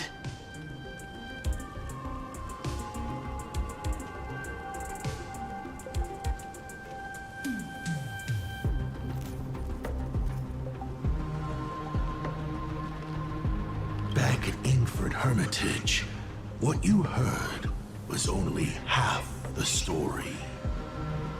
1,000 years ago, amidst the ruins of Ahatopia, I found a baby girl on the verge of death. Her cold, lifeless body reminded me of the legend of Elation. Aha heard an infant cry and burst into laughter. Too bad I never did get the joke. So I came up with a much better one. I infused that child with the power of destruction, giving her the rebirth of a Void Ranger. I taught her to paint her monstrous beasts using the life of the veracity as pigment, all to carry out the Legion's divine will. Graphia, your name was your commission, to paint the world and carve a trace of our lasting glory just before the world meets its destruction. You were doing so well, right up until you saw that express crash. It gave you ideas, Graphia. Unrealistic, foolish ideas. Since that day, I have had nothing to do with you or your destruction. Your failure began the moment you tried to destroy the Express. All you did was turn the spirit of the Nameless into a rallying cry for rebellion. I took the power you forced upon me and used it to save the innocent. You commanded me to record the end of worlds, but instead, I created a sanctuary. So, you think putting on a human mask makes you one of the Trailblazers? How amusing. Look at yourselves. That weathering curse is still eating away at you and your kin. It is the inescapable price for being a child of destruction who dares to betray her fate. World and canvas, a total disaster. Yet you still try to dress it up as a victory. Do you know why I haven't spared Ahatopia a single glance for an entire millennium? Because you bore me. But now, things have changed. Someone far more interesting than you has returned. And unlike you, she is the real deal. A genuine nameless. That is why I have returned. Simply to tell you all this.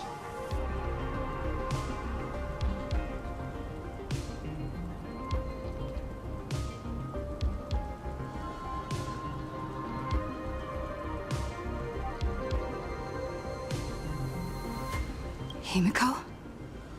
I've had my fill of this drama. Now, I'm dying to see how your face handles my fist.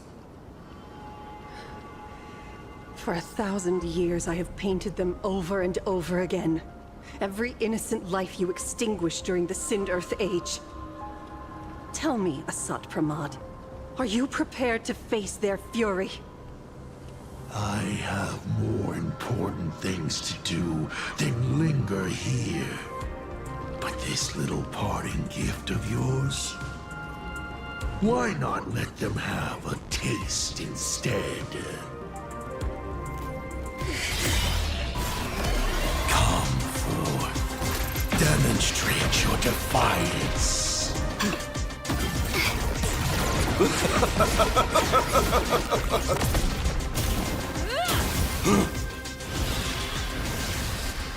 Is it over?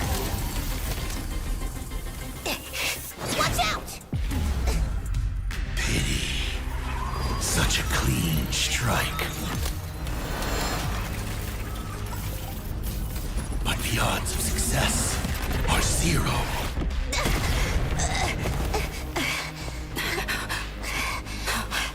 The restraint check failed? A 1 in 10,000 chance.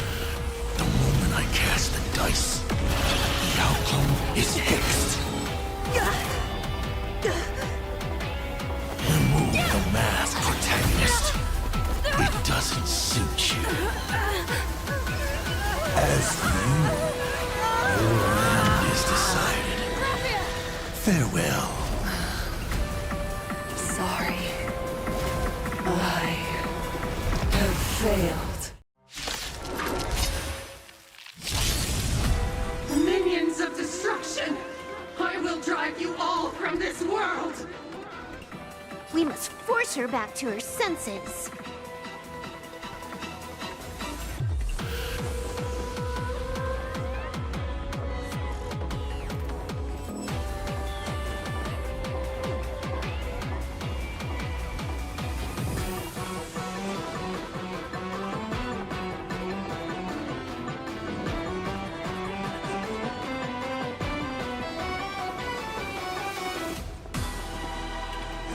Time to play the next piece.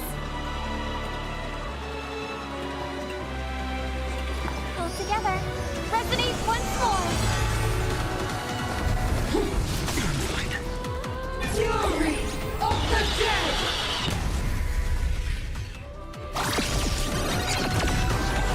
Do we have to go full force? Of course not. That is exactly what that Mimi wants. Let greed devour all! Mavis, dispel the gloom, destroy the much better. The future is bright. I cannot do more.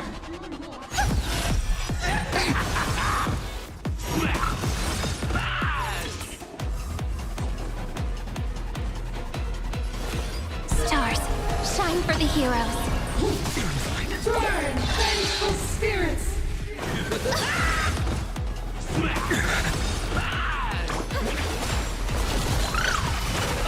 No other choice. Tomorrow! May song bring us victory. Stars echo. No more time. It's my turn to shine.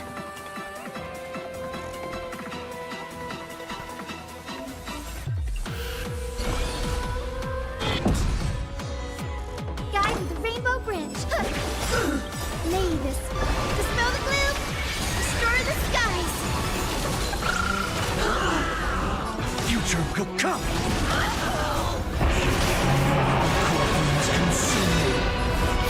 Sun tear the sky! Do or not! Devour offspring! Fight for me!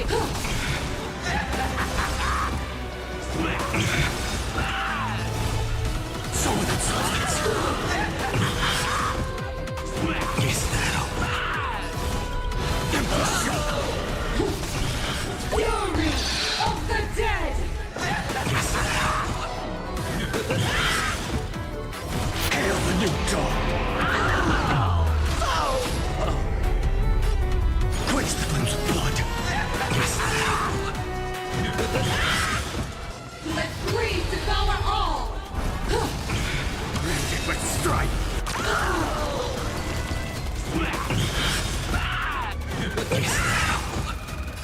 So with its substance! Sun tear the sky! Do or more! Turn, vengeful spirits! Stars burn to ash! Absolutely cannot let you touch this place! Depart once more!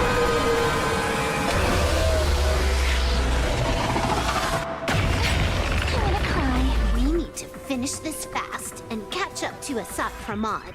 Looks like I have to use level 999 one more time. No need for that. If a sword is needed, let it be mine.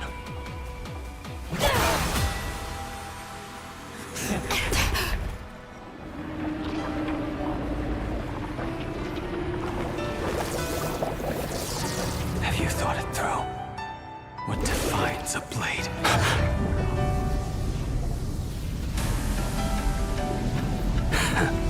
The sharpness that endures, after all has worn away.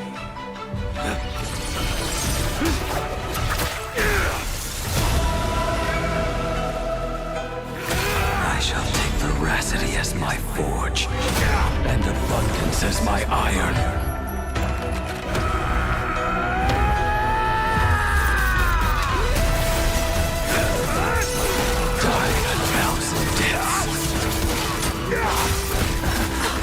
Tempered into a blade!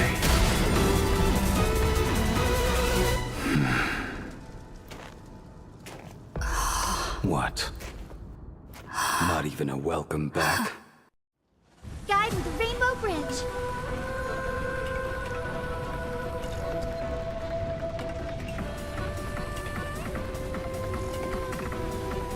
You will serve as the tempering fire! No way! Blade! You answered my prayers! 1 in 10 chance of survival. I choose to survive. What happened to her? This is Asat Pramod's handiwork. We have to bring her to her senses first! You will serve as the tempering fire! Memories waiting to be woken up by a shooting star. Remember me with love. May world-bearing ignite the dawn. Don't blink. May the world be as we wish. May this faint dispel the gloom, destroy the skies. Thank you. And still keep going.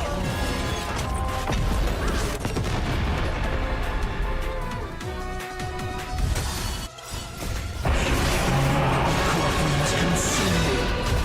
Hail the new dawn. I can't do more. You will serve as the tempering fire! So with acceptance. I can do more. Let blood be hate. Sun tear the sky! Absolutely cannot let you touch.